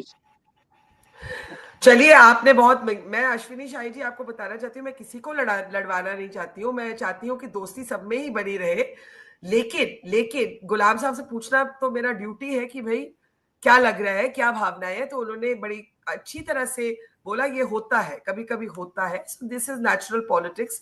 Dilip Cherian is with us, Imranul Haq is with us as well of the RJD, and I think I see Deepak ji of the Jan Suraaj party. Deepak ji नमस्कार, आपसे ही शुरू करती हूँ। जब आप मेरे शो पे पहले आए थे एग्जिट पोल्स के दिन, तो आपको बहुत उम्मीद थी कि बहुत अच्छा परफॉर्मेंस रहेगा। Jan Suraj has not manage to lead in any seat, कितनी निराशा है? लोकतंत्र है। बरखा जी नमस्कार, और हमारे पैनल पर जुड़े हुए सारे हमारे मित्रों को मेरा नमस्कार है। लोकतंत्र है बरखा जी, और लोकतंत्र में जनता मालिक होती है। हम एक विकल्प के रूप में, हमारे नेताजी ने एक जो बिहार में पिछले बहुत सालों से राजनीतिक बंधुआ मजदूरी थी, उसको दूर करने के लिए हमारे नेताजी ने एक सशक्त विकल्प के रूप में और जनता के मुद्दों को लेकर हम जनता के पास गए थे। जनता अभी हमें आशीर्वाद उतना नहीं दे पाई जितना उन्हें देना चाहिए था। खैर, जनता मालिक है और जिनको भी उन्होंने आशीर्वाद दिया है हम उनके साथ हैं, और बिहार के विकास के लिए, बिहार की समस्याओं, मूलभूत समस्याओं के निदान के लिए जो भी सरकार आ रही है या जो सरकार चल रही है उनके साथ हम खड़े रहेंगे, उनका सहयोग करेंगे। लेकिन यदि आपने अभी कहीं कहा टाइगर जिंदा है, अभी नहीं, हम तो हैं। हमारे नेताजी ने कहा है कि बिहार के विकास के लिए, बिहार में बदलाव के लिए, बिहार की सारी समस्याओं को सुलझाने के लिए हमारा तन मन धन सब भी सर्वस्व भी न्यौछावर हो जाए तो भी हम बिहार की जनता के लिए हमेशा यहाँ रहेंगे। पर दीपक जी, प्रशांत किशोर ने कहा था कि अगर नीतीश कुमार की 25 से ज्यादा सीट आए तो वो राजनीति छोड़ देंगे। यहाँ पे एक मिनट ना, यहाँ पे गुलाम जी हैं जेडीयू के, वो बोले कि कुछ मीडिया का बस चले तो वो तो प्रशांत किशोर को पीएम कैंडिडेट बना देते। तो आप क्या कहेंगे दीपक जी? देखिए, हमारे नेताजी ने बिहार में बदलाव के लिए ईमानदार और निश्चल प्रयास किया है, और बिहार की राजनीति में एक अच्छे राजनेता का प्रादुर्भाव हुआ है, और देश की राजनीति में भी एक अच्छे नेता का प्रादुर्भाव हुआ है। आज के समकालीन नेताओं में जो हमारे नेताजी हैं प्रशांत किशोर जी, सब में तुलनात्मक अध्ययन किया जाए, आप उनको देश के अग्रणी और राज्य के अग्रणी नेताओं में मान सकते हैं और परख सकते हैं। और बिहार की मूलभूत समस्याओं को सुलझाने के लिए, बिहार में बदलाव के लिए, बिहार को आगे ले जाने के लिए पक्ष और विपक्ष दोनों को हमारे नेताजी जैसे प्रखर राजनेता की जरूरत है। उनका क्या बयान है वो अलग बात है, लेकिन देश की जनता, बिहार की जनता और हमारी पार्टी कभी भी प्रशांत किशोर जी को, इतने अच्छे प्रखर राजनेता को कभी भी हम लोग नहीं राजनीति छोड़ने की बात करने देंगे, और वो बिहार के हित में और देश के हित में नहीं होगा। हमें एक ऐसे प्रखर और अच्छे राजनेता की जरूरत है जो अपनी बातों को और जनता की समस्याओं को बेबाक और मूल रूप से सबके सामने रखता है और उसके लिए प्रयास और प्रयत्न कर रहा है। वो अपना सारा सर्वस्व लगा के बिहार में बदलाव के लिए उन्होंने कहा है कि हम प्रयास करते रहेंगे। पहले भी हम बिना विधायक के विपक्ष में थे, आज भी हम जो भी हमें चीजें मिलती हैं बिहार की जनता की तरफ से, जो ही हमें आशीर्वाद मिलता है, जितना ही % वोट शेयर मिलता है, उसके साथ हम बिहार की जनता की सेवा के लिए हमेशा लगे रहेंगे और हम अपने नेताजी कभी भी राजनीति से अलग नहीं होने देंगे और बिहार की जनता का के हित में है कि हमारे राजनेता हमेशा राजनीति करें। Deepak ji, धन्यवाद.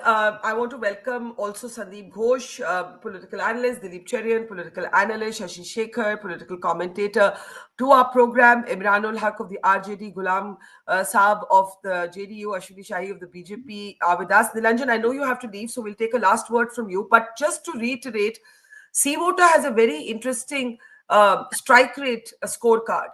The BJP is leading in 87 seats. It contested 101. And the JDU is leading in 74 seats. It contested 101.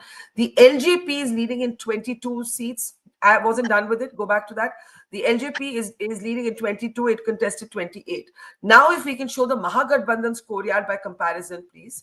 Look at what's happened to the RJD. The RJD is leading in 33 seats. It contested 143. The Congress contested 61 and it is leading in 7 seats only. So while we are not officially calling the election, for the last 2 hours, the gap has not at all been bridged. In fact, it has been worse and worse news for the Mahagathbandhan. The NDA stands today at 190. At the moment, the BJP is the single largest party in the leads. It's the second best performance for the BJP in the last 25 years, but the best in the last 10 years. For the RJD, it's their worst performance in the last 10 years. This is very, very significant politics. But although the BJP looks like it's going to be the single largest party, Ashwini Shahi of the BJP has said 100% nahi, ab 1000% le lijiye ki Nitish Kumar hi Mukhyamantri banenge. Now, before I get all our new guests to react, please let me get Nilanjan to give a last word and then we'll say thank you and goodbye to him. Nilanjan. I, see that the picture is that, it's a remarkable election for the BJP. Oh, sorry. Sandeep just said that don't go. He wants to say something to you. So I'll let you make a point and then we'll take Sandeep 1 point. Sure. Yes. Sorry. Yes. Yeah. No, I see that this is a remarkable election for the BJP because it has emerged as the single largest. Somebody else was... Sorry, I think, now speak. No, I'm saying that this is a remarkable election for the BJP because for the first time it is in its alliance with the JDU. I think, I'm correct on this. Yeah. It has emerged as the single largest party in Bihar. It is something, which has been tried by the BJP from the day the alliance was stitched right, from the times of Arun Jaitley in, way back in 2000, 2001. From that time onwards, or even before, the alliance with the Samta party is even older.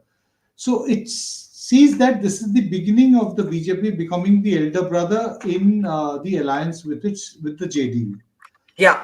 I would take the point, that possibly Nitish Kumar would continue. After having said that on the spur of the moment and listening to my fellow panelists, I would possibly, think that yes, at least for the moment, Nitish Kumar possibly cannot be not made the chief minister.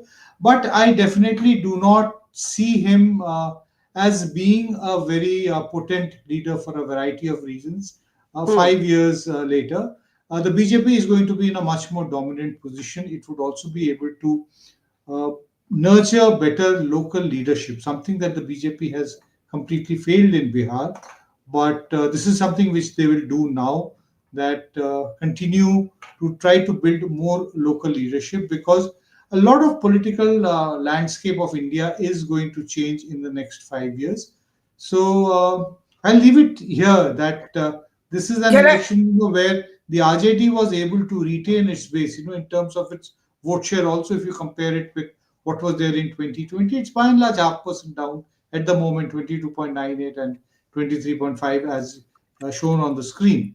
So essentially bad alliance. The Congress didn't do its job. They didn't fight together. Tejasvi Yadav was possibly getting worried that Rahul Gandhi is getting all the kudos for the crowds that were collecting for the vote chori campaign. maybe the people just came without really getting convinced with what they were saying.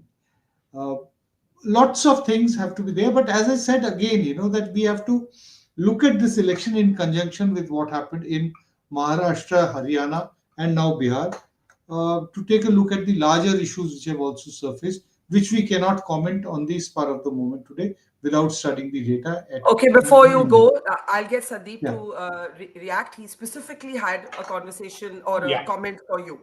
Yeah. I just wanted to, break your monotony and take you back to circa 2015. I used to write for Nilanjan then, and I was catching a flight from Coimbatore, and Nilanjan called me. He said, "Quickly finish my op-ed because NDTV has called the elections for Bihar." So I wrote the op-ed for him, got onto the flight. By the time I landed in Delhi, he said, "No, change the op-ed because the I am laughing because I was in NDTV then. And forever burned by that experience. We've never called an election till it's over after that. And so after that, Nilanjan, to compensate, he called me to Noida that evening, and his wife gave me the most outstanding mutton curry, which I have not forgotten till today. So I had to recall that because of the Bihar election and Nilanjan being.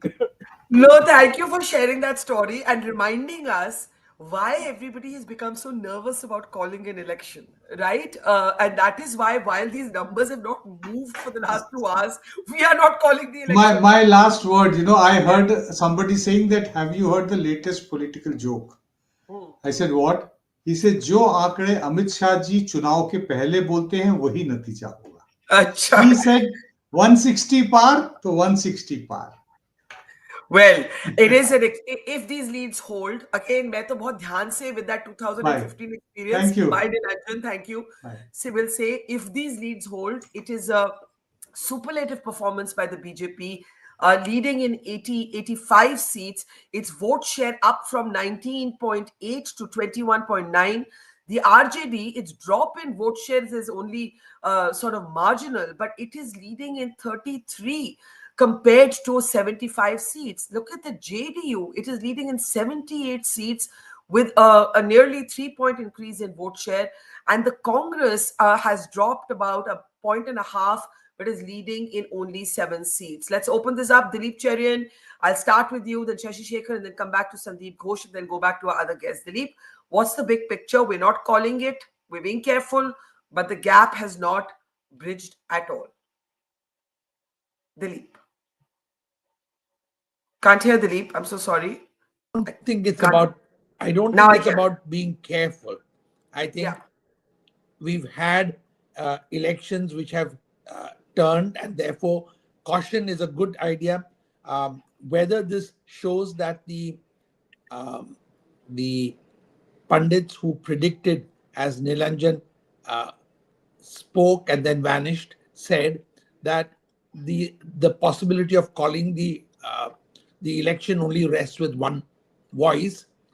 But this is certainly a huge wiping out of the RJD's high hopes in this election. And I think actually the big message is, pardon my crossing borders, is for Akhilesh.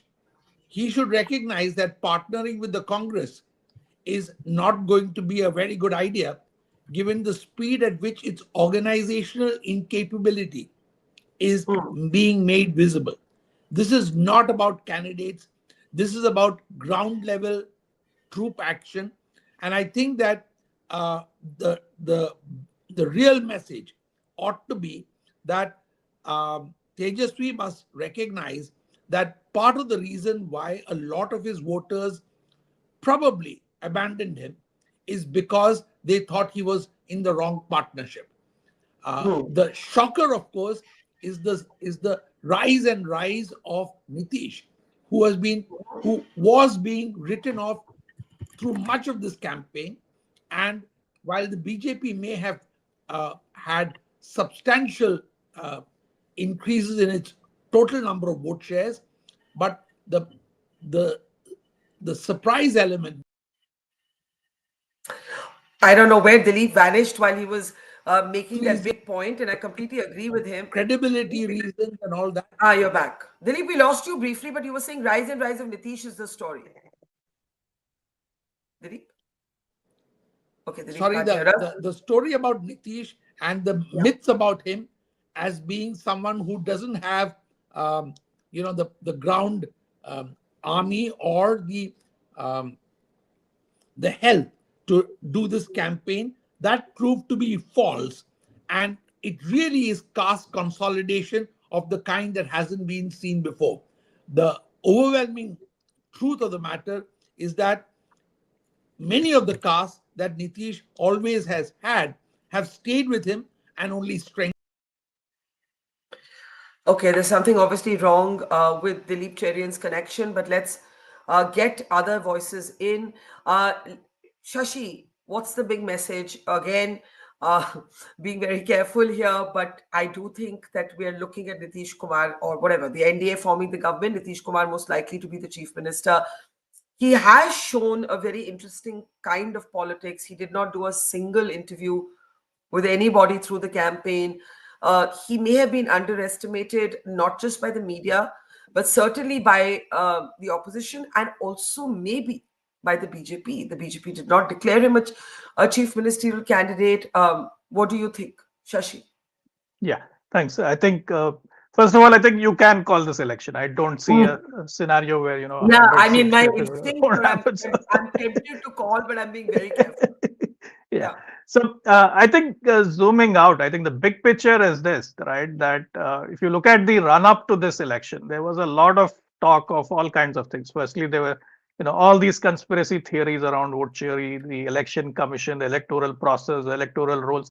I mean, there was endless litigating of the process itself, right? And then you have this stupendous turnout, and especially women turnout, which is significantly higher than the male turnout in several districts.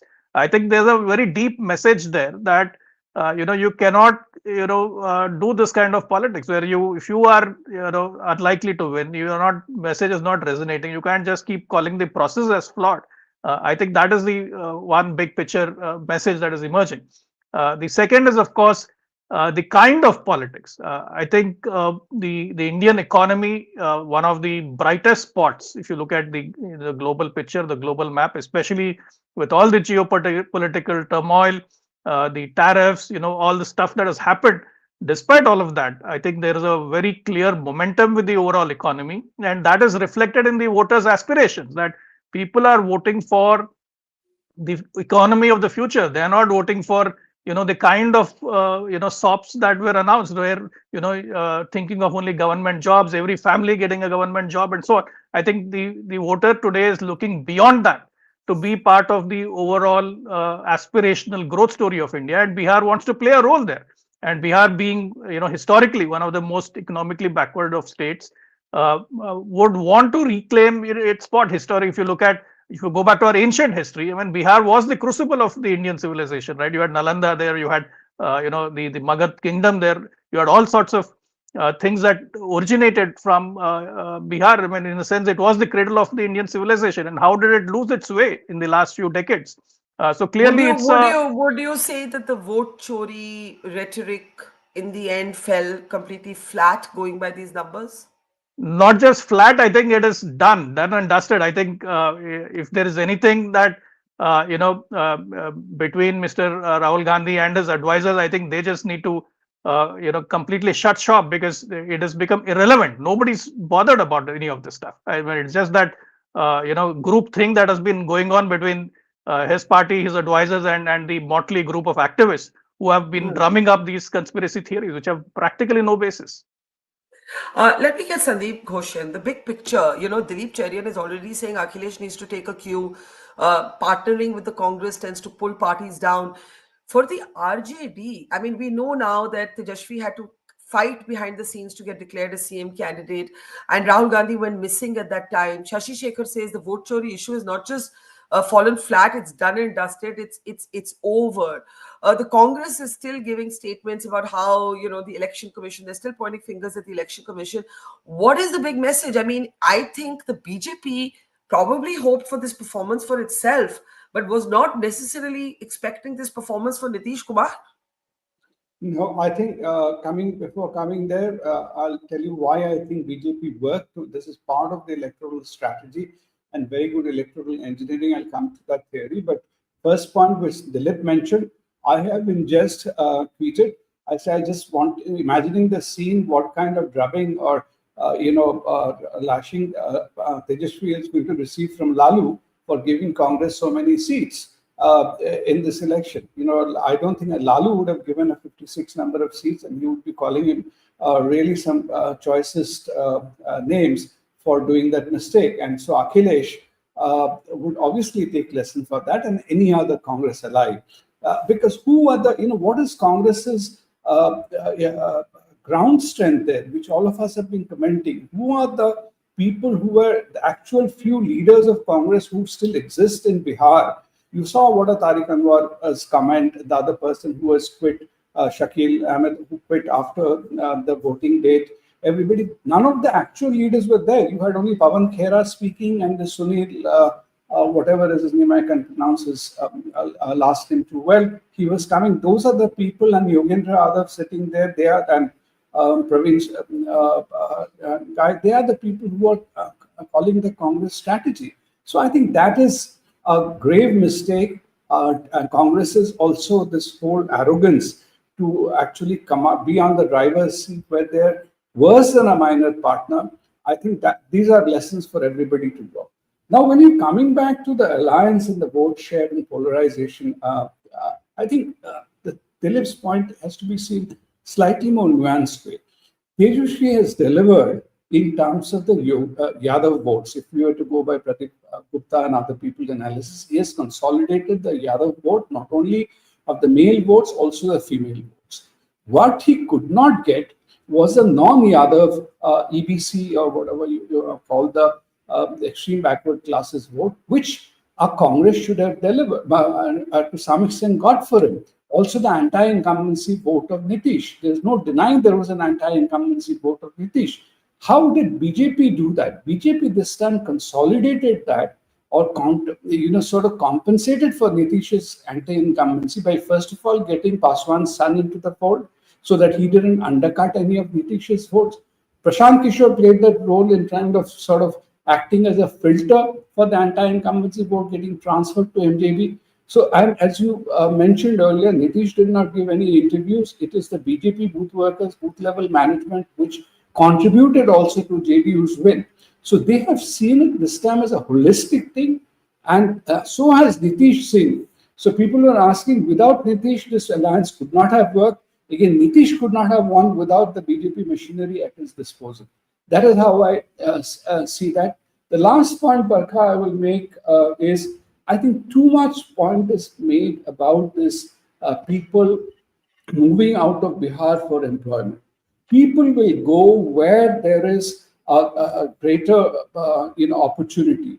Nobody is a fool today to stay back, even at the lure of a government job, which they know how much is going to earn them.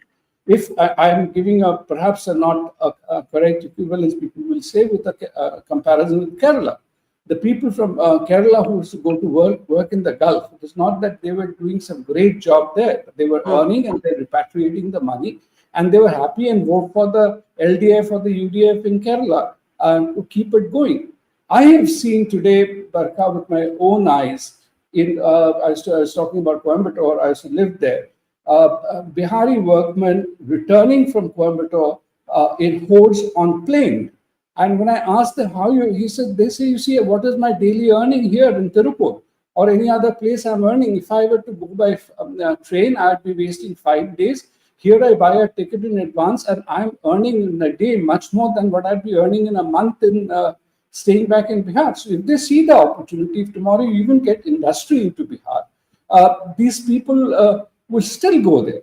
And what is happening, the last point is Nitish's period, 20 years.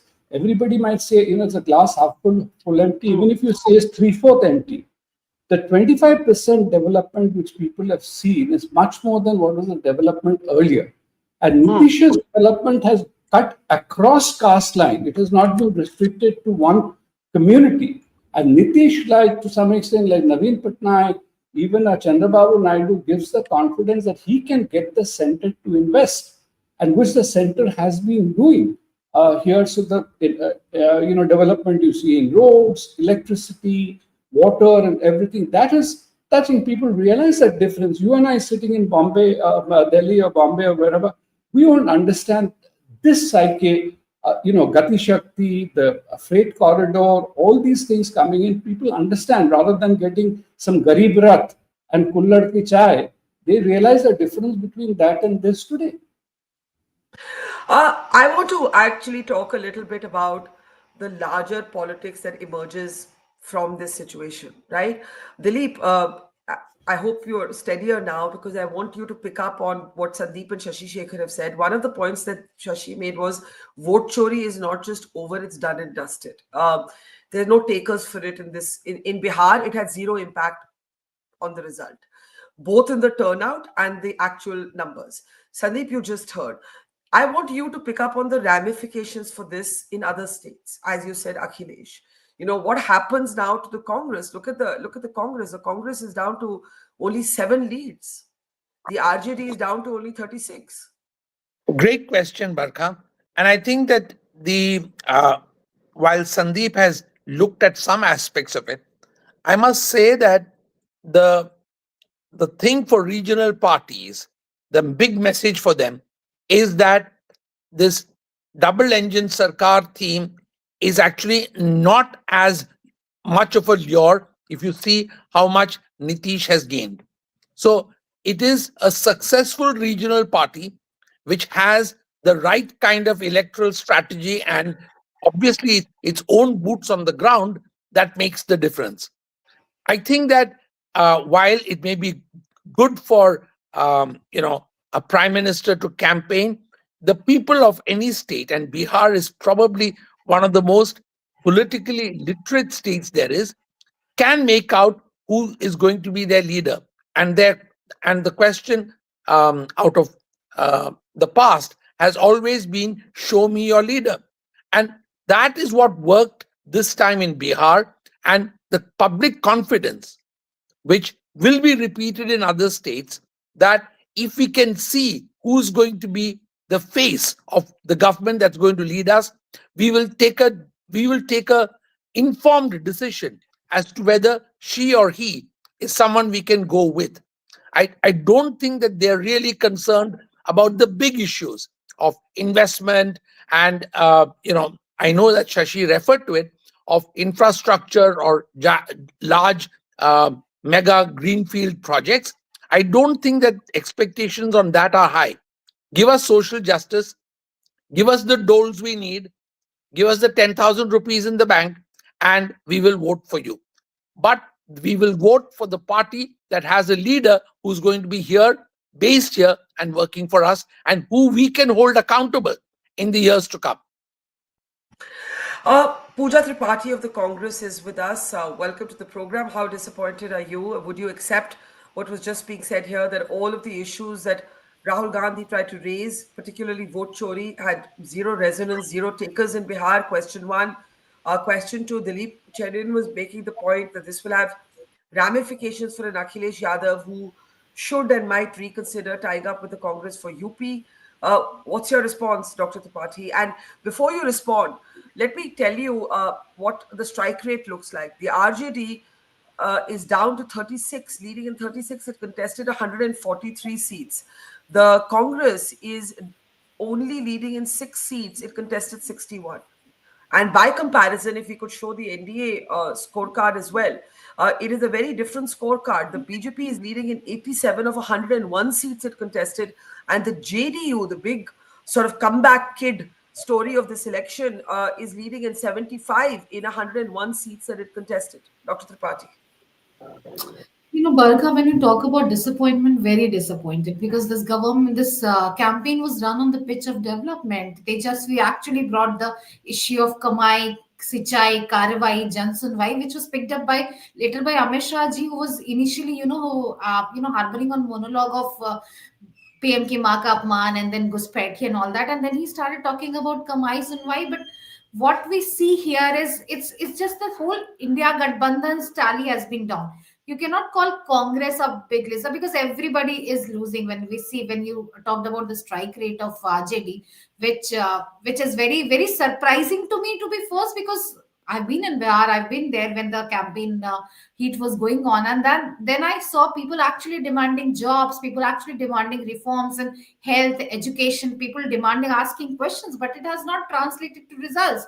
And 10,000 rupees dole out of 10,000 rupees is actually a big amount when it comes to something as economically deprived state as Bihar. 10,000 is the money that their counterpart husband won't be earning that much money, won't be earning that much money. So 10,000 has been a big game changer. But all in all, it has been a very disappointing day. And we didn't expect this kind of result. We didn't expect this clean sweep by NDA. Congratulations to the winner. Congratulations to Nitish Kumar. I hope NDA takes a bet on him and he does not become Eknath Shinde too, and he goes on to become the CM of state. And yeah, that's it.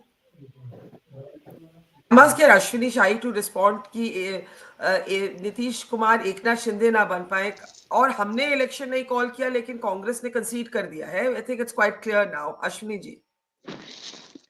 देखिए, नीतीश कुमार जी के ऊपर जो भी कयास लगाना हो आप लोग लगाते रहिए, कोई दिक्कत नहीं है. आने वाले दिनों में मैंने क्या किया है, मैं तो सवाल आपकी बात नहीं कर रहा हूं, मैं विरोधी दलों की बात कर रहा हूं. आपने तो सवाल पूछा है, मैं विरोधी दलों की बात कर रहा हूं. देखिए, आप लोग तो जो है कुछ खोजने की कोशिश कर रहे हैं उनसे कह के, हमसे कह के, लेकिन उसमें फिर भी वही है कि नीतीश कुमार जी बिहार के सीएम होने जा रहे हैं फिर से, जब भी शपथ ग्रहण होने वाला है. दूसरी चीज, अभी देखिए राहुल गांधी जी के बारे में कहा जा रहा है, राहुल गांधी जी अप्रासंगिक हो चुके हैं बिहार में. अभी देखिए उत्तर प्रदेश में क्या हाल होता है. अखिलेश जी इस समय बहुत पूरा अमला लेकर वहां पहुंचे हुए थे, जबकि उनका कोई प्रत्याशी नहीं था. बिहार से उन्होंने, अखिलेश यादव जी ने उत्तर प्रदेश को जोड़ा था. 27 का चुनाव भी उनके हाथ से फिसलता हुआ नजर आ गया. अभी उनका एक बयान आया कि एसआईआर ने खेला कर दिया. भाई एसआईआर तो आप लोग मांग कर रहे थे, वही एसआईआर में हो रहा है कि गलत वोट हो गया, ये हो गया, एसआईआर सब सही कर रहा है. अब क्या दिक्कत है? क्योंकि अब राहुल गांधी जी को सब लोगों ने नकार दिया है तो अपने अपने बयान देने शुरू. अब पहली चीज पहली बार देखने को या दूसरी बार देखने को मिल रही है, ईवीएम बेवफा नहीं हुई, अब एसआईआर पर दोष देना शुरू किया इन लोगों ने. ईवीएम का किसी ने नाम कहीं नहीं लिया.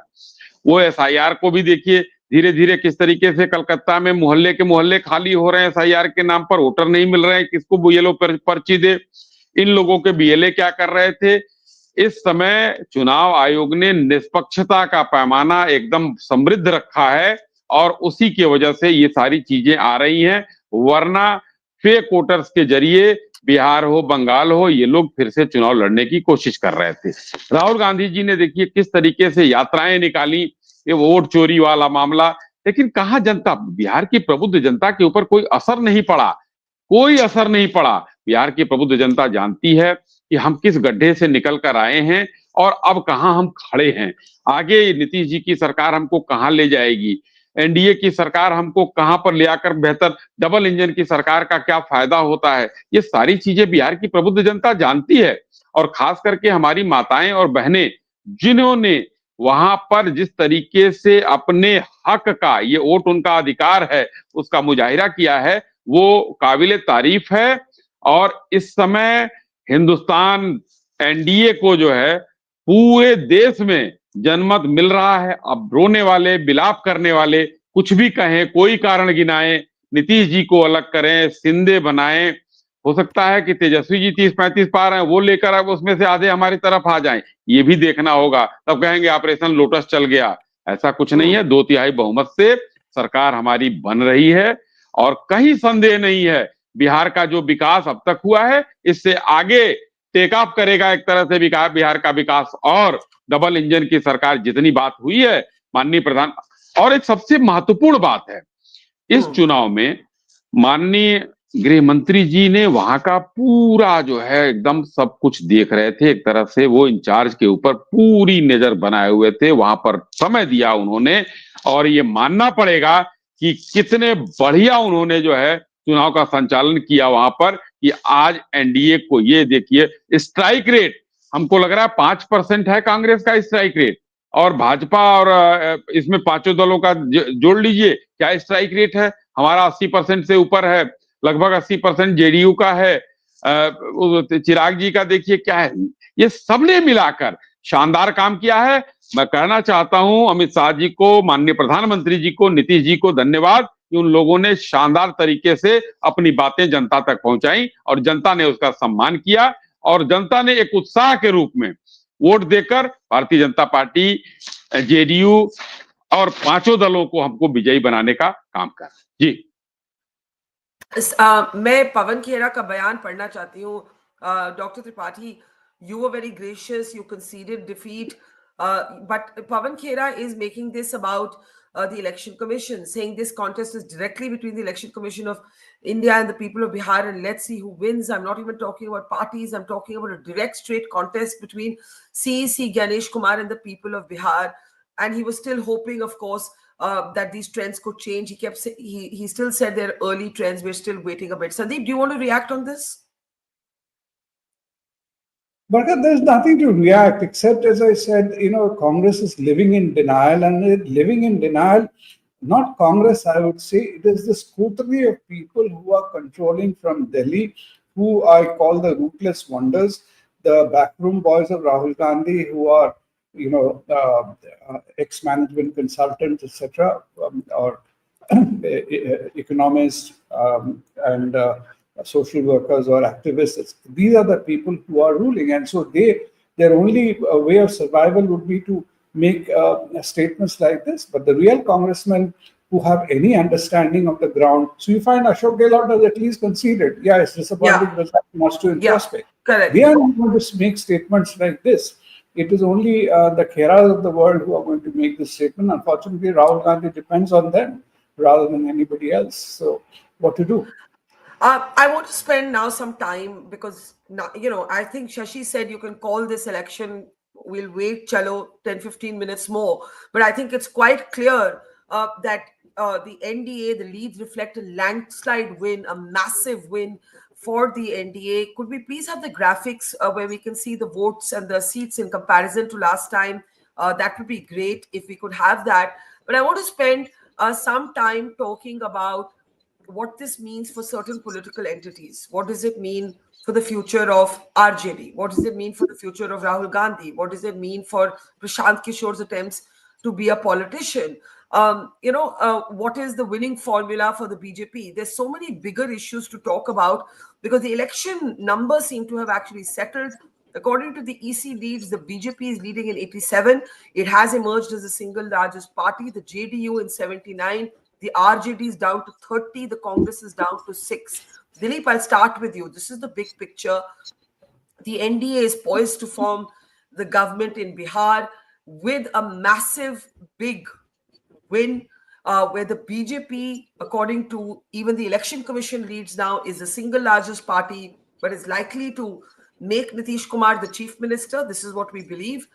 What does this mean for all the big entities involved? Like, what, will questions engulf Rahul Gandhi's leadership again? I'll start there. Dilip. Can't hear Dilip. Okay, can you hear me now? Yes. So, while we should discuss the big parties, let's first dismiss the thoughts on the small parties. Prashant Kishor will probably have to rethink whether he wants to be in this business at all. The big winner actually in the small parties is Paswan. Paswan has done very well, and that's a story on its own and deserves to be seen for what he has managed to succeeded in doing. Now, coming to the Congress, what again, to me, the big message is leave politics to politicians and keep consultants to whatever their role ought to be. I think most people know that the kind of leadership locally on the ground in Bihar was not the kind of political entities that need to get that share of power, but people who were handpicked because of either their freshness or their alleged ability to deliver advice or consulting kind of stuff to the Congress. The Congress obviously doesn't need that if the results are any indication. And they need to see that it is hardcore politics. Once strategy is set, wherever it is set, that should be the focus of the entire game. Nitish is the most interesting big party that we should discuss. And I don't think personally that there will be a Shinde kind of game played out on him. I think that he is definitely the winner of the day.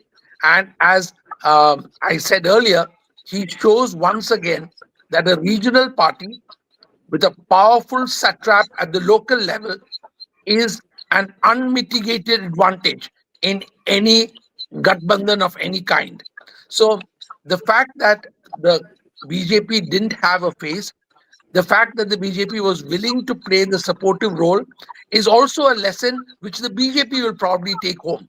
That while it has grown and while its vote share has gone up, I think that they need to recognize that as politics evolves, they will have in many states to be willing to take the supportive role rather than insist on being the only dominant player.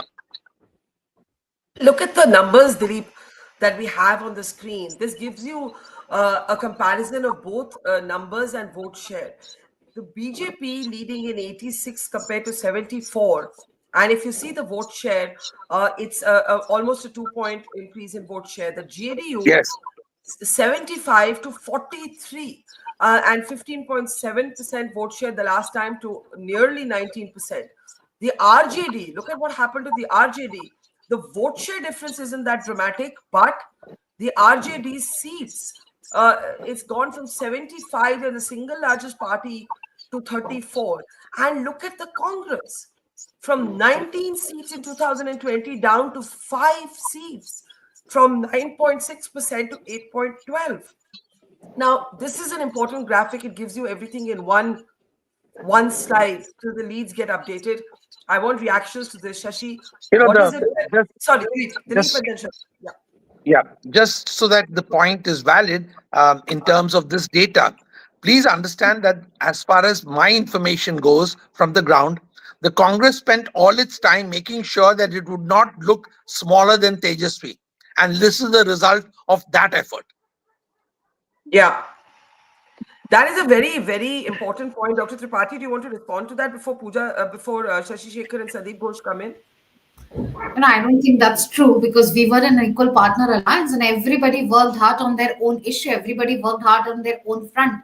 You know, Barkha, results are there for all of us to see, and we may accept it or not. The point is, winners walk away with all the glory. They'll have master class, they'll have things. We just saw their manifesto launch, finished in just 26 seconds. Nitish Kumar wasn't even allowed to speak. And then Tejasvi Yadav on their hand was not only promising great promises to Jivika Didis, to employment, and losers walk away with brickbats. And that's the beauty of democracy, and that's okay also. So, but writing off anyone, writing off the vote chori issue is not, because we saw the massive disenfranchisement which happened through the SIR exercise. We saw the massive, in 14 out of 44 districts, women were disenfranchised, women were cut off from the electoral list. We saw, we have at this list Ranjan Thakur, Nagendra Kumar, Prabhat Kumar, Santosh Oja, Sanjay Jha, Ajit Kumar, Uday Kumar. The independent fact checkers are bringing out there. They have voted in Haryana, they voted in Delhi, they voted in Bihar. We saw a train full of people coming to Bihar and vote. So vote, it's very fashionable to write off people and say that this issue didn't work when we have this kind of result. But vote chori is a pertinent issue, and mind it, the 9 people that I named out right now, everybody has one common factor. They're BJP workers, they're BJP karyakartas or the leaders, and they have been continuously voting from Rajya Sabha member to a normal karyakarta. They've been voting at the women fancy of every state elections. So vote chori is a pertinent issue that Rahul Gandhi has been bringing up on it. The whole performance of Mahagathbandhan has brought down. We'll sit on it, we'll think about it. But writing of Prashant Kishor plays that it's a democracy, it's a fair game. Everybody's welcome to have their own chance. And Prashant Kishor came back to Bihar. He had a pitch on Swasth and he had a pitch on education. And it's very fancy, it's very fashionable to write off every opponent. Ye nahi chala, are wo nahi chala. It's not like that. If we were fighting a pitch on development promises and look at their 2020 manifesto, I may seem very wrong in stating out, but they have not promised even one of the thing that they have promised in Sankalp Patra. They went away in 26 seconds. 26 seconds mein Maggie bhi nahi banti. The way they launched their manifesto, and that's what it's people's verdict. People have elected them. People have thought about it. People have elected them, and let's see how they'll read the, and in the maybe in the next year we'll again tell them that they have not promised anything that they have because launching a manifesto in 26 seconds goes on to show that you are not serious about it. And on the contrary, they were opposition leaders. They just came out of his clout of whatever he has been accused of. He actually ran a very dignified campaign. He actually took on the reins of us talking the campaign on Kamai, Sunwai, Karawai, Jan Sunwai. And Rahul Gandhi has been consistently raising the issues of vote chori, and it's not nullified. The whole issue of so many people coming out and having multiple votes goes on to say that vote is being vote stolen, and that's the reality of the day. And we have to make it a bigger campaign that doesn't nullify Rahul Gandhi or Tejasvi Yadav or even Prashant Kishor. I'm saying as a Congress spokesperson too. So a very much big congratulations. I don't think the aim is to nullify anybody. After all, Nitish Kumar said no. But I see everybody coming and writing of retirement letters and writing of ye nahi chala, wo nahi chala things. People are talking about what chori. People, there's a valid proof, and it's not Congress proof. This is the independent fact just coming out and giving them. Somebody has 17 epic cards. Somebody is voting in every state elections. These are normal people who are okay. Let's for a moment, while media houses are being, or all of us are being very careful about calling this election. The BJP has taken out a chariot. BJP workers have taken out a chariot in Patna with Prime Minister Modi's face on it. Of course, the BJP has every reason to celebrate in current leads. It is the single largest party. It's leading on 87 seats. Let's just give you a flavor of on the ground before we come back and look at the big political picture.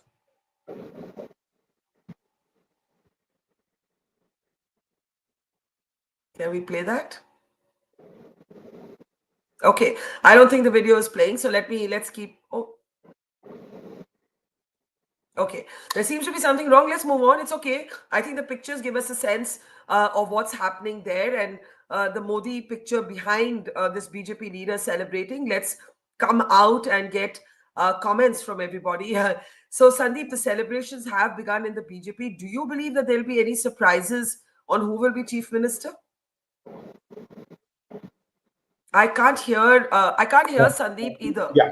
I don't think that right now they cannot afford to upset the equation, and it's really quite inappropriate to compare Nitish Kumar with Eknath Shinde.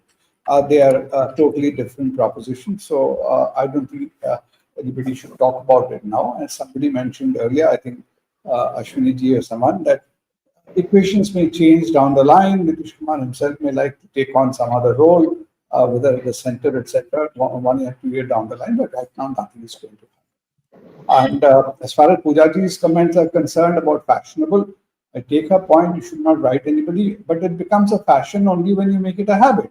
Congress has made it a habit to lose elections this way and blame others, so that's why it's become a fashion also to write them off. But it's time Congress to also, I think, think and introspect. And if anybody should retire or anybody's retirement, people are calling for not of the politicians, it is only about the consultants. I think they are the vein of Congress, and it's time for them to retire, even if you want to bring in a new set of consultants. Without that, it won't. You won't get anywhere. And what Dilip was talking about, smaller parties, you see why Paswan's party had won. He has also made the right choice of tagging along with the BJP. Here, BJP could bring something to its table and give it to it. So they are realizing that. So I think the salvation of the opposition would be to, if they have, we all need an opposition, even if it is a coalition opposition. But the only way the coalition would work is if they can have a coalition without the Congress, because as soon as you have Congress in it, Congress starts behaving as a big brother, bigger than everybody, and then pulls down all alliances together. So if there is some kind of a configuration can emerge, and India without Congress, then probably you have some chance of some kind of a viable at least visible, viable opposition. Otherwise, this story will continue, and I'm afraid it will become a habit. Well, I think it's safe to say, and I'm going to stick my neck out, that unless something very surprising happens, I'm calling the election. The NDA is set. I mean, I just can't keep waiting for the formality of this. The NDA is set to form the government in Bihar. It's been a landslide win for the NDA. The NDA is leading in 196 seats. The Mahagathbandhan is down to 42. The Jan Suraaj party has failed to open its account, and you have 5 for others. If you look at the comparison, also could we please look at the vote share that the Jan Suraaj party and the LJP got? It's a little bit of an incomplete graphic. We can add those, but for now, let's look at the BJP leading in 89. The BJP has had a historic win in Bihar. It is the single largest party compared to 74 seats in 2020. The JDU written off not just by media and opponents, but maybe even by the BJP, is poised to lead to get 77 seats. The RJD is down to 30 and the Congress is down to 4. We are calling this election. The gap is very big and it has not closed or moved for the last 2 to 3 hours. I think it's safe to say that it's been not just a comfortable, but a handsome victory. I think comfortable is not a word that even captures it. It has been a landslide victory for the NDA. Nitish Kumar proving that he cannot be written off as perhaps the most underestimated politician of India. And let's get big reactions now that we're calling this this election. Pooja, I'll start with you. You said that we shouldn't be writing off people. I'm not writing off anybody, but there have to be lessons learned from every election, right? What should be the progress? Barkha, I not only talked about writing of people, I only also talked about writing of issues too. Vote chori is a pertinent issue. We see, proof and proof and proof every day out in public. I also talked about not writing about issues. Migration is a big problem. Education, health sector is in tatters. Bihar has not industrialized at 0.3%. Their per capita income is at 30%. I'm asking, to not write about issues and not just sing praises for leaders. However, they may look promising or handsome or landslide victory. I'm talking about issues too. I'm not just talking about people. And having said that, a big congratulations to NDA because they said to form the government. And however, we may say that things are going to change post 5 p.m. It does not look that it would change. And they are going to form a next term of government. Congratulations to the winners and congratulations to the whole NDA club. Okay, that's a gracious response and we appreciate it. Deepak, I was trying to find out the vote share of the Jan Suraaj party, लेकिन मुझे अभी नहीं मिल पाया. Seats नहीं आप प्रशांत किशोर ने कहा था या अर्श पे या फर्श पे. बहुत से लोग ने बिहार में कहा he needs another election. निराशा तो आपको होगी. आप क्या कहेंगे इस नतीजे पे?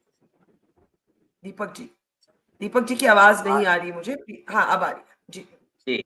हम बरखा जी, हमारा कहना है कि हमारे नेताजी प्रशांत किशोर बिहार आए और बिहार में बदलाव के लिए उन्होंने ईमानदार और निश्चल प्रयास किया.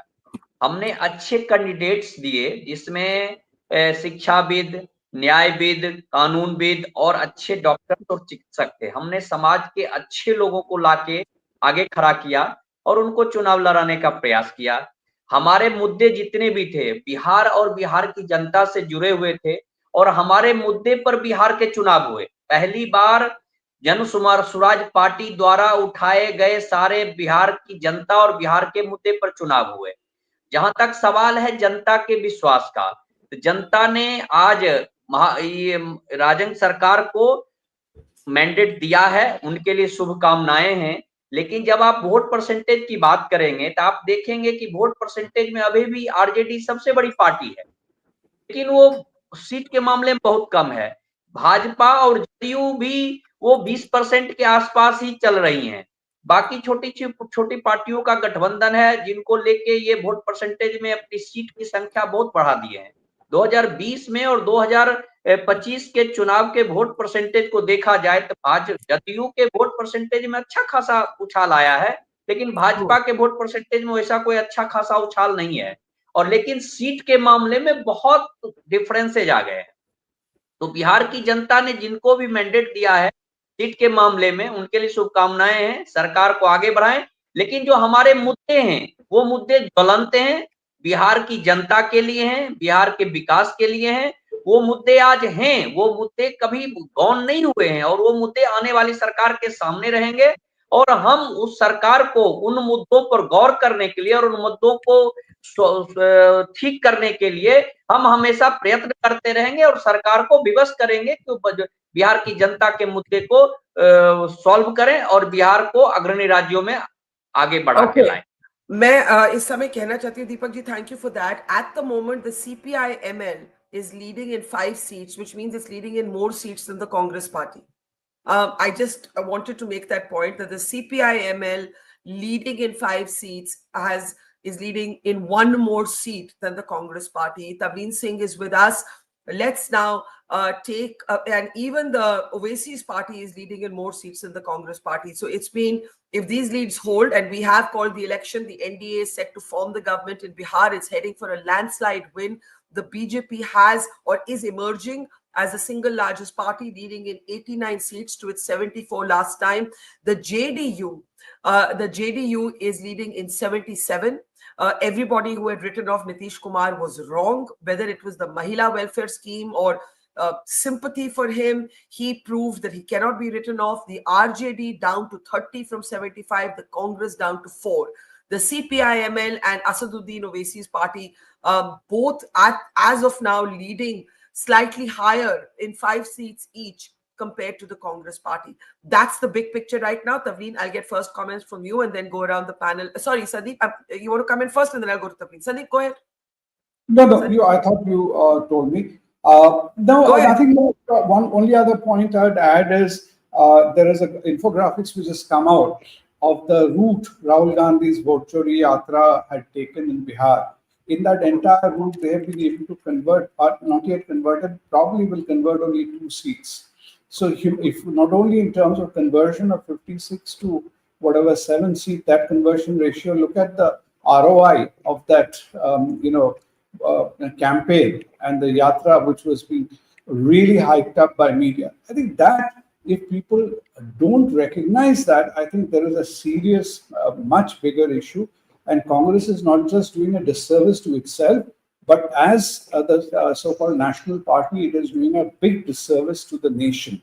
Because there is still, across the nation, 17-18% people who still count on the Congress, and they're letting them down by not even salvaging or retaining that equity. They're just frittering away whatever equity was there over the years.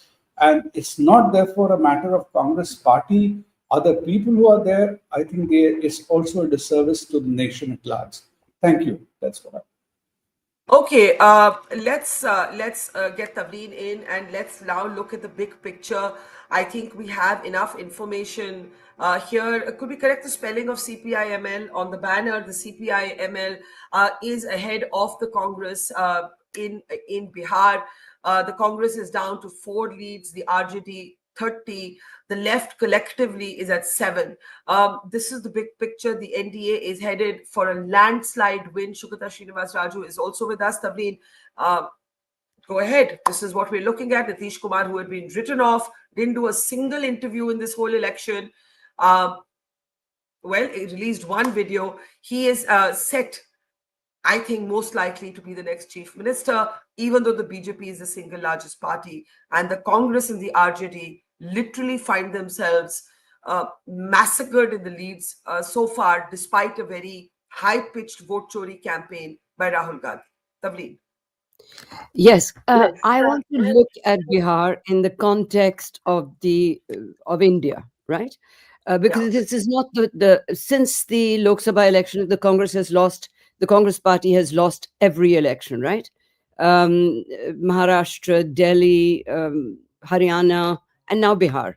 Bihar was the most crucial in my view because they had a chance. It's got such a huge Muslim population that if they had stood for what they call their secular values and all that sort of thing. I believe that they could have done a lot better.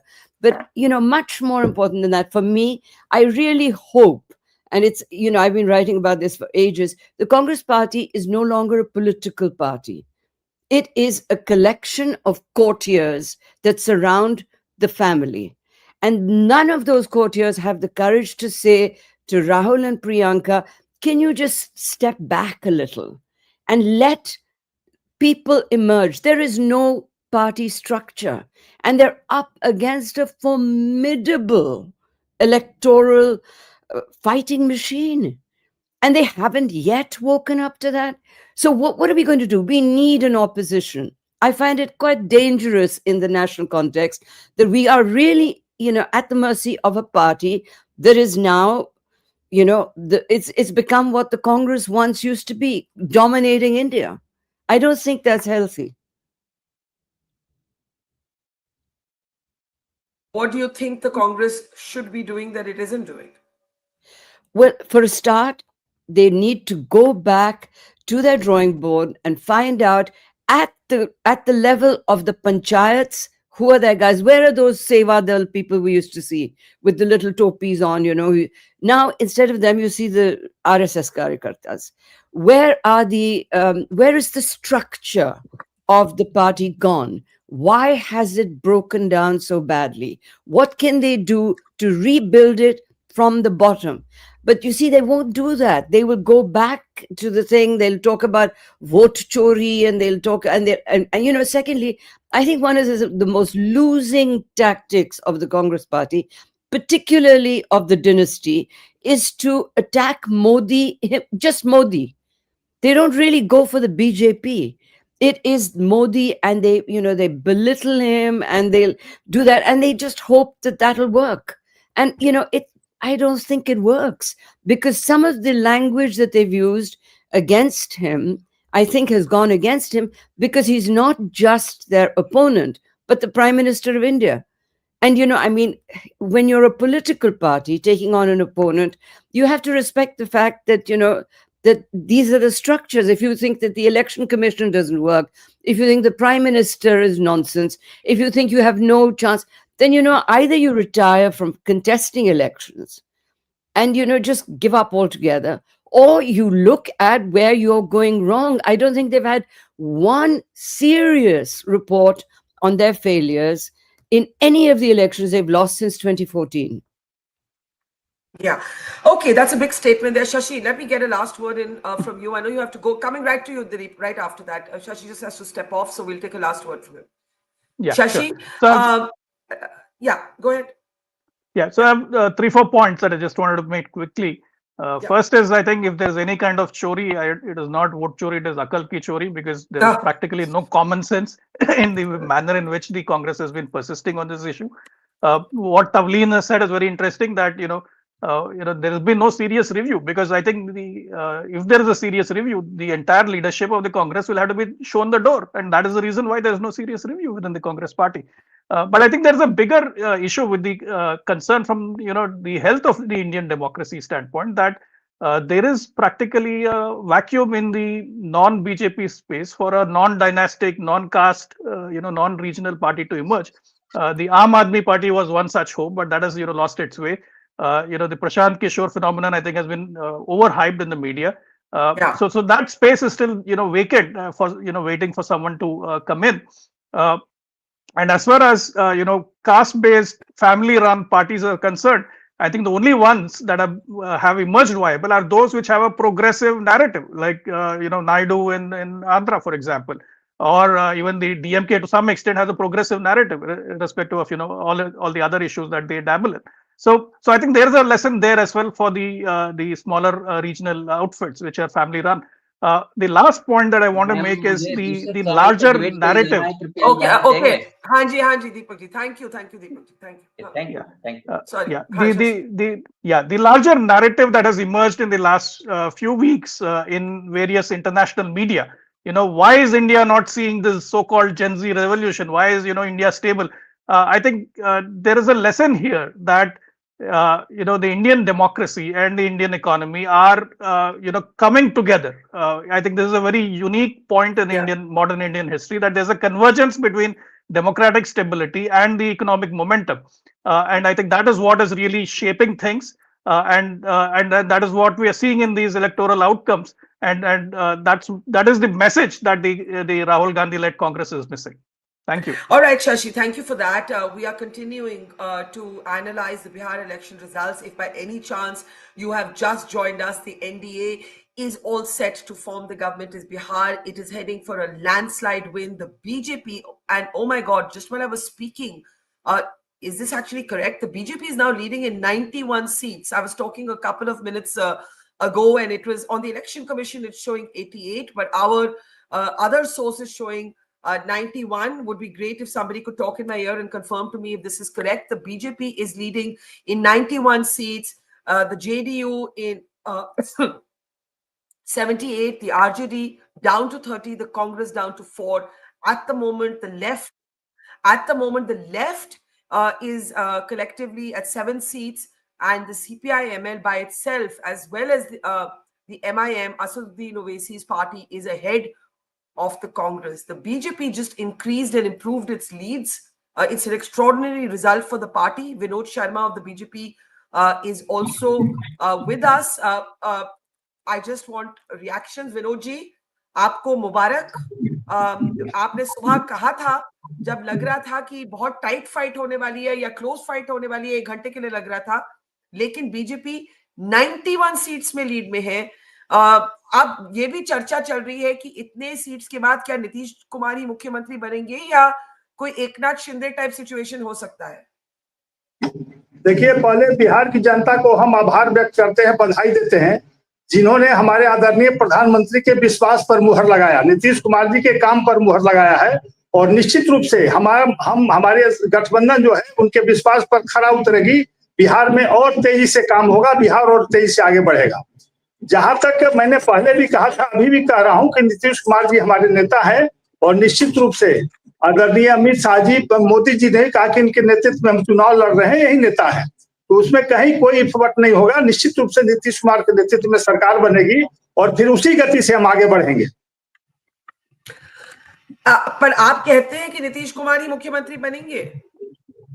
देखिए, कहा ना कि हमारे नेता ने ही जब कह दिया, आदरणीय केंद्रीय नेतृत्व ने कह दिया कि सीट खाली नहीं है, माननीय मुख्यमंत्री नीतीश कुमार जी हैं, तो इसका मतलब क्या होता है? निश्चित रूप से मुख्यमंत्री हैं और रहेंगे. तो सारी बातें स्पष्ट है, कहीं कोई दिक्कत नहीं होगी. हम लोग मिलजुल कर फिर से बिहार के विकास के लिए आगे प्रतिबद्ध हैं, कटिबद्ध हैं. भारतीय जनता पार्टी ने पहले भी बड़े बड़े त्याग किए हैं राज्य हित और देश हित में, तो निश्चित रूप से हम लोग इस पर अभी भी तैयार हैं कि नीतीश कुमार के नेतृत्व में सरकार बने और नीतीश कुमार के नेतृत्व में बिहार आगे बढ़े. Okay, Madhavan Narayanan is with us. Welcome, Madhavan. For anyone who just joined us, it's a historic win for the BJP, which is leading in 91 seats of the 101 it contested. It's also very important to look at strike rates. So the BJP contested on 101 seats is leading in 91.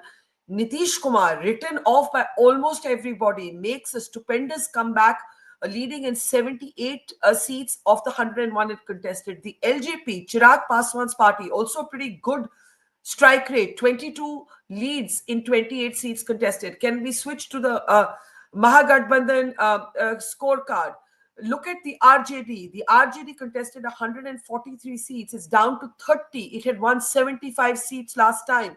And now look at the Congress party. The Congress party contested 61 seats. It is down to 4 leads. The CPI-ML and the Congress right now have the same performance. 10 minutes ago, the CPI-ML was actually ahead. But if you look at it in strike rate, the CPI-ML has done better than the Congress because the CPI-ML only contested 20 seats. In those 20 seats, it's leading in 4. The Congress contested 61 and it's leading in 4. So this is the situation that we are looking at. Although the BJP is very clearly emerging as the single largest party, let's go to the comparison graphics on our screens as well. Nitish's story has been a great comeback story. Shugata, your first thoughts, do you agree with Tavleen that it is of course devastating for the RJD, but it is a wipeout for the Congress party? Thank you, Barkha. Thank you for having me. I completely agree with what Shashi just said and also Tavlinji. But there is a very interesting observation that I want to make about the JDU's strike rate and the number of seats that the JDU has gained. So JDU contested as many seats as the BJP and they're 178. See, but still JDU looks very vulnerable to me because now the maneuverability that the JDU always used to have in the previous elections is completely gone. So they are now subservient to the BJP. They cannot say that we will run away with midway with the RJD, because if you add the numbers, Barkha, I don't think they can form a government together or with the entire Mahagathbandhan. No, what do you mean?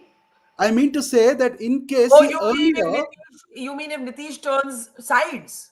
No, that is mean. What I'm trying to say is that in earlier elections, Nitish used to always have the upper hand. See, 2020, Nitish got just about 43 seats, and BJP was I think 74 or 75. But still, Nitish was made the chief minister because the numbers were very different on the other side. If you added a simple arithmetic, would actually give them a small majority. That's how Nitish went away in the middle. So this time, that kind of a possibility does not exist. Nitish looks a little vulnerable to me because he does not have that maneuverability this time. He has to just stick to the BJP. See, I mean, the strike rate and then the vote percentage, everything is completely different this time. So the Mahagathbandhan, if you look at it, the number of seats that they have won or the strike rate or the vote percentages are all very, very shallow. So it does not add up for them to sort of, claim anything at all. So I think that is where we see a bit of a problem. Then the second thing, Barkha, is the CPI ML and the entire left versus the Congress. So that is a complete decline of the Congress. See, across India, the vote percentage of the communist parties is under 1% or 1.2% or something like that.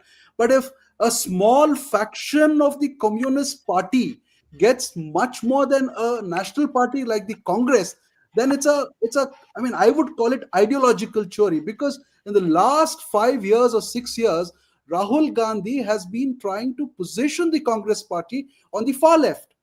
And he has tried to steal the left agenda. He has tried to steal the Mandal agenda. He has tried to steal the federal agenda from the Tamil Nadu Dravidian party. So none of that has worked. None of that has worked because no work has happened on the ground. So this whole problem is of ideological chori does not work without any basis. I mean, there has to be some kind of a groundswell where you can apply it. So that is completely gone. And the third big point that I think I want to make, Barkha, is this is officially a post-Mandal situation. See, if you look at the split of votes that has happened, Yadavs are split. The Muslims have split. If you look at areas of Bihar where the BJP and the JDU have made inroads, Yadav strongholds have been broken. And I think this is the first election which signals the end of the Mandal politics officially. I mean, it was on the decline. It also may tell you something about the women voters. Look at now have. I was coming to that. Just if you want to pay attention to the number on your screen as you speak. 60% women turnout in 2020, 71.6% in 2025. Go ahead, Shugata. And Madhavan, I'm coming to you right after that. I'm so glad you brought in the women thing. It's precisely because of that gender flatness that was worked upon.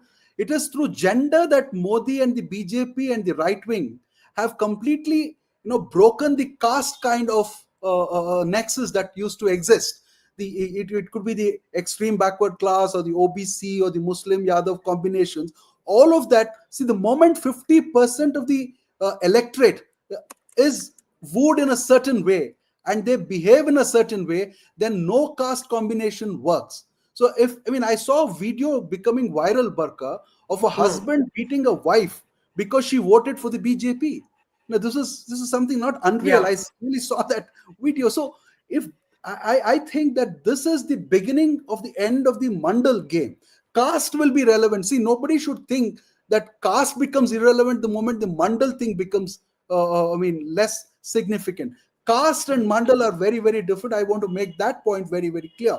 And then the last thing is also, see, the BJP, if people call a lot of things as propaganda and Godi media and all that, see, BJP, the best propaganda that they've done is that they have presented themselves as a victorious machine.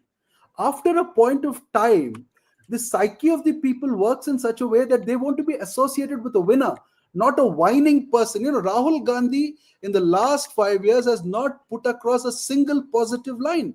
See, democracy doesn't work like that. And over and above that, you don't understand cultural politics. And in a place like Bihar, cultural politics is everything.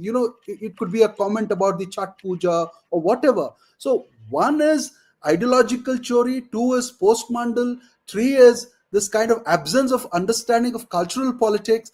And then JDU also gets locked now. JDU can't move anywhere because the numbers on the other side does not allow for an alternate government.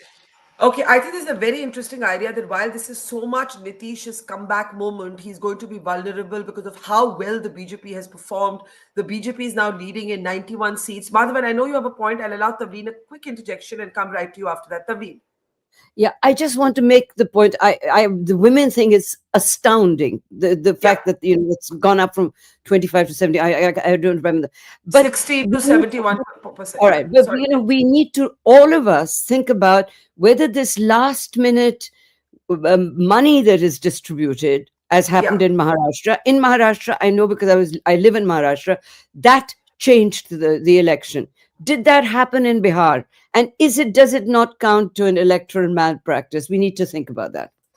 Well, the opposition has made that allegation, Vinod ji. ये सवाल की जो 10,000 रुपया का welfare scheme था, उससे पूरा चुनाव बदला है. But Taveen, I would wonder, I don't know if the whole election, could we just mute Vinod ji while I ask my question? Thank you. I'm just saying, Taveen, to you, I've been asking this question as well. The opposition has made a big noise about it. But the turnout and the result, the gap, it just seems too gigantic for it to be a single issue. Tilt. Taveen, do you agree? But but Nitish has been wooing the women since he became chief minister. So, and this last minute thing, because if you want to give them 10,000 rupees in their bank accounts, then do it 6 months before the election. But not just at the last minute. In Maharashtra, it changed. I saw it change. So, I really think that we need to think about whether this isn't a continuation of they used to give them liquor bottles and all that before. Huh? So, Vinodji, I'll ask Vinodji to respond to this. Madhavan, do you want to add to that, or should I ask Vinodji to respond first? देखिए, कई एक factor इसमें है. सबसे पहला तो हमारी party 6 महीना पहले से कार्यकर्ताओं का संयुक्त सम्मेलन, सभी हमारे जो पार्टी गठबंधन दल के साथी हैं सबके साथ मिलकर जिला स्तर पर हमने सम्मेलन किया, कार्यकर्ता संवाद किया, आपस में एक दूसरे को बैठा करके रणनीति तय की, जो बहुत बड़ा फैक्टर साबित हुआ. सारे कार्यकर्ता काफी सक्रिय हो गए, सभी हमारे पांचों दल के, और उनने पूरी शक्ति लगा दी. कार्यकर्ताओं के बल पर इतनी बड़ी लड़ाई लड़े और जीते हैं. जनता का आशीर्वाद निश्चित रूप से जनता तक हमने जो काम किया वो ले जाने का काम किया. हमारे कार्यकर्ताओं ने पहुंचाया जनता तक कि हमने क्या किया है. नीतीश कुमार के नेतृत्व में आदरणीय प्रधानमंत्री जी ने क्या क्या बिहार को दिया है, तो सारी बातों से लोग कन्विंस हुए, हमारे विकास पर वोट किया है. कोई केवल महिला, ठीक है, महिला बहनों का और माताओं का बहुत बड़ा आशीर्वाद रहा है, लेकिन सारी चीजों को, परिस्थितियों को उन लोगों ने समझा कि बिहार इनके नेतृत्व में आगे बढ़ेगा, मजबूत होगा, तब जाके इतनी बड़ी संख्या में लोग उतरे हैं. पहली बार बहुत लंबे समय के बाद इतने वोटर्स निकले हैं हमारे नीतीश कुमार जी और प्रधानमंत्री नरेंद्र मोदी जी के विश्वास पर. और हमने करके दिखाया था, जो कार्यकर्ताओं ने ये बताने का प्रयास किया नीचे स्तर पर जाकर कि हमने किया. आज बिजली सरप्लस होती है. पहले गांव देहात में 1-2 घंटे बिजली आती थी, आज शहरों में भी 2-4 घंटे पटना में कट जाता था लालू जी के रिजीम में, राजद के रिजीम में. लेकिन अब वो ऐसी परिस्थिति नहीं है, बिजली कभी कटती ही नहीं है बिहार में. हमने बिजली मुफ्त देने का काम किया, 125 यूनिट, जो ये भी बहुत बड़ा अच्छा लगा. हमारे जो मतदाता है उनको लगा कि सरकार इतना हमारा ख्याल रखती है कि जो खास करके गरीब स्तर के जो लोग हैं, उपभोक्ता हैं, उनको और मदद मिली जो डेली कमाते खाते हैं। और बहुत स्तर पर हमने काम किया, महिलाओं के लिए, युवाओं के लिए किया है। हमने स्वास्थ्य योजना चलाया, 70 वर्ष से ऊपर के जो वृद्ध हैं उनको 5 लाख तक का इलाज प्रधानमंत्री जी ने पूरे देश में, उसका बिहार पर भी व्यापक असर पड़ता है। प्रधानमंत्री गृह योजना के तहत हमने करोड़ों लोगों को मकान दिया है, उसका भी असर पड़ा है। और बिहार की जनता जानती है कि इस शासनकाल जो एनडीए है, आदरणीय प्रधानमंत्री नरेंद्र मोदी जी और नीतीश कुमार जी की जोड़ी है बिहार में, बिहार को आगे ले जाएगा, बिहार में सुशासन देगा और खुशहाली लाएगा। पर सर ये जो जोड़ी है, हाँ, नहीं, मैं आपकी बात एक तरह से सहमत हूँ कि एक इश्यू नहीं हो सकता, but yet Madhavan, there is a point that we have seen it in Maharashtra, we have seen it in Madhya Pradesh, and we are seeing it in Bihar. I'm not saying it's a single issue election. I'm not saying that the result would have been dramatically different, but had the women not been given money. But you know, the point is, there are serious repercussions for political parties here.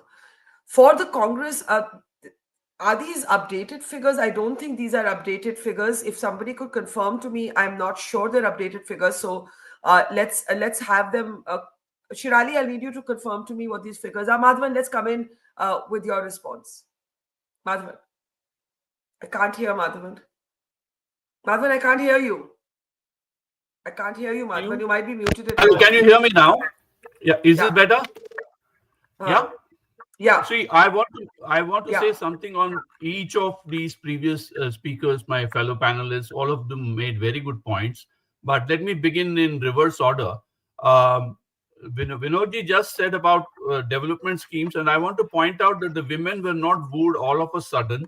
There has been a tailwind to this, beginning with the bicycle scheme that Nitish Kumar had with women, and then Modi talking about Lakpati Didis and drone Didis. There has been a steady build-up of a BJP, NDA, JDU combination that has been assiduously and systematically wooing women, enough for people like Vinodji to be at the grassroots level, picking up the ball and running with it. Unlike Congress, who, as Shugata rightly pointed out, has been suddenly throwing ideological stuff without having a ground machinery. That is one thing. So let us not assume that. But there has been, Tavleen was right about some of the ethical issues about the election, but that is for the part of the election commission related controversy of suddenly announcing and going with the welfare schemes. No, on September 26th, the Mahila Mukhyamantri Mahila Yojana was launched, which is technically they always are on. Okay, can we ask Madhavan to reconnect?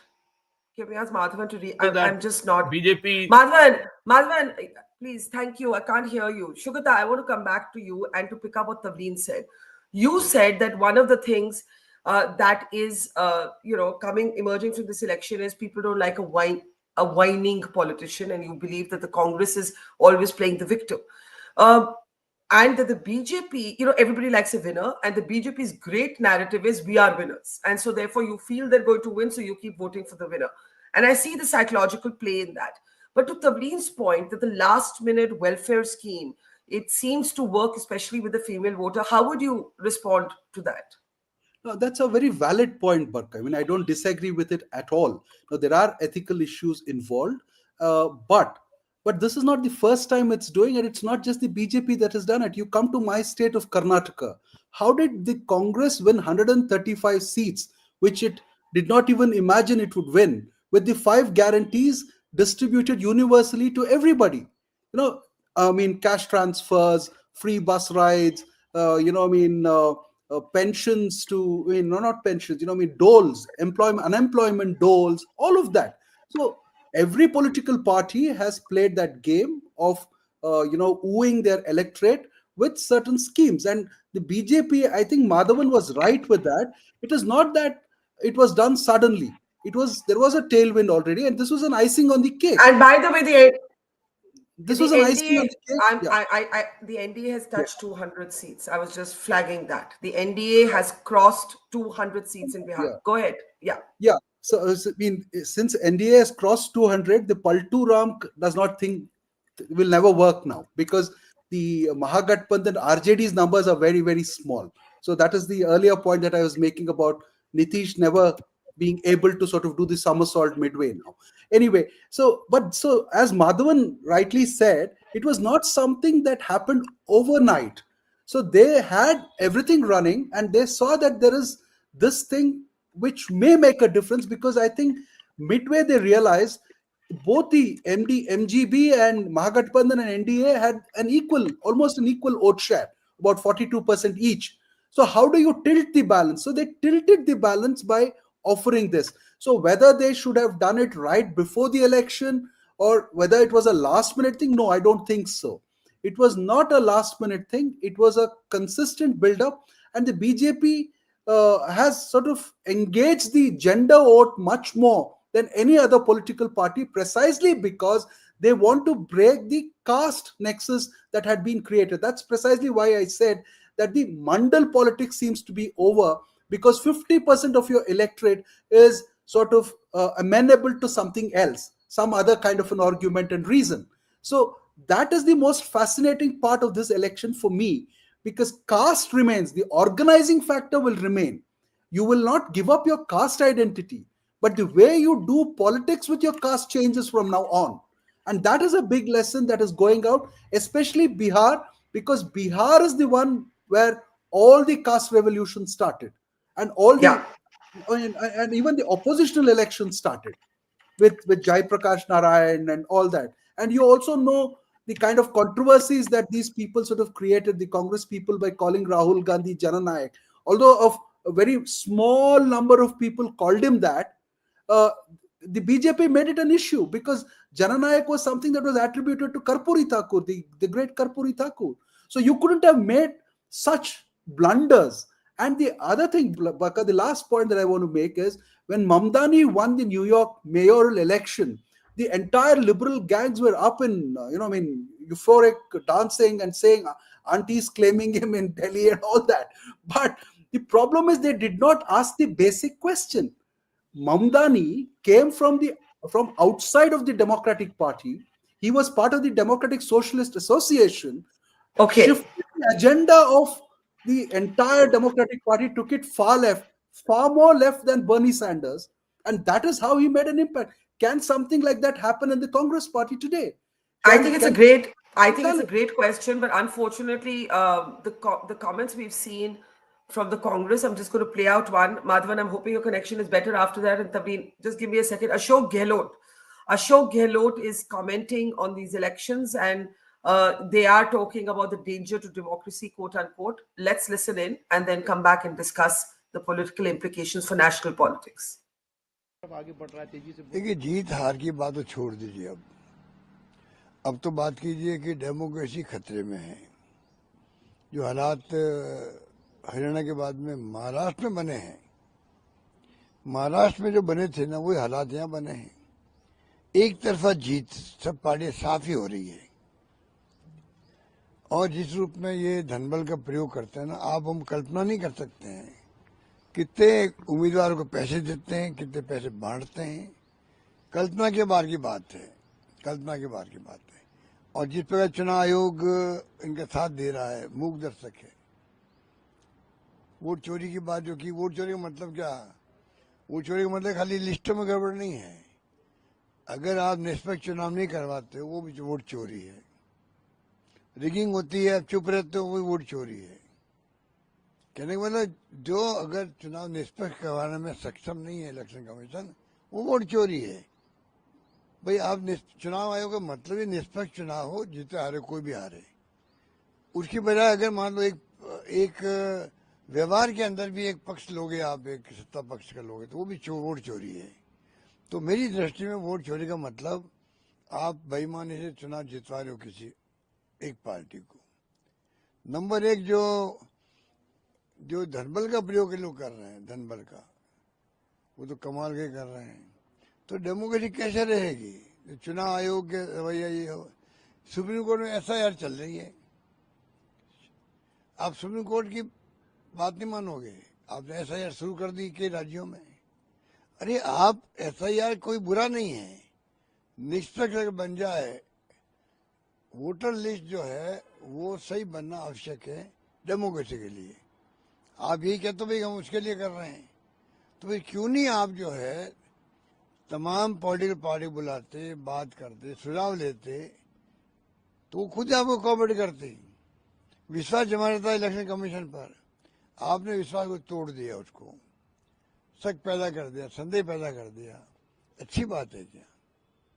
अब 10,000 रुपये बटे वहां पर 1,35,00,000 महिलाओं को 10 करोड़ रुपये 10,000 रुपये गए खाते में चुनाव चलते हुए। मुझे आश्चर्य हो रहा है इलेक्शन कमीशन को हो क्या गया है। दिन दहाड़े डाका होने वाली बात हो रही है, चुनाव के कैंपेन शुरू हो गया, चुनाव की पोलिंग हो रही है, उसके एक दिन पहले 2 दिन पहले तक भी आप पैसे बांट रहे हो, पेंशन दे रहे हो बुजुर्गों को, दिव्यांगों को और महिलाओं को, क्या कहते हैं, एकल नारी को, ठीक है। और सबसे बड़ी विधवाओं को भी। राजस्थान में क्या हुआ था, चुनाव शुरू होते ही सब पेंशन मिलना बंद। ये तो उदाहरण के सामने है, पूरा देश देखेगा, पूरे देश की जानकारी मिलेगी। राजस्थान में क्या, बाकी राज्यों में मुझे पता नहीं, राजस्थान के अंदर हमारे यहाँ पर जैसे ही चुनाव डिक्लेयर हुए, कोड ऑफ कंडक्ट लागू हुआ, हम मोबाइल बांट रहे थे 1,40,00,000 महिलाओं को। और स्कीम पहले की थी हमारी, बजट की घोषणा थी, तब भी उसने रोक दिया। 34 लाख हम बांट पाए। वहाँ क्या हो रहा है बिहार के अंदर, आप कहते हो तो पहले की घोषणा थी, घोषणा पहले की थी तो भाई चुनाव डिक्लेयर होते ही कम से कम रोक देते ना आप। अभी आपने अलाउ क्यों किया उनको? ये मेरा आरोप है इलेक्शन कमीशन पर कि जिस प्रकार का वो व्यवहार कर रहा है, नेता पति पर कोई बात कहते हैं तो वो जिस प्रकार जवाब देते हैं, हमें तो शर्म आती है कि इस देश के अंदर इतना बड़ा मुल्क है जिसकी डेमोक्रेसी तारीफ पूरी वर्ल्ड में होती है, वहाँ का इलेक्शन कमीशन इस प्रकार व्यवहार कर रहा है। बहुत दुर्भाग्यपूर्ण है और कंडेम करने लायक है। Okay. Tavleen, any reactions? Meanwhile, before you react, Tejashwi Yadav is leading by a slender margin of 500 votes. He was trailing a few minutes ago, and the last time he won by 38,000 votes.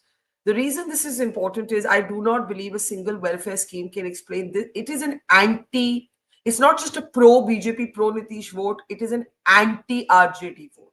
It is an anti-RJD vote. Can we unmute Tavleen, please? Okay, I'll do it. Tavleen, give me a second. I'm going to unmute you. Yeah, go ahead. I did not say this was the only issue.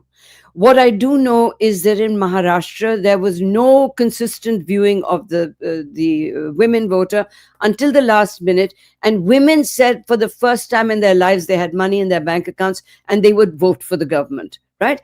And what has happened is the Maharashtra government is broke. It can't pay its contractors because of this. And, I mean, it's a bit rich for Ashok Gehlot to be talking about how, democracy is in danger because Dhan Bal is using. They're the ones who laid down the grounds for all this. They've been doing it for years. So, welfare schemes should not be announced at the last minute. The other point I want to make is I'm old enough to know what Bihar was like under Lalu.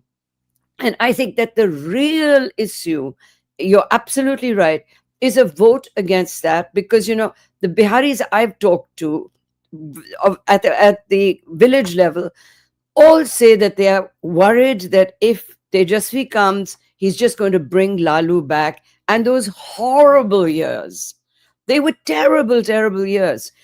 Private armies. Let's remember where Bihar was before Nitish. There was a massacre of caste massacres. It was a horrible time.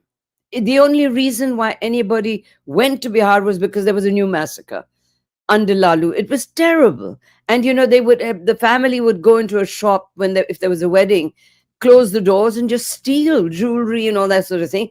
And I don't think people have forgotten that. So I'm not at all saying that women... And I want to say both of Lalu Prasad Yadav's sons, Tej Pratap Yadav is trailing by 24,000 votes, and Tejashwi is fighting, literally hanging by a thread, leading by 500 votes in a seat where he won by 38, which could well be a defeat. He may scrape through, but it's so humiliating. Yes, absolutely. Then you may as well lose. Absolutely, absolutely. Madhavan, let's bring you in now. Hello, can you hear me? Yeah. Hello, can you hear me? Yep. Hello. Go ahead. Let me begin by agreeing with Tavleen on some of the key issues. May not be, I mean, I was there when Lalu was arrested in Patna on the Potters camp. But I don't think that is as much a force as some of the other issues. Let me first also point to some of Can't the hear election you. commission. There's something Hello, else can you hear? open. There's something else open at your end. Okay. Let's carry on. Shukata. Okay, JDU posted, I'm told Nitish Chief Minister hai or rahenge, and then deleted their post on social media. But we had a JDU spokesperson on the program just a couple of hours ago, and he said, "Aur dikhaiye na chehra kaun hai." And the BJP has won, and it's a very interesting thing to think about. The BJP, the single largest party, doesn't have a great local face in Bihar. And so the JDU was able to say, who else is the face? But if you look at the seats now, the BJP, this is the final comparative slide that we have on. The BJP is leading in 90, the JDU is leading in 81. So the JDU has held its own. But you're right that kind of, the BJP has done extraordinarily well, but may not have an individual, but they've never cared about that in a Madhya Pradesh or a Rajasthan or Maharashtra. RJD, and there I agree with Tavleen, the RJD is down to 28 seats and the Congress is down to 5 seats from 19. Let's talk some big picture. What does this mean for the BJP, brand Modi? What does it mean for Rahul Gandhi? What about the much hyped Prashant Kishor? What happens to regional parties who often end up in alliances with the Congress to take on the BJP? I'll start with you, Shugata. The last question that you asked is very, very significant, Barkha. What happens to regional parties that tie up with the BJP? See, I mean, the JDU from now to a year from now, you will have to wait and see how Nitish sort of survives, because Nitish's health has been an issue, and that's a real thing. It's not that Nitish is up and running and everything is fine with Nitish. So I don't think they'll disturb the status quo now at this point of time, because there are, it has an implication for the national picture, because they need their MPs and all that. But a year from now, if Nitish weakens, then I think the BJP will be in a far better position to make a move that can sort of look very different from what it is looking today, because JDU may splinter. There are already rumors of the 2022 MPs that they have. There are 8 or 9 who are firmly aligned with the BJP and the rest elsewhere, and all that kind of talk has been happening for a very long time. So the very important thing is that from now, for a year from now, I don't think there is going to be, they're going to disturb anything. So they will wait until the whole thing sort of subsides. I mean, Nitish, they'll wait and watch and see what happens to Nitish. And then I think they will make their move. BJP will be very patient with JDU. But JDU has every potential to splinter in 10 different directions. That's an interesting thought, that you believe that despite such a big win, you believe the JDU is more vulnerable than it's ever been before. Yes. That's because they have no other partner on the other side of the ideological divide to tie up with, and the numbers don't add up. That's one. And the second reason is that Nitish himself is not very well. So you will have to wait and see what happens from now to the next 1 year, 1.5 years. And then the BJP will, I think, make its move. They will be very, very careful until then, because they will not want to give a wrong signal nationally about, disturbing an alliance. Yeah, by the way, the BJP has just posted this on X saying next West Bengal. So I think that's where they're headed now. The NDA at 200, the Mahagathbandhan at 38, Prashant Kishor failing to open his account. Vinod ji, आपसे पूछूंगी कि BJP की इतनी बड़ी जीत लेकिन कोई local leader नहीं, सुगता कहते हैं कि हो सकता है नीतीश कुमार बने मुख्यमंत्री लेकिन अपना पूरा टर्म ना कंप्लीट कर पाए, हो सकता है बीच में ही चेंज आ जाए। देखिए, भारतीय जनता पार्टी का हर खाता मुख्य Can't hear. I'm so sorry, but I can't hear Mr. Sharma. I can't. I don't know ने whether this last. मुख्यमंत्री बना दिया, प्रधानमंत्री बना दिया। तो हर कार्यकर्ता यहाँ लीडर है, हर में गुण है, हर लोग जमीनी स्तर पर काम करता है। इसलिए कहना उचित नहीं है कि कोई मेरे पास चेहरा नहीं, चेहरा बहुत है, लेकिन राज्य हित और देश हित को भाजपा आगे रखती है और उस पर निर्णय लेती है। तो हमने पहले भी कहा कि आदरणीय जब स्वर्गीय अटल बिहारी वाजपेयी जी थे, उस समय भी नीतीश जी चेहरा नहीं थे, लेकिन हमने चेहरा बनाया, उनको आगे लाया, मुख्यमंत्री बनाया। पिछली बार भी हम बड़ी दुगनी संख्या थी हमारी, उसके बाद ही हमने इनको मुख्यमंत्री माना। तो उसमें कोई दिक्कत नहीं है। देखिए, निश्चित रूप से एक अच्छी छवि बनाई है सुशासन की और भ्रष्टाचार मुक्त सरकार की। नीतीश जी ने उस पर कायम रहे हैं, अभी तक वो काम कर रहे हैं और भारतीय जनता पार्टी उनके साथ हर जगह खड़ी रही है। राज्य का विकास हुआ है, इस पे कोई मने नहीं कर सकता कि विकास नहीं हुआ है। तो निश्चित रूप से अभी भी हम चाहते हैं कि नीतीश कुमार जी के नेतृत्व में हम आगे काम करें और बिहार आगे गति से बढ़ता रहे। नीतीश कुमार जी की इच्छा होगी, स्वेच्छा से छोड़ेंगे तो फिर निश्चित रूप से भारतीय जनता पार्टी विचार करेगी किसको आगे लाया जाए, वो तो समय बताएगा। लेकिन अभी निश्चित रूप से हम उनके नेतृत्व में चुनाव लड़े हैं और आगे भी हम लोग चाहते हैं कि राज्य उसी गति से बढ़ता रहे, आदरणीय प्रधानमंत्री जी का आशीर्वाद मिलता रहे और बिहार और भी खुशहाल हो, उन्नति करे। जी, thank you, Vinod ji. Thank you so much. Madhavan, I'm going to make a last attempt to get a comment from you. I'm hoping we can hear you this time. Go ahead. Yeah, can you hear me now? At least let me check my voice first. Yes, I can. Yeah. Very quickly, let me comment on what Tavleen said as well as Sugata said. Both have made excellent point, relevant. Tavleen is raising ethical issues. I'm afraid ethics don't stand in politics unless it is certified by law.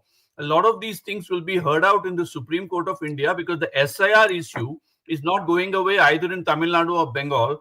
And there was an excellent article by PDT Achari who was Secretary General of Lok Sabha, detailing why the problem is not SIR itself, but the entire method and the haste with which voters are being voted out, taken out of the rolls, and that is controversial and continues to be controversial.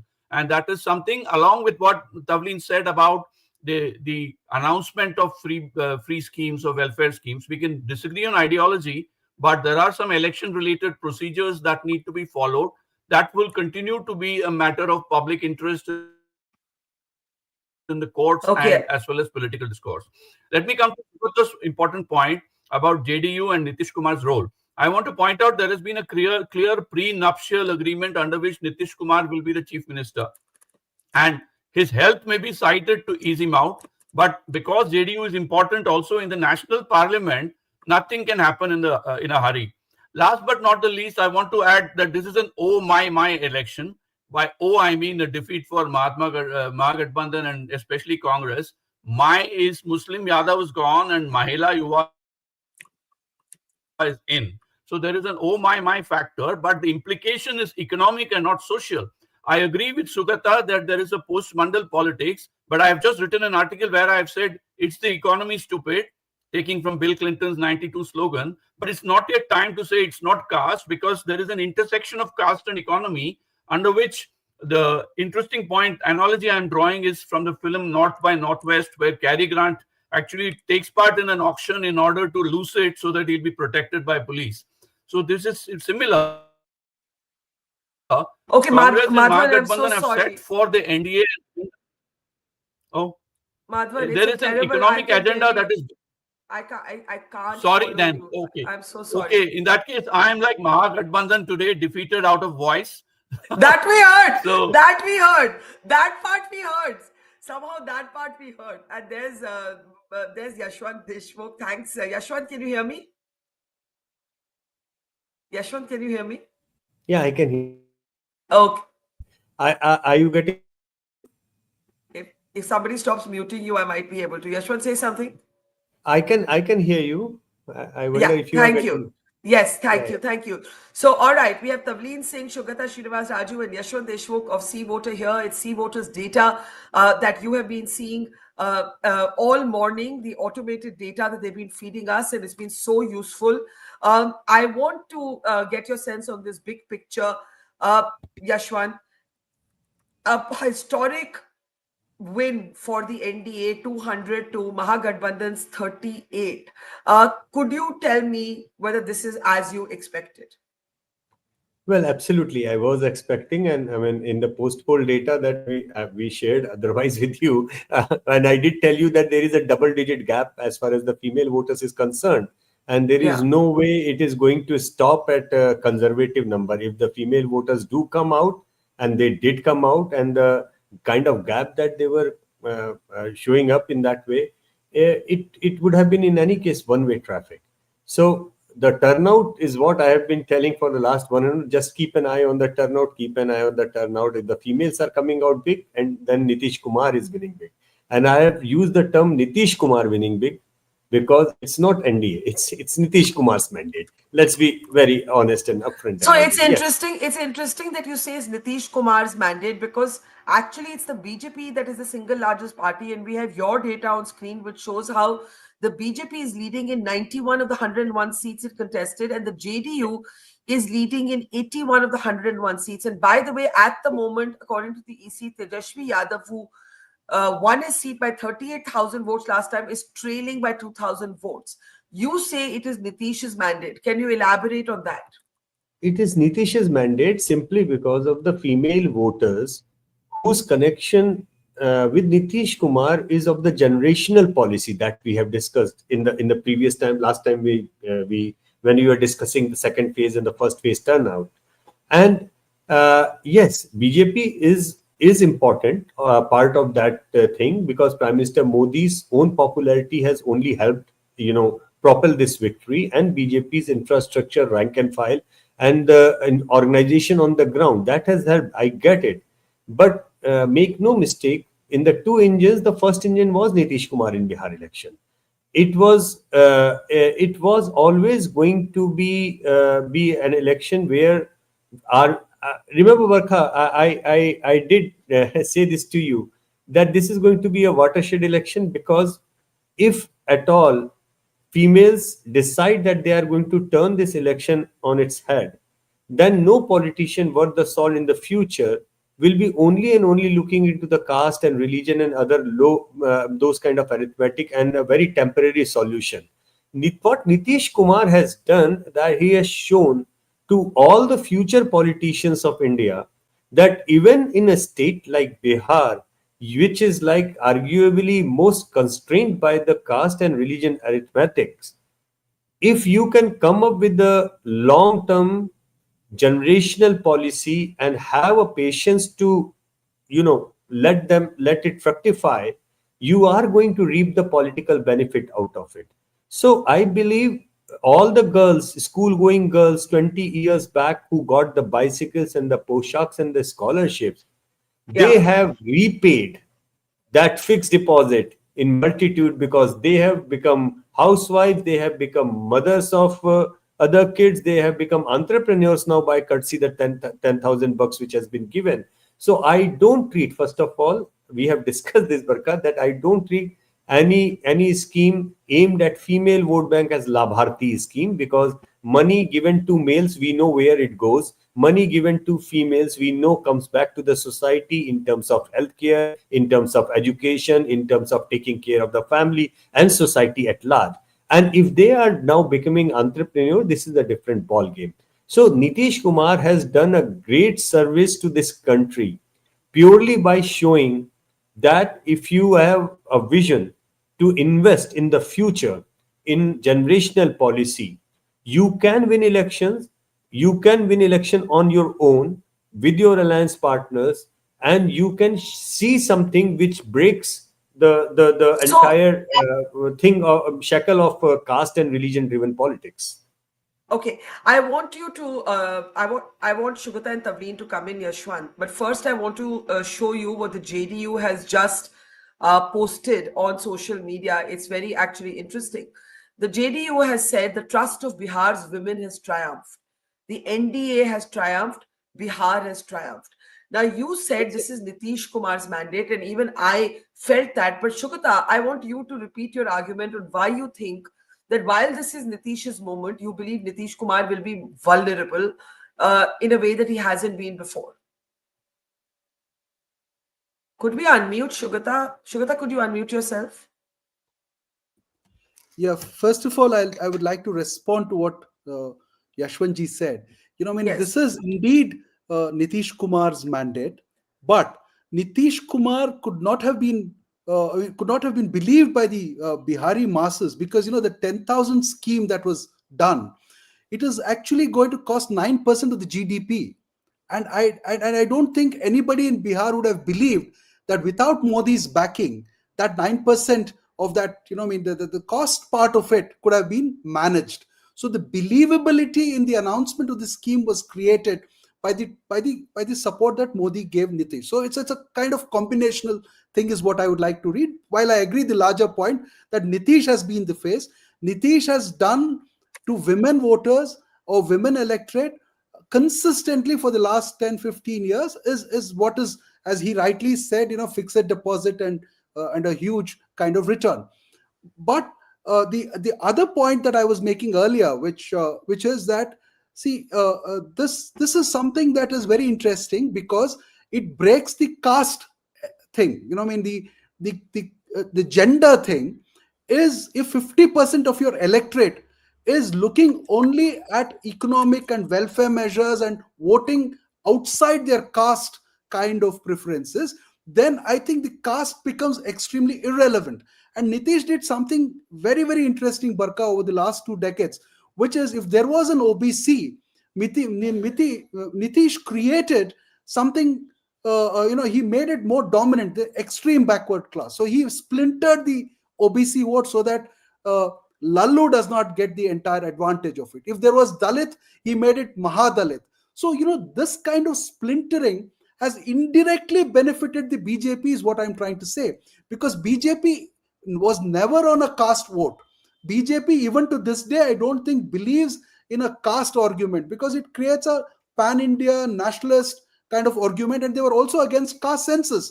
It is just as a kind of a checkmate mechanism that they agreed to a caste census, but they were vehemently against caste census. So now, with Nitish playing this gender card wonderfully, brilliantly, I think it also serves the BJP agenda in a reverse manner. So they don't, if you can show now that if you cultivate 50% of the electorate in a manner that Nitish has cultivated, or any other leader in any other state has cultivated, then the caste thing actually drowns. That's the reason why I said this is a significant election where the Mandal way of playing politics completely changes. It's not that caste is going away. Nobody should mistake caste and Mandal. Mandal is a style, it's like Hindutva. It's like a style of playing politics. That style of playing politics will have to be looked at completely differently from now on.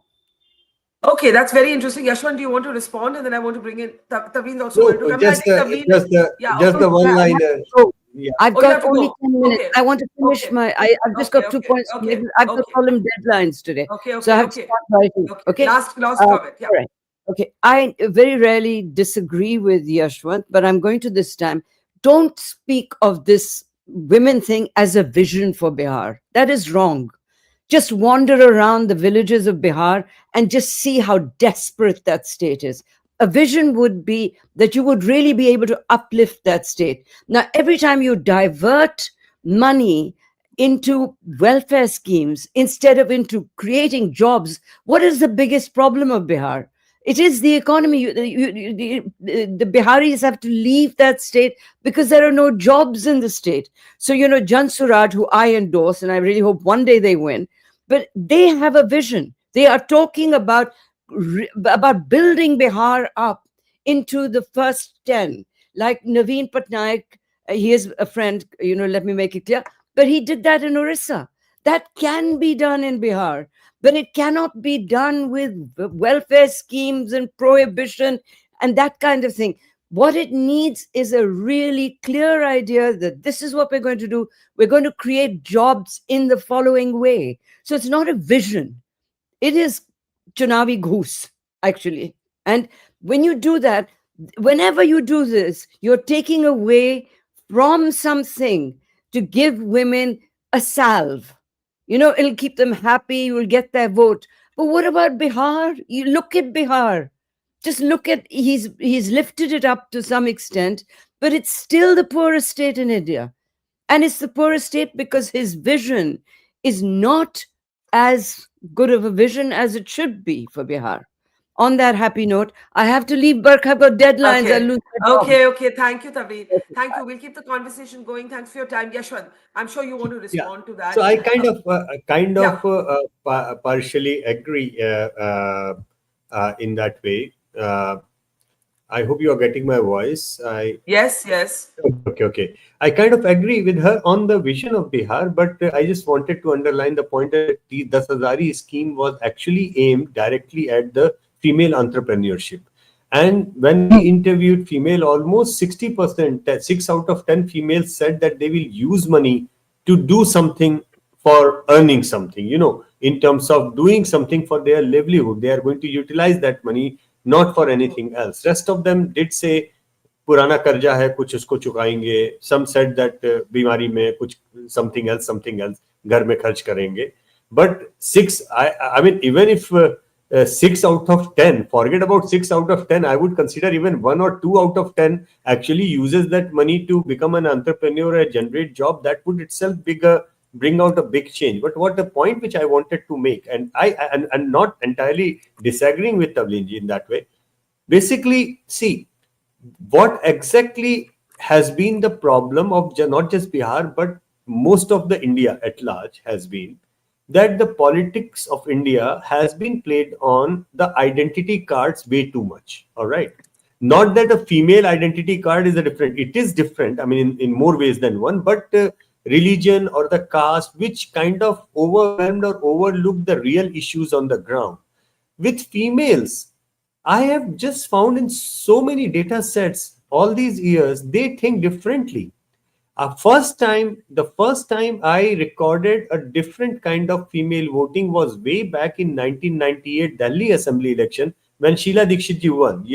At that point of time, the प्याज के आंसू जो BJP ने पिए थे, you remember the onion became. But housewives cracked that election on the issue of onion. It was not the males. BJP in 1998 polled distinctly well even among the male voters. It was the females of Delhi that called that battle. So from that point onward to today, when we are looking at the state which is defined by caste arithmetic, Barkha, you look at Bihar and the first thing people start ki kaun jaat ho kya hai kitna hai jatigat equation, and I haven't been in the watching the news. You are the first show to come on, honestly, but I knew for sure that even in this mandate, which is a watershed mandate from every perspective, everybody still would be counting caste. Let me tell you, when we were looking at the post-poll data and I told you, Barkha, this is a double digit among the female, it cannot be one way if it is really about female voters, because I could see a significant deviation even among the Muslim women, even among the Yadav women, and there were caste barriers which were being cracked on. We talked about the Yuva voters, Barkha, but we keep on underlining the fact that half of that young voter is also female. We understand the point that the huge majority of the youngsters in Bihar were born after the Jungle Raj thing. They don't remember. So, but that applies only to male part of the younger Bihar, not the female part of younger Bihar, because their mothers have reminded them what was during the RJD rule, and they have paid. Actually, they were full of gratitude towards Nitish Kumar. While I totally get this point that BJP is an important part of this thing, it was a double engine because Prime Minister Modi is also extremely popular among the female voters. And it was not because just 10,000 ki ghoshna, but also the financial strength that the BJP being in the center brings along. I totally get that. So Nitish, it was a very well played out double engine game, no doubt about that. But the sheer fact, Barkha, that females of Bihar have broken the caste arithmetic and to some extent even the religion arithmetic. When we'll share the data with you this evening, you will see in that way. So that is a watershed movement, and that will force, Barkha, a big number of politicians who actually and seriously want to play a 20-30 years long political graph line. That will force do that. Something. I do agree that there's been a shift, and I also agree with many of Shugata's observations. Now I want to come to the hardcore politics. Do you agree with Shugata that Nitish Kumar will be more vulnerable because of how well the BJP has done? Your own data shows us 91 leads out of 101 contested for the BJP, 81 for Nitish, 22 for LJP. If I can just do the comparison to the Mahagathbandhan scorecard, could you give it to me? This is the C voter automated data that we've been looking at all morning. I need to see the Mahagathbandhan. There it is. Look at what's happened to the RJD. I actually, while I was talking to you, I hadn't actually been paying attention. It seems to be, is the RJD down to 25 seats? That's right. Then we need to update our numbers. We need to update numbers. The RJD is down to 25 out of 143 contested, and the Congress is down to 4. This only means one thing, that the females have Bihar have even breached the Yadav and the Muslim equation. It only means that, Barkha, nothing else, I'm telling you. And why numbers sometimes may suggest that Nitish Kumar is vulnerable. See, Nitish Kumar got 50% of the BJP seats. I mean, 50% of what the BJP score line was last time. Still, BJP made him the chief minister. There is a reason to it. It's not just about Kurmi Koiri Kushwaha thing that BJP wants to take in a post-Nitish scenario as and when the eventual, because BJP and RSS, they plan not for 5 years, but for 50 years kind of thing, timeline. They do plan things like that. But now with the female thing, I do not think BJP is going to take that risk. Take it in writing. Nitish Kumar probably will retire only when because if Nitish Kumar is replaced right now against his wishes, it will be seen by women of Bihar as something of a backstabbing sort. I don't think Prime Minister Modi is going to take that risk. If he would have been taking that risk, he would have done it way back. I think whatever government Nitish Kumar was running for the last few years, I mean, in the 2 years, it was primarily being run by the BJP ministers and the BJP's rank and file in Bihar. Nitish Kumar was more or less kind of a figurehead over there. I think Shugata's wanted to respond, but I do want to talk about the complete devastation to the RJD. Can I go to the C voter? Could I go to the C voter? Yeah, Shugata, go ahead. A quick response to Yashwantji. Yashwantji, when I say that Nitish is more vulnerable, it's from the point of view that he has, it's from the point of view of arithmetic. See, he's been known as Palturam, that kind of a thing. So he can't abandon the NDA this time because the arithmetic does not support on the other side. So he has to stay put with them.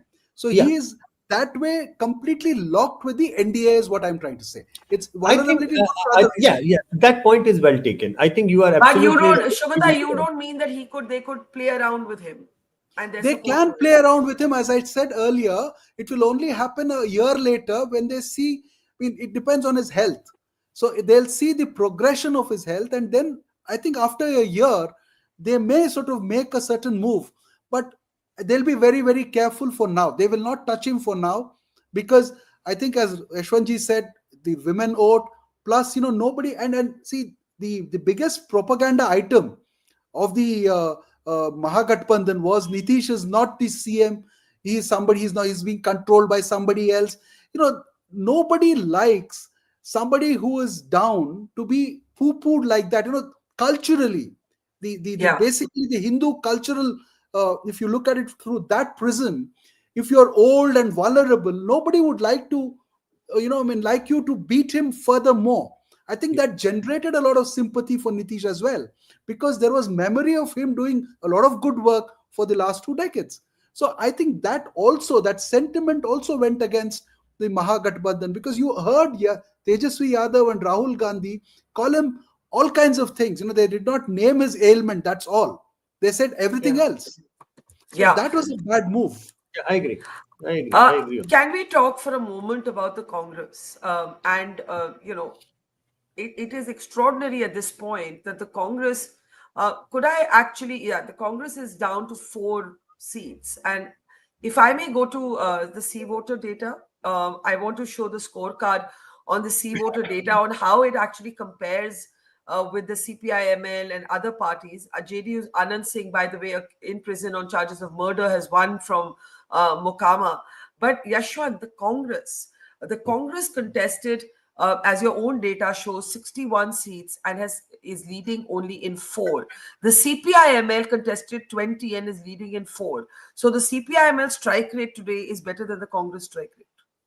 Absolutely, and now that the dust is settling down, let me say this. I mean, people are my friends in Congress are not going to like this. Even though I indicated it to them in personal and as well as on the show, in a very polite way. The entire campaign of SIR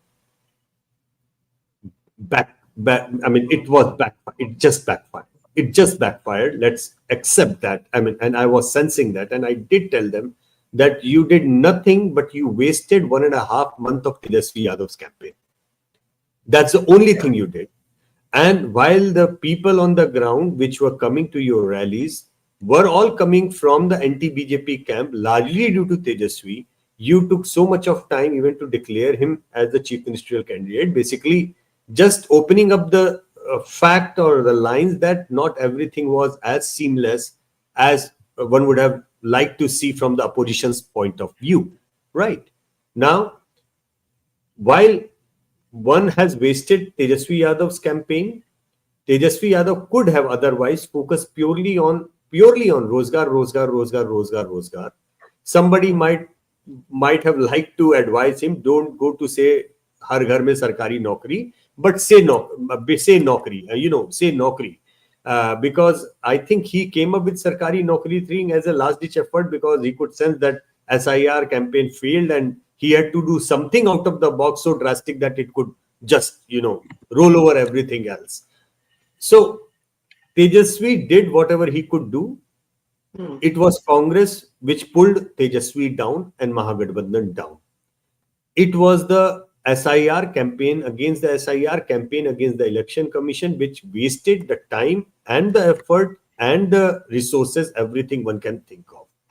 And it still pains to see that not learning from this, it is 200% in likelihood they are going to double down on that. The indications are they are going to double down on that.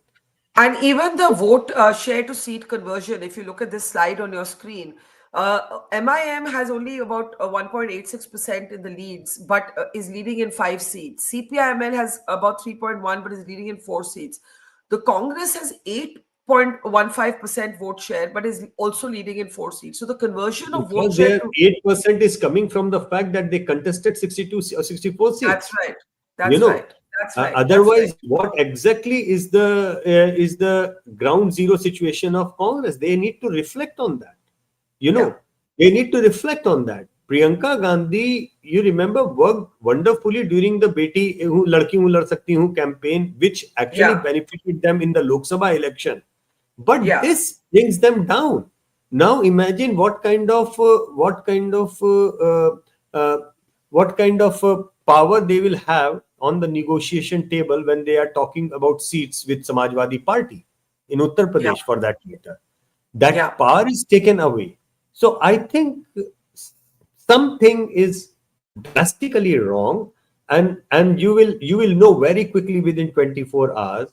And I can say it full confidence, the way things are moving. They will double down on the campaign against the ECI without realizing that historic turnout of Bihar has happened just purely out of the trust in the process by the Bihari voters.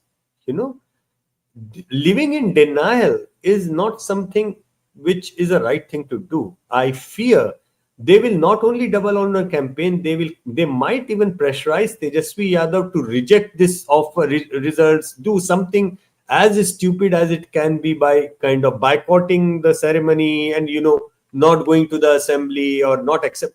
I hope Tejasvi Yadav sees through that. I hope he doesn't fall for that. I hope he's a young guy. He has a great political future ahead because he, in the worst of the time, is still sitting pretty on 35% vote block. But it's been a devastating election, and if he loses his own seat, no doubt. But we have seen many phoenixes rising again out of those kind of ashes. If you have 35% vote share with you, Barkha, you only have to work hard to win trust of 5% more votes, saying that I do not belong to my old party. I have the same party, but with the new color. I have this vision, and be there on the ground, and he has a future. I don't discount him, but he has to see through it. He should not be falling trap to some stupid advisor of not accepting gracefully this defeat and move on, to learn and move on. Something he has to do, and I genuinely hope he learns from Akhilesh Yadav, who did the same thing way back, and he bounced back, lost again, bounced back last year. And he has been there. So I hope that he doesn't fall into that trap. But I, honestly speaking, I do sense a terrible double taking down on on the current campaign of the Congress about future SIR. While on the other hand, by the way, Shagat, yesterday I read a story in Indian Express how DMK is wonderfully using technology to ensure that SIR is rolled out in the most seamless way can be. I know for sure that TMC is doing the same in West Bengal. So I don't think they are going to go against the ECI. They are going to use their machinery on the ground to get the SIR done properly and use that thing because they know the ground situation. Our friend tweeted very nice. I'm talking about Tehseen on the Congress situation. Let's bring it up. That's a beautiful tweet, and with a share that ज़मीन नीचे नहीं है और आपको पता नहीं है वाला जो शेर है. I mean, somebody needs to take a stock at that. This entire election commission thing has, I don't know who advised, what did, and somehow they still feel in the campaign they would still like to say that vote chori happened and BJP and NDA has won because of that vote chori. 71% females coming out and voting, giving a double-digit lead to the Nitish Kumar-led campaign is not vote chori. That is something which he has earned with his hard work in 25 years of his public life. Right. And Shogata, you wanted to add, I mean, Yashwant thinks that they will be doubling down by the Congress of, lashing out at the EC, which will be the biggest mistake to make after a turnout like this. Can we unmute Shogata? Hello. Yeah, can you hear me? Yeah. Yeah. No, the stubbornness of Rahul Gandhi Barkha is not going to allow their partners to sort of, chain se rehna unke with them, to collaborate with them.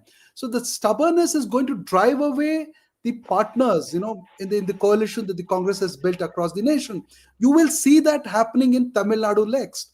I think Yashwantji mentioned, mentioned Tamil Nadu. See, Tamil Nadu is where Congress is again dependent on DMK. But DMK is very smart. DMK does not speak the language of self-righteous language of Rahul Gandhi.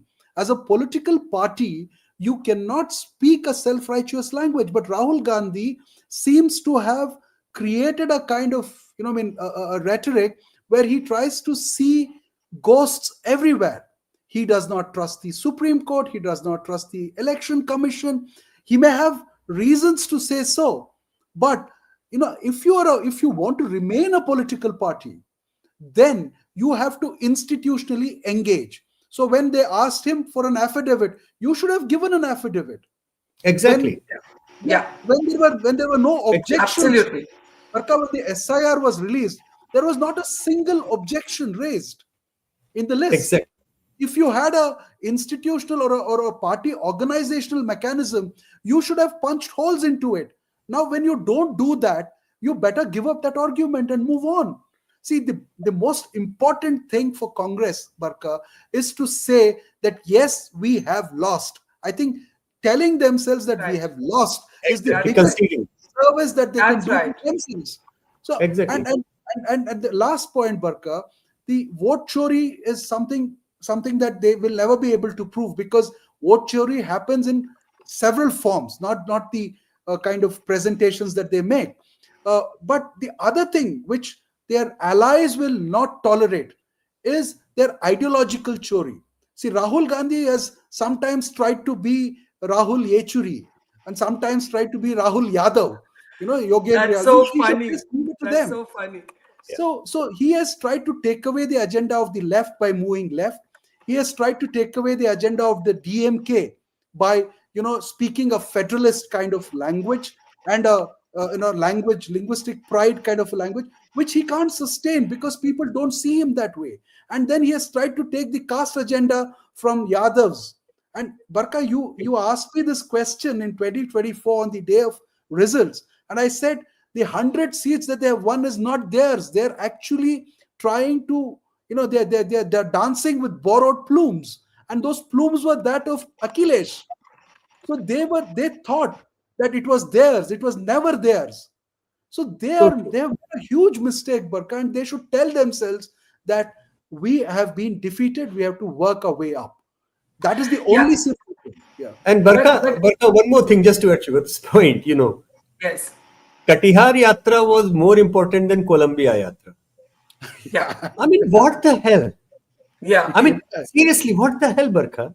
I mean, how can you at the peak of Barkha, of a campaign go on something as absurd as Colombia, Peru, whatever, and which is not even an area where we have a big number. If he would have just come to Dubai, probably he would have met more Biharis in the camp over here working and done a better campaign over here. So his own image of being a part-time politician where once in a while he wakes up, does some yatra, gets some engagement, and that engagement, because history has told us, Barkha, that you do a yatra if you are on the ground, your popularity and your numbers will increase because people love seeing the politician coming to them. All right. But the moment you get some kind of muscle, you get a sensing of an out of proportion idea of your own strength, where you do not even have proper polling booth agents to put up a hole in what election commission is trying to do. So in that case, at that point of time, if you will skip the main campaign and go away somewhere, I guess when the first time I heard, actually I thought he was going to Columbia University. Honestly speaking, वैसे वो मेरी I actually thought that he might be going for some speaking assignment there. But then I didn't know he's talking about the country as in Colombia, and I was like, okay, reality check, reboot. This is something I can't even laugh at that. It doesn't bring me, because honestly speaking, this country, more often than not, in our MOTN polls and all the trackers, huge overwhelming majority has been saying this country needs a serious and better opposition.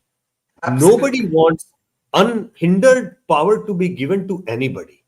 So I feel like crying at that, because country needs you as a serious opposition, and something is definitely wrong, and you are not conceding or accepting what is wrong in your... And absolutely. And there's going to be some amount of churn within the Congress. Shashi Tharoor, and you would have seen the Congress has now started openly attacking Shashi Tharoor. Pawan Khera a few days ago, because Shashi Tharoor said something about LK Advani, said as usual Shashi Tharoor speaks for himself and not for the party.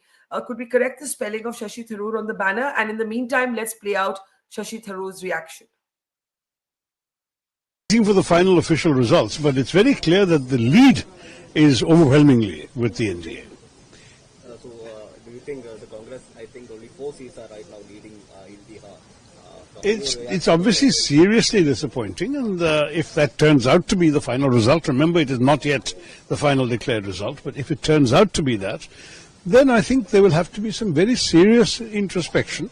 And I don't just mean introspection in terms of sitting and thinking, but also studying what went wrong, what were the tactical or messaging or organizational mistakes. Please understand that I am not somebody who has campaigned in Bihar. I was not invited to campaign in Bihar, and therefore I cannot give you any first-hand information. But I've been talking to people, I've been talking to journalists who have come and gone from there, I've talked to political operatives who have come and gone from there, and I've talked to ordinary people from the state of Bihar who are doing other jobs outside, whom I've met, including some of our security people at the airports, a lot of Biharis in the CISF. So I've got a sense, and I think that similarly, our party leaders must do some very serious analysis of where things went wrong. Because, whenever an election happens, there's got to be some factors that are specific to that particular situation, as well as specific to our organization, the way our organization functions, that we need to understand and see what we can learn from. It is claiming and alleging election commission again. So from your perspective? I personally would need to see much more detail as to what that is based on. Okay. Okay, so he said it needs serious introspection. Well, I don't know if the Congress is even going to, as Yashwant said, say we've lost and we've got to do something about this, or whether they're going to attack the election commission. I want to, in the end, talk about Prashant Kishor. I mean, we need to talk about Prashant Kishor, because here is the contrast. There is Nitish Kumar on the one hand, Shugata, who did not do a single interview. Ek bhi nahi. He released a self-recorded video 2 days before the campaign. That was the extent of his media outreach. There's Prashant Kishor, very media accessible, very media friendly, lot of media attention on him, did not manage to open his account, right? What happens to him? I'll start with you, Shugata, and then Yashwant. And then we'll take closing comments. Yeah.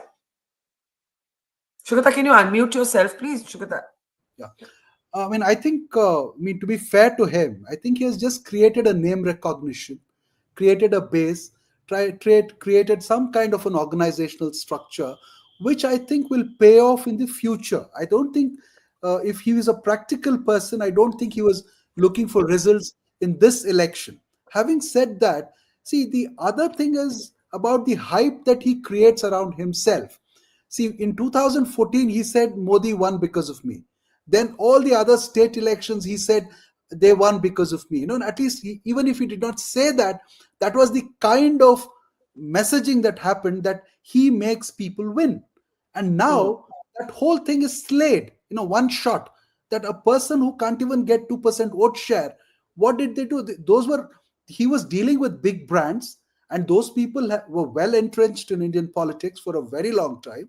He was only sort of doing the icing on the cake and probably improving their communication, and also sort of keeping things together. In fact, I remember very clearly during the previous Tamil Nadu elections, I was there, and I asked a top DMK person as to why did you engage Prashant Kishor when you know so much more about your institutions and your organizational structure and your district level units. You know so much more. Why are you bringing him in?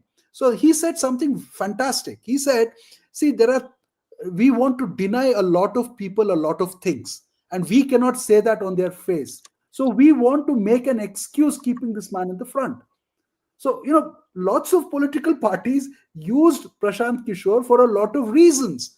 But I think somewhere he started believing that he was the reason for their victory. Nobody can, see, you can't build the image or a brand of a person just by, getting some 10 interviews or, managing things for 6 months. It's an insult to the Indian electorate if something happens like that. So I think he has learned a very hard lesson, and I think he's going to be there for a longer period due to his age and his whatever. So he's created a name recognition for himself. I'm sure he's going to play a better role in the future, Barkha.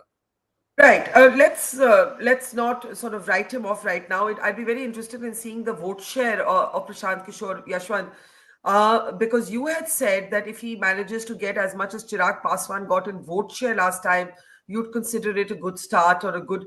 We don't have that number yet.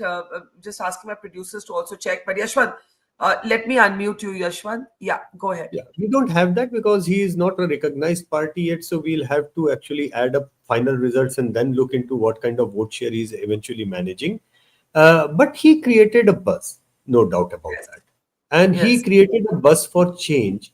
Remember, we tracked his journey of popularity from almost 2% to 22%. And at that point of time, also, I said that this is popularity, this is not vote. We don't know how much actually will get converted. Ironically, in generating that buzz, I believe what he did was that he rebooted the system, which kind of took away the lethargy generated around Nitish Kumar. when the contest became bipolar, then a lot of that buzz, or a lot of that traction, which was deviating towards Prashant Kishor, in the eventualities, when they saw it is leading to victory of Mahagathbandhan on RJD, they kind of swung back to Nitish Kumar and NDA. Because you remember when we put up a bipolar question, a two-horse race, Nitish Kumar was leading Tejasvi by 46% to 41%. And that was telling me that if this contest is going to get bipolar, then a lot of Prashant Kishor traction, because 7 out of his 10 supporters were coming from NDA. And I have said this is more often than not, that, if he would have voted that much, he would have polled that much, it would have been disadvantage NDA. But I think in the bipolarity of the thing, just like in Uttar Pradesh, when things became bipolar between Akhilesh and the BJP in the last assembly elections, even a person like Mayawati got uprooted. Her entire vote share collapsed, seat shares collapsed. So obviously, this was a much more a bipolarization of that. But I agree with you that, Prashant Kishor, if I was advising him, I would say don't lose heart. I think what you have created is a brilliant start without having any legacy of being a film star, or a legacy of having a political father figure, or having a legacy of being out of a Jayaprakash Andolan or Anna Andolan. No Andolan. If you can create this much of buzz around you without doing that, I would seriously recommend him just be there on the ground, look at the future, where two biggest names of the Bihar politics are too old now, and in 5 or 10 years down the lane, there would be a vacuum out there, and if he stays there, who knows, he could even become quite significantly big in the 5 years down the lane. But at this election, I think he created a campaign which ended up rebooting the system. And when his supporters realized that his candidate is not in a winning position, they probably, in a bipolarity, they shifted back to the NDA camp, majority of them. Let's just take a very quick last words from both of you, 30 seconds each. Shugata, big lessons for the Congress and for the RJD, and the same question to Yashwant. Shugata, I'll start with you. Yeah, it's certainly been, it's not just big lessons. I think they have to completely reboot themselves. In RJD, despite the fact that they have a ready base, they still have to rework a lot of questions. And I'm really skeptical if they will ever align with the Congress again, because I think they need to change, because Bihar politics has changed, Barkha, with this election, with the kind of focus that's been there on the gender thing, and the kind of the welfare programs have started rolling out. And the Yashwantji spoke about a generational thing a few minutes ago. So that generational thing has actually happened. So there is a kind of a shift in Bihar politics. So RJD also has to learn to rework itself. It won't work with the existing kind of MY or whatever. In fact, I read a very nice piece yesterday or day before in the Times of India, where it said in the MY, M has become silent because the number of tickets that were distributed to the Muslims, even by the Mahagathbandhan, was very, very circumscribed. And they gave them tickets only where the population was more than 40%. So now all that kind of things will completely change. Many questions. Yashwant, very quickly, closing comment to you. Very quickly. Very quickly, Barkha, I think they need to first concede. They need to first, in all being humble and in all humility, they have to concede that they got defeated fair and square. Fair and square. I doubt they will do that. And that's where the problem will start. Second, just as a political analyst, I am always amused what if scenarios. I am amused what if Misa Bharti would have led the campaign instead of Tejasvi. What if Priyanka Gandhi would have led the campaign of Congress? If this is about female votes, it will always also be about female leadership in future. I doubt that they are thinking in that way. But if these elections have shown you the limitation of MY block, then probably thinking about adding MY another Mahila angle to it might do better for them. But I don't know, both these parties somehow like to keep their female leaderships on the background. I mean, that's something which the asset they have, they are not probably utilizing it. So we'll see. But it will start first with a very clear, humble admission in the election. That's where the basic is. If that doesn't happen, nothing is going to change. All right. Thank you so much. Learned a lot from both of you in this hour. Thank you for your patience in explaining everything so simply. Yashwant Deshmukh, Sugata Srinivas Raju, always a pleasure. Take care and see both of you very soon. If you have just joined us, we are looking at, thank you guys. We're looking at a situation where the NDA has actually achieved a massive win in Bihar, the NDA leading in 199 to the Mahagathbandhan's rather disappointing result for it. In fact, the opposition would find its numbers devastating. The RJD is leading in only 28 seats, the Congress in 5, the left collectively in 5. The Mahagathbandhan stands at 38 to the NDA's 199 in leads. Yogendra Yadav is with us. Thank you, Yogendra ji. Disappointed? Indeed, the results are disappointing. The results are demoralizing, especially the extent of defeat of the opposition. But am I surprised by the results? Probably by the extent of victory, but not by the NDA victory, because from day one, I felt this election was an election where NDA had a clear advantage, structural advantage right from the beginning, something that they never surrendered at any point. What do you mean by that? Because let me just club one thing with you, which perhaps you did not anticipate from day one, and that was the turnout. If you look at the turnout in Bihar, which has broken all records, it does show an enthusiasm in the voters to participate in this electoral process, right? So, given that, what do you mean by the structural advantage of NDA? I'll come to turnout. The structural advantage is number one, that NDA is a larger coalition than Mahagathbandhan. The BJP must be given credit for the fact that they have managed to stitch and managed to hold together, despite all kinds of difficulties, a coalition which is simply a larger coalition.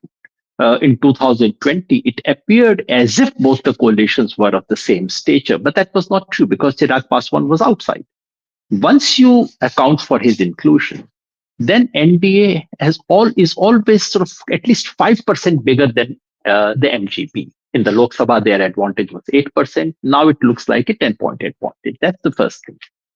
Number two, the NDA has a larger social base to draw upon compared to Mahagathbandhan. Mahagathbandhan's pool is at the most 40%, 32% Yadavs and Muslims, and 8% auxiliary smaller communities. The NDA has at least a 50% pool to draw upon, because their auxiliary, that of the EBCs, is fairly large. So they draw upon a much larger pool. They are a larger social coalition.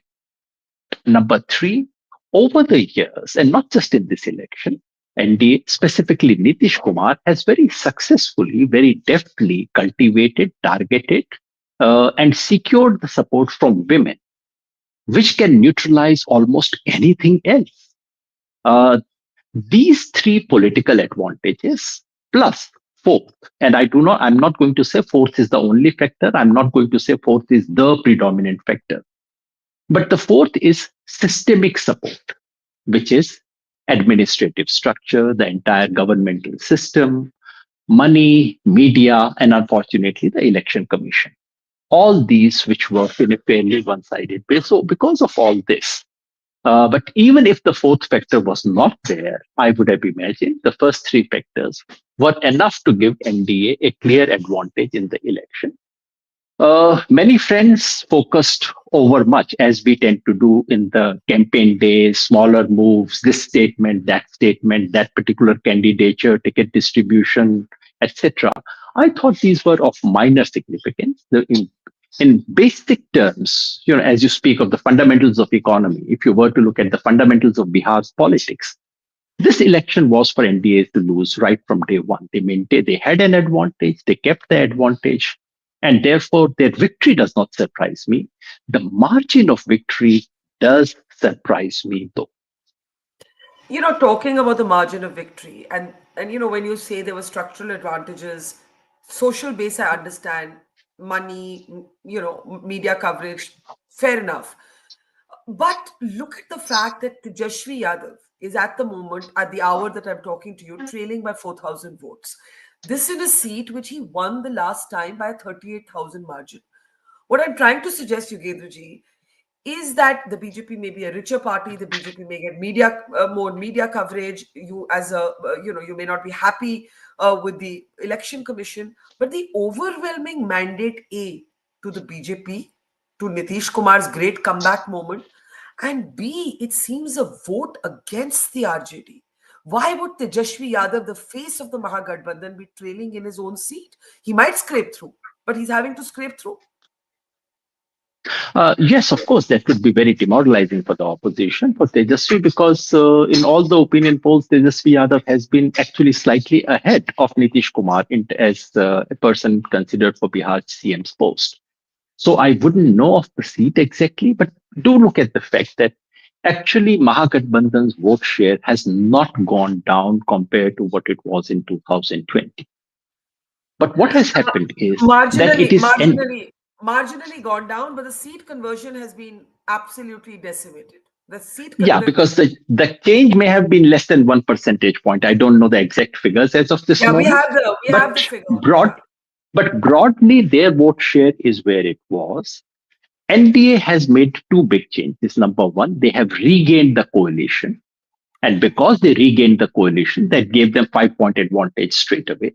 And number two, they have added to the votes which went to others. So instead of being more fragmented, this election has been more consolidated. And the NDA has added to vote, to which women have contributed in a very substantial and significant way.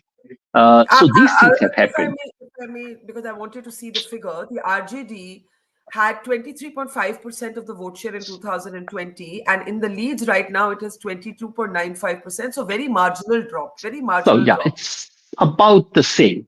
The message for RJD, to my mind, is the following. Whatever the numbers, the basic fact is that in a state where there's enormous poverty, inequality, where unemployment is such a major issue, where basic infrastructure for health and education is still abysmal, in that state, if an opposition does not fails to convince the people to give it a chance, something must be wrong with the opposition. And I can think of two things. Number one, that the social coalition, which was the foundation of the great social revolution in Bihar of 1990s, the Mandal Revolution, it was a social coalition of what was called the Garib Gurba of Bihar. Remember, Lalu Prasad Yadav was always the leader of Garib Gurba. In fact, unlike Uttar Pradesh, in Bihar, Lalu Prasad Yadav's social base was not limited to Muslims and Yadavs. He was the hero and leader of all the backwards, all the disadvantaged, all the marginalized. That reduced itself to a Muslim Yadav coalition. So, in fact, the rise of the MY coalition is actually the decline of social justice politics. That is the one big lesson. That's one thing Tejaswi Yadav might wish to learn from his father. But one thing he must unlearn from his father, namely the legacy and the accusation or the taint of Jangal Raj. Now I know that it is muchly hyped. I know the media has ensured that it remains in popular imagination. I know the media would erase all such things when they happen in Nitish Kumar's time. But the fact is that the memory of Lalu Prasad Yadav's last regime is something which in Bihar's popular imagination does not invite trust. And not only for the forward caste, it's also in substantial number of smaller EBC communities also, there is a sense of anxiety when they see Yadavs and Muslims consolidating, when they see the prospect of Lalu Prasad Yadav's family coming back to power. These are things that Tejasvi Yadav should have worked upon, or this is a challenge that they need to take on. There is no way of escaping that. It is true that Election Commission has been one-partisan. It is true that the entire system has been against them.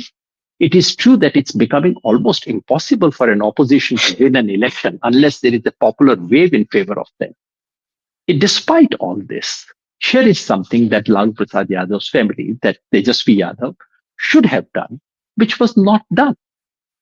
Yeah, so can I ask you a little more about the Muslim Yadav coalition? What you're actually saying, I think, is that it was too narrow and siloed a sort of dependency, and that the RJD has not managed to grow either beyond it in terms of social alliances or transcend it. You see, you can transcend the sort of calculations of social alliances, or you can have so many social groups within your ambit that you don't have to transcend it.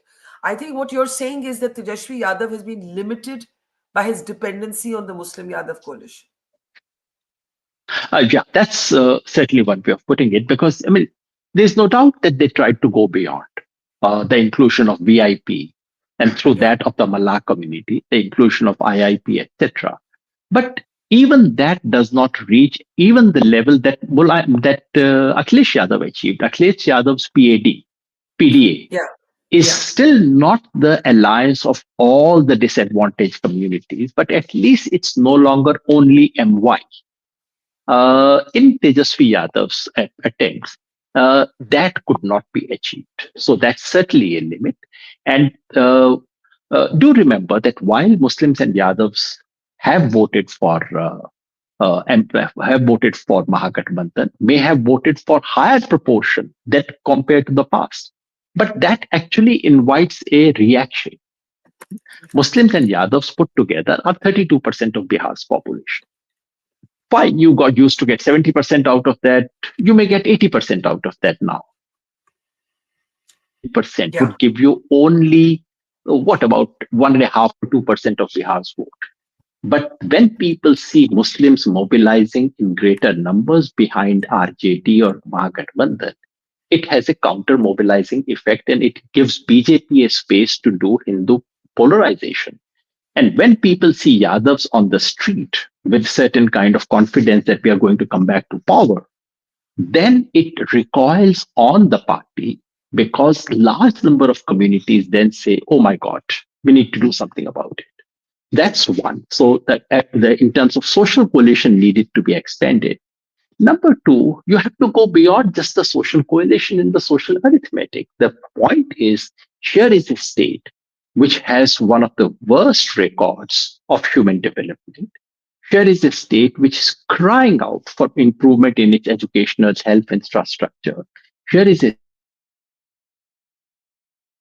by push factor, not by pull factor. And in that state, can we not make these into an issue? To be fair to Tejasvi, he raised it in the election manifesto. He spoke about it in his speeches. But that's not enough. You need to appear to be more credible alternative. Tejasvi Yadav had an asset. When he was deputy chief minister, he had given more jobs than Nitish government had done in its tenure. So he could build on that. But did he manage to do it? I don't think he managed to do it successfully. So there was definitely a failure on the part of the opposition, notwithstanding all the systemic biases that have operated against the opposition. Sorry, I think that's the operative bit, that, whatever systemic biases you believe exist, and you've listed some of them, the opposition has to own up to its own failure. And I think that's what you just said, that the opposition needed a better social coalition, a better narrative, a better counter narrative to maybe take on the perceptions of the Jungle Raj, quote unquote, memories. Where do you define this failure? When you say, despite the systemic biases against the opposition also failed, how would you define that failure? Barkha, I would say both things. While I would want, you said what I believe to be systemic biases. So, while I would want the opposition to acknowledge that their politics needed modification, that their politics had serious failures, I would want you to acknowledge that the entire system has been rigged in this country against the opposition. And when I mean you say you, I mean the opinion makers of this country. I mean people who are watching and reporting, opinion makers, builders, media, and general public of this country. So it cannot be, while Yogen, what you say about possible biases, let's not use that language, Barkha. You know politics of this country, and I know politics of this country. Let's be straight and honest about these things. No, see, let me respond to it since you've raised this point. I definitely think that the BJP is the resource-rich party. I definitely think that mainstream TV channels, have a certain tilt. But equally, I think our media is polarized and, in a way that it's never been before, which for me as an old-time practitioner, I don't actually know. I just want to be driven by the facts. What I'm asking you is simply this.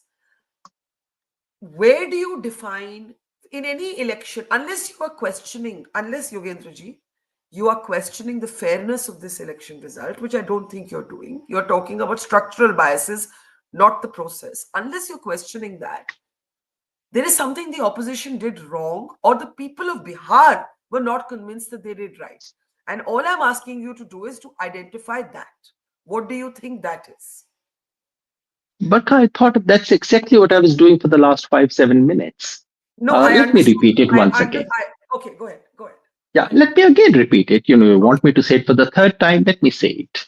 Okay. One, that opposition in Bihar, which began as a social revolution in the post-Mandal phase, which really broke the back of feudalism in Bihar, which was very important, and the upper caste hegemony in Bihar was broken for once. Gradually, that opposition got reduced to a very narrow social coalition, a social coalition that excluded the most disadvantaged among the OBC, and a significant proportion of the Dalits were excluded from that.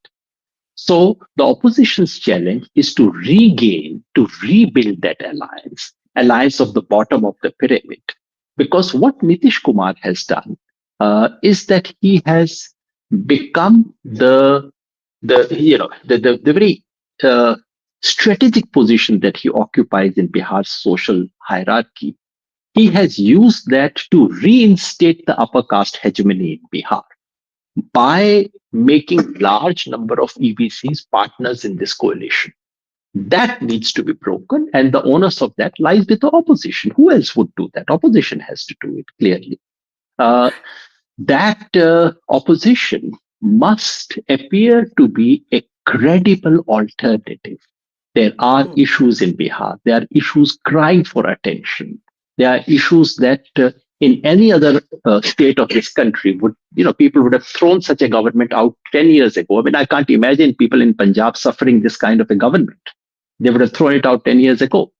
In Bihar, it continues, because people have now come to have such low expectations from any government, because the opposition does not seem to be offering a credible alternative. And credible alternative does not happen simply because you say nice things in the manifesto released 10 days before the election. It happens because you are with the people, you are among the people, and your election manifesto is known to everyone 6 months before the elections have begun, which is to say top 2 or 3 things are known to the people. This did not happen. And that's something that opposition needs to do. Can I ask you about the Congress? Because out of the 5 seats where the Congress is leading currently, 4 of them are leads which are less than 2,200 votes, right? Tejashvi, as I already mentioned, is trailing by around 5,000, but there are many rounds of counting to go. Only 11 are complete out of 30 rounds of counting. My question about the Congress is an important one, because the Congress contested 61 seats and it's leading only in 5, 4 of which are by very narrow margins. This, for the Congress, is the principal opposition party of India, raises some anxieties. It will have a ripple effect on other alliances that other regional parties may want to forge with them in other states. Some might even say Rahul Gandhi's focus on vote chori found no resonance electorally with the people of Bihar. How do you see the performance of the Congress and the debate around Mr. Gandhi's focus on vote chori and SIR? Congress may be and is a principal opposition in the country. Congress is nowhere close to being the principal opposition in Bihar. Congress is a tertiary player in Bihar. Congress has potential goodwill. Congress has probably added to its goodwill, but it has absolutely no mechanism of translating that goodwill into votes because it has no organizational network. It has no karyakartas on the ground. And therefore, in this election, in a sense, it's with the RJD that everyone floats. So I'm actually not surprised when the alliance does poorly, Congress does very poorly. Congress would do a little worse than the rest of the alliance. I'm more surprised and disappointed by the very poor performance of CPI-ML, a party which actually has cadre, which has done work on the ground, which has a network on the ground. They have also done very badly. So so in a sense, when the overall alliance drops or does so poorly, and when Tejasvi Yadav in his own seat is doing poorly, then what about people like Congress who are actually, in a sense, far, far behind in the picture? What lessons for future? Lessons for future for Congress is when you are a tertiary player, you should play it like a tertiary player. That the negotiations were carried so far. I mean, let's not forget that NDA had its own share of enormous difficulties in their alliance building, something that media did not want to pay attention to, and media had all the time and space in the world to talk about the difficulties in Mahagathbandhan. But the fact is that this, while it may not have damaged so much on the ground, but in perception terms, it created the impression of an alliance which is not quite there. And that's something that the media was happy to lap up. So in its future negotiations, I think it's important that Congress goes out of its way and learns from BJP, in a sense, the art of building difficult coalitions, building and sustaining difficult coalitions, where Congress can play a more important role. And secondly, the simple fact is there is no magic formula to reviving Congress in a state like Bihar, unless you are willing to work for 5 years at least on the ground.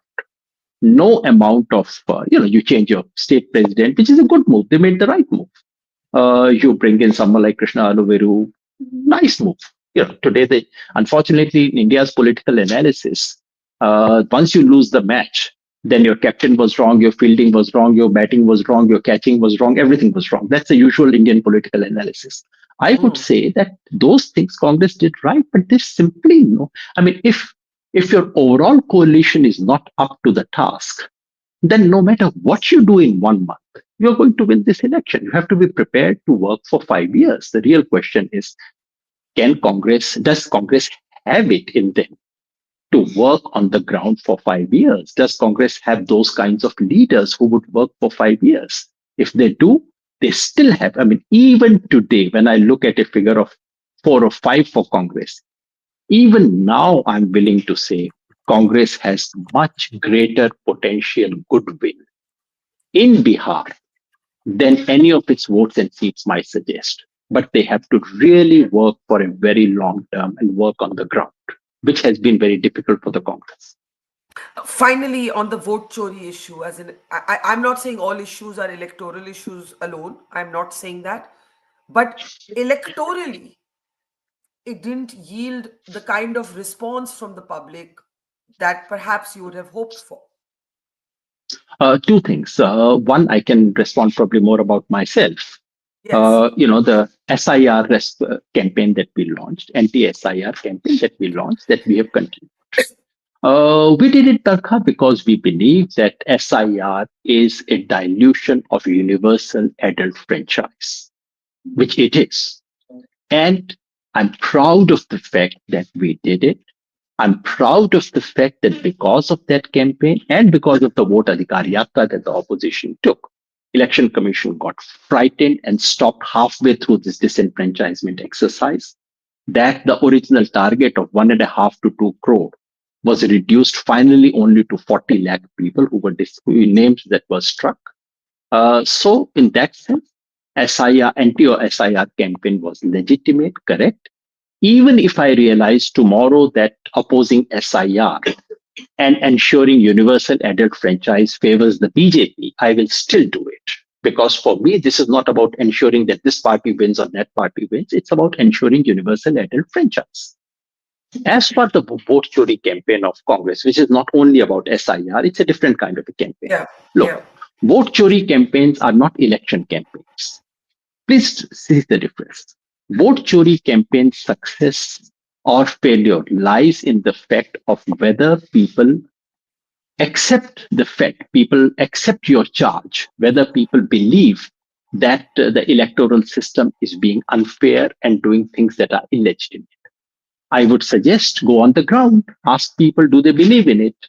But no vote chori campaign in the world ever helps you win elections because that's not what it's designed to do. That's not what vote chori allegations are about. So I don't expect any vote chori allegation to win you elections. It's a different matter to say that the time spent on vote chori during the election campaign period, could it have been devoted on other issues? That's a question which will continue to be debated. Also, because this is it's a large dilemma that opposition faces in this country today. As the entire electoral system is being rigged against the opposition, how much attention do you put on opposing the rigging versus trying to win within a rigged election? That's the difficult dilemma. If you face this dilemma tomorrow, you would have the same problem, Barkha. Could you define rigged system? What do you mean by that? The rigged system is exactly what I said, Barkha. What you politely said, BJP has more resources. The simple fact is BJP throws so much money into this election, white and black. Maharashtra was a scandal for any democracy, that the entire election machinery, the state machinery, is used to favor the ruling party, that the election commission is no longer an umpire, it's a player. All these are rigged. By rigged, I do not only mean EVM and people voting for someone and finding that the vote was cast for someone else. That's a very, very limited aspect of it, on which I will not comment unless I have evidence. But in the system is clearly rigged against the opposition. And it is a very serious dilemma. Barkha, if you are an opposition leader tomorrow, you would have the dilemma. Should I participate in this match knowing fully well that the umpires are one-sided and the ground is uneven? Should I walk out? Should I play? Should I try and win? That's a dilemma that the opposition faces. And it's a cruel dilemma. But Yogendraji, the same cash-rich, resource-rich BJP was pulled down below a majority mark by the same opposition in the Lok Sabha elections. My point being that isn't there a concern here that if the opposition looks at, the system is tilted against us, it's actually never going to go out there and find a new message, maybe a new face, maybe a new social coalition.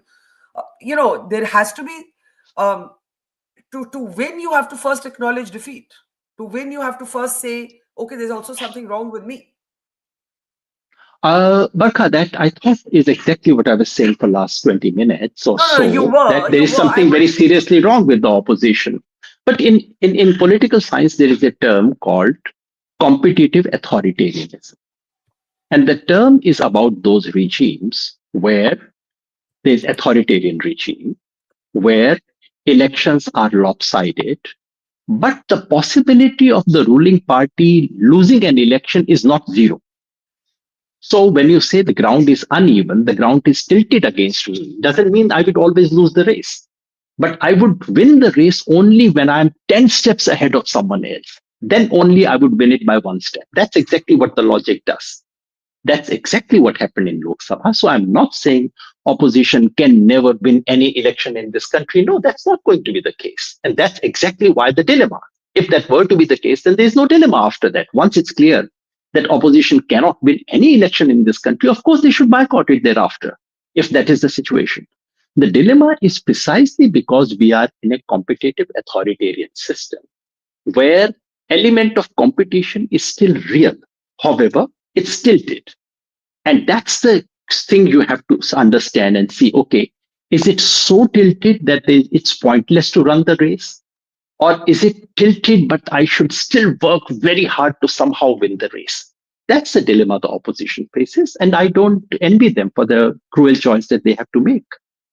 All right. I know you have to make many appearances, so we'll have maybe a longer debate, discussion, conversation later. Yogendraji, thank you for your time. Always appreciate it.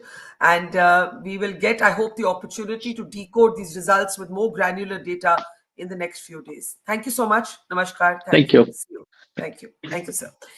That was Yogendra Yadav there saying that the results have indeed been demoralizing and dispiriting, but continuing to say that he saw systemic biases against the opposition, and yet also acknowledging that the opposition has had failures of its own, including Tejashwi Yadav's dependence on the MY, the Muslim Yadav coalition in Bihar. On the Congress party, he said the Congress needs leaders who are willing to work on the ground for at least 5 years. We will close with a return to our focus on the numbers. Where do the numbers finally stand? It's been a landslide win for the NDA in Bihar, an absolutely unequivocal electoral victory. The NDA at 204 to the Mahagathbandhan's 32. If I can have a look at the party-wise breakup, I think that's very important to have a look at. It has been a very, very, very big win for the BJP that has improved on its performance from 2020. I'm just waiting for those numbers to come up. Waiting for those numbers now to come up. There they are. The BJP is now leading at this moment, leading in 92 seats. It is the single largest party. The JDU, Nitish Kumar, who'd been written off at 82. The RJD has been pulled down to 25 from 75. Tejashwi Yadav is at this hour trailing in his own seat. He may scrape through. He may eventually win a seat. We don't know. But remember, this was a seat that he had won by a margin of 38,000 votes the last time. And the Congress is down from 19 to 5. Prashant Kishor's Jan Suraaj party could not lead in any seat. That's it from our team at Mojo Story. Thank you for spending the last 7 hours with us. There's of course be a lot more analysis coming up on the channel, but I think we can all give ourselves a short break for now, and we'll be back with all of you again very soon. Thank you for watching. See you soon. It's great to see you here. Thank you for watching our work. If you haven't subscribed yet, don't forget to click the bell icon and subscribe to Mojo Story and support independent, robust journalism.